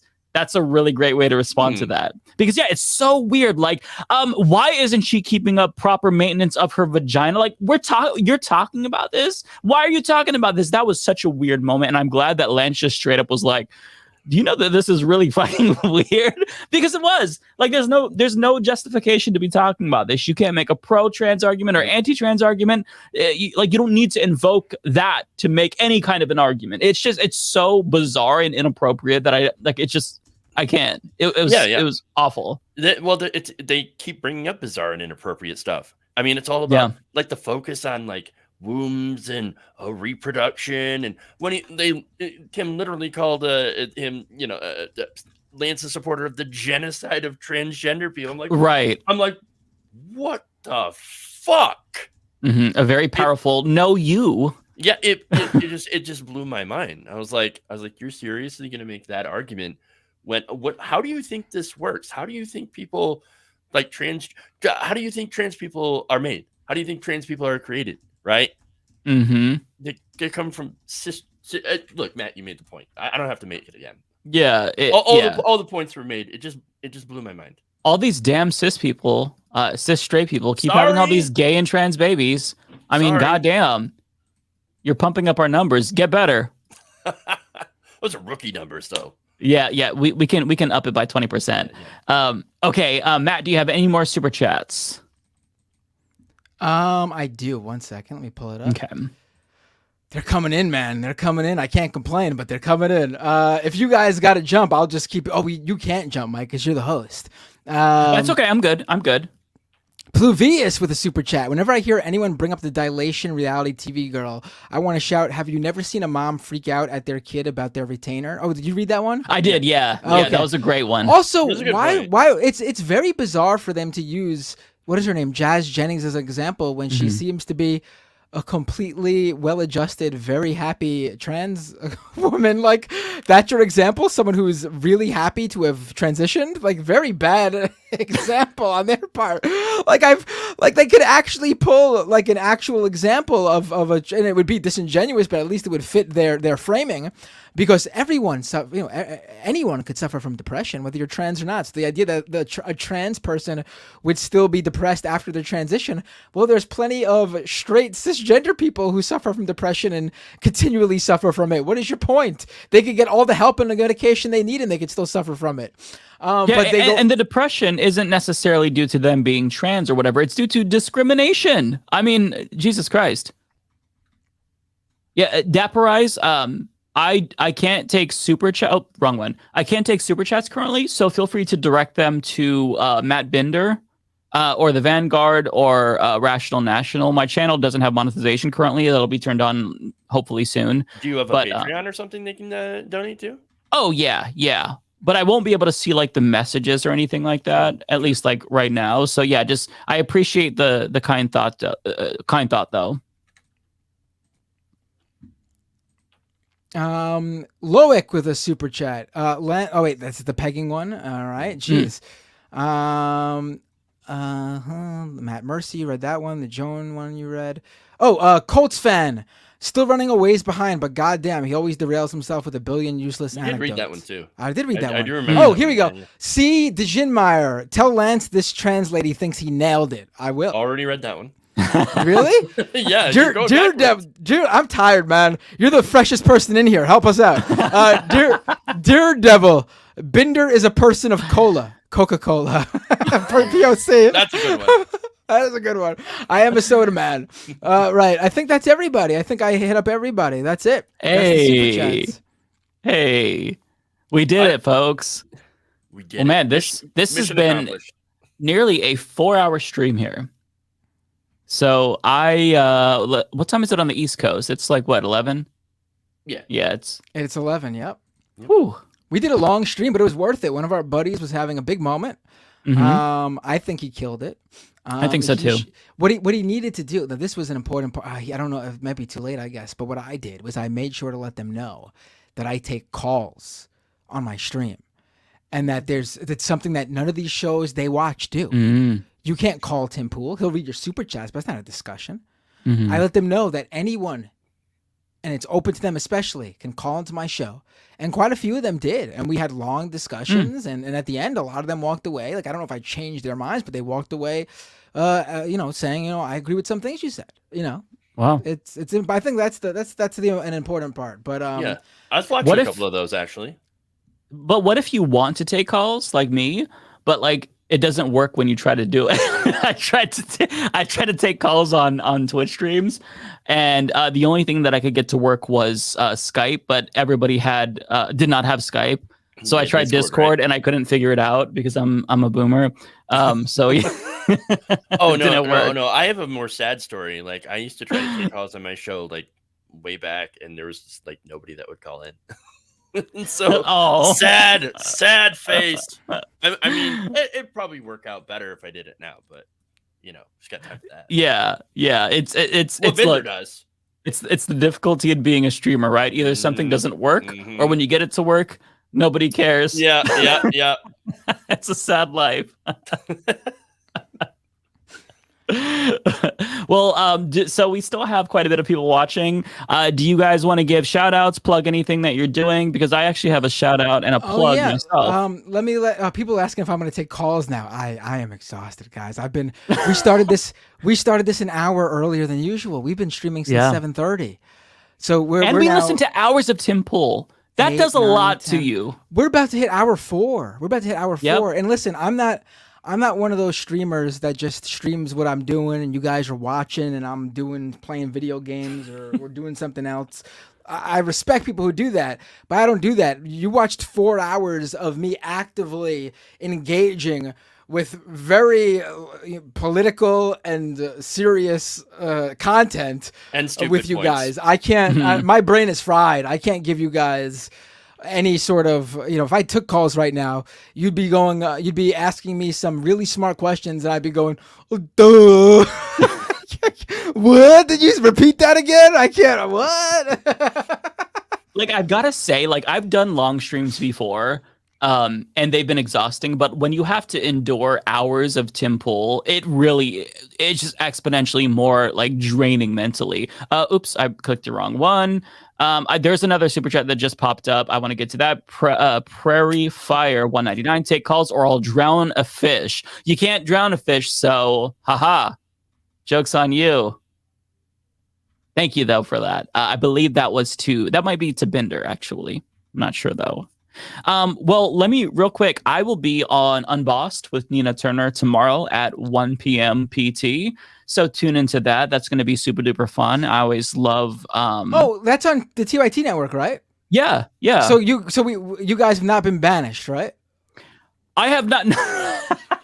No, we have not been banished. Wait, Jeff, are you on the TYT network? Yeah.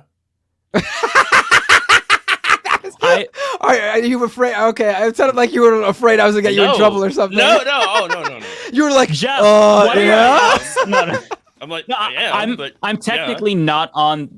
I'm unplugged from the network. It's a mutual thing, which is why I can't do monetization currently because YouTube has to reapprove me. So TYT is not my network partner anymore.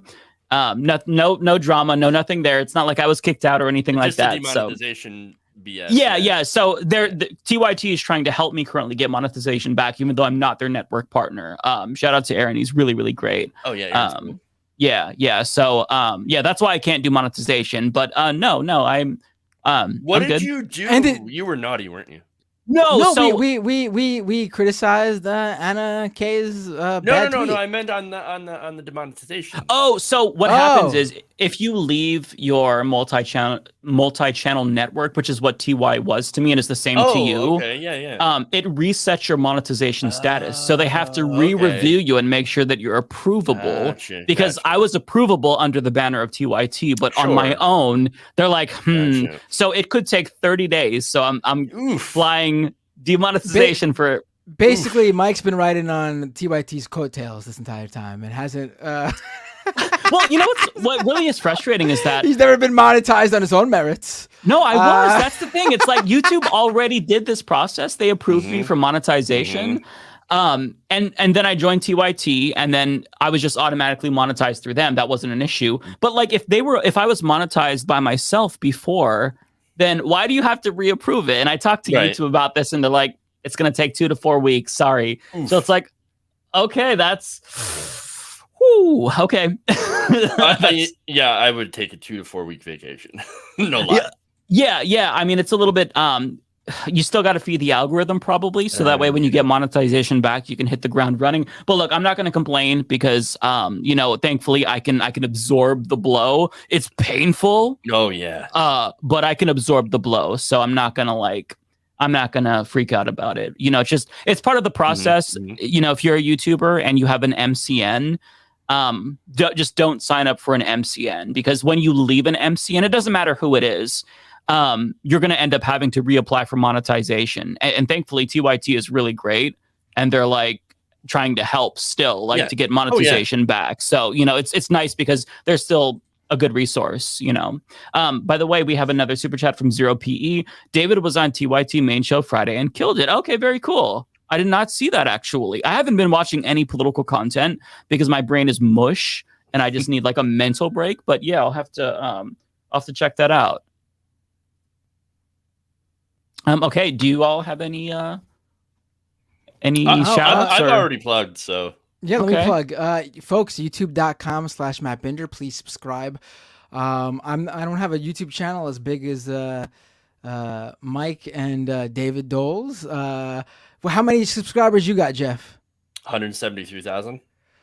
I don't even got as many as Jeff. Jeez, I really am really lacking it on the YouTube channel front.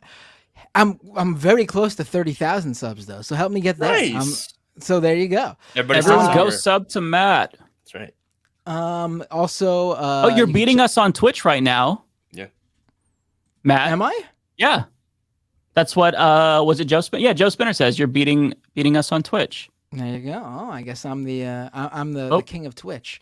I'm beating you guys on Blue Sky. You are, and Twitter. Got any of them Blue Sky codes for me? I don't. I'm sorry. I really don't. I will say, really funny. I someone looked into like the Blue Sky data and like found what the major groupings were. And like, there's like, a crypto grouping, art grouping. And I'm in the mainstream / politics grouping. And they pulled the top 10 accounts in that grouping. And it was like AOC, Jake Tapper, Parker Malloy, Ben Collins of NBC, and hell yeah, look at you. So I gotta focus on the Blue Sky front. It's all blue once again, Matt Binder flocks to the one platform that does not pay you and decides this is where I'm gonna stake my reputation. I got the Twitter followers and everything. Twitter doesn't pay you. Now I'm doing Blue Sky. Blue Sky doesn't pay you. Could have done YouTube, get paid. Could have done Facebook, get paid. Could have done TikTok, get paid. But why would I do that? You're not on Facebook? Why would I do that? I mean, I don't have I just have a personal Facebook account. I don't have any like. See, I upload every single video to Facebook. I just don't have. I've got a very large right-wing audience on Facebook. You do, really? Oh yeah. I get lots of really interesting messages, DMs in particular. One more super chat here from Patrice Hubbard, $9.99. This is to it's not Rational National. It's either Binder or Vanguard. They say, hey, I don't know how Politicon goes, but I would definitely go if the Leftist Mafia had a booth, class, meet and greet or whatever. Still waiting on tour dates. Hey, well, that's good to know. They're already doing it. It's coming up in like 2 weeks. There's no way that. Oh, is it? Okay, so we're too late. Maybe the following year though. It depends on where it is, because I wouldn't want to go to Florida, for example, or Texas. They're doing a tour this year. They're doing May 12th in Portland, Oregon. May 19th. Oh, no shit. Yep, May 19th. I didn't get an invite. Fuck you, Politicon. It actually doesn't look like it's an official Politicon. It's a Politicon presents Sisters-in-Law. It's well, maybe that's why you're not invited. Oh, okay. That's okay. Sorry, I left out that bit of information. It's a tour of it looks like various women in the political space. That would. I get the lack of invite. Okay. They're also promoting their podcasts on their page now. I guess they have a Politicon podcast network, and two of the podcasts are one with James Carville and another one with Mary Trump. Donald Trump. Sounds amazing. God, we're missing out. I don't think we're their target audience for that anymore. Yeah, I don't know if they're still doing the broader sort of political gatherings. Political influencer gatherings or whatever, but although I've got to say, if Leftist Mafia showed up to Politicon, we would crush it, because the family is very, very, very enthusiastic and vocal. We have the best viewers, and I think we would be probably more popular than James Carville. I'll say that without a doubt. Yeah. James Crypt Keeper Carville. That's a good. Just thinking about that. Lance just got back to me after seeing the DMs. Apparently, he was paying attention to the Discord DMs, and I. Oh, that's why they said check. Okay. That makes sense. Okay. Tell Lance to jump on. Let's go another hour and a half, 2 hours, 3 hours. I'm still fresh as a daisy. One more super chat. This is from Pluvius, $5. Speaking of blue sky, has anyone else noticed that the right-wingers seem to be calling it blue ski like it's a Russian conspiracy? I know, right-wingers like Mike Figueredo of the Humanist Report. I noticed I did it on accident when I was talking about it, too. I don't know which video it was, but I called it blue ski and then blue sky again. Someone pointed out that if you're because someone was reading a Tech Dirt article on Blue Sky, and they were reading it via like one of those of text to voice things, like maybe it was even Siri, but the text to voice generators even say Blue Ski. So oh, okay. So you just have AI brain. You just have machine AI brain, Mike. I'm an NPC. You're no better. Yeah, you're no better than an AI. All right, folks. Well, what do you say? Should we call it a night? Is that it? Any more last? Or should we try to goad Lance into jumping on?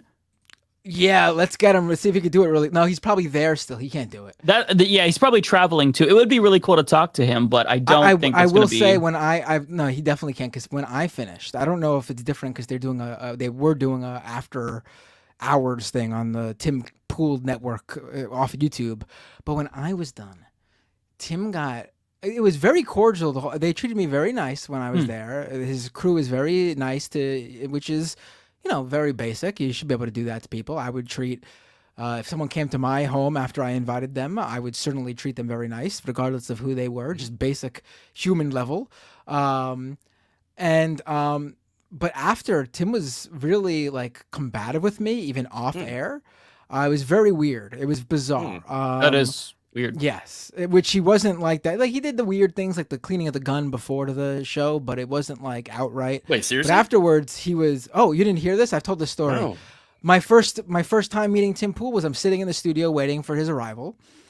He comes in, he goes right to his wall, takes a gun off the wall, and starts cleaning it right in front of me, like a real gun, like he has on the one he has on the wall. Just that's his hello to me. Like he just says, "Hey," and he's talking to me while he's cleaning his gun.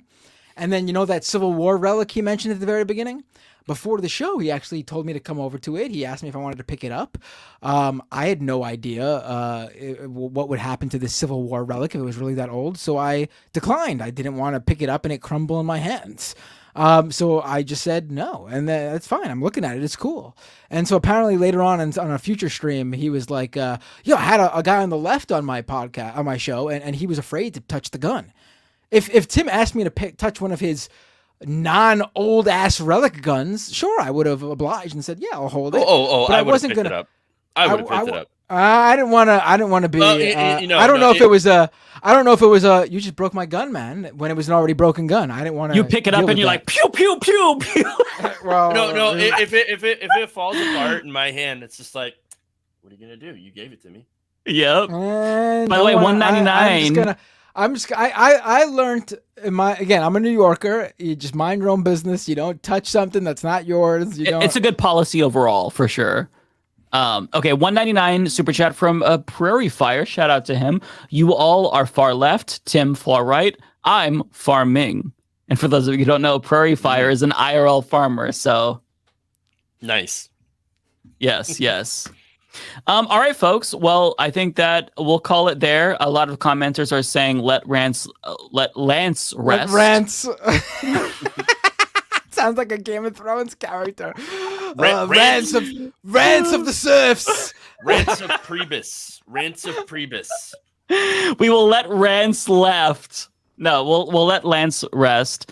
And we'll see you all next week for a normal episode of the Leftist Mafia at our normal time. Well, there really is no such thing as a normal episode. That's true. That's true. Oh, and thanks for letting me jump in, by the way, for this. Yeah, we'll have to bring you on proper. You got to come on. And no, I think you've done you've made your appearance. That's it. Go to the back of the line, Jeff. Yeah, get back there. You'll be on. There's like 100 other leftists now that'll come on, and you'll come on in 2 years. No, you'll come on. Let's get you on an actual episode. All right, let's get you on an actual full blown. Yeah, for sure. It'd be great. It'd be a lot of fun. All right, folks. Well, we'll see you next week. Take care, everyone. You can't see my arm, but I'm waving.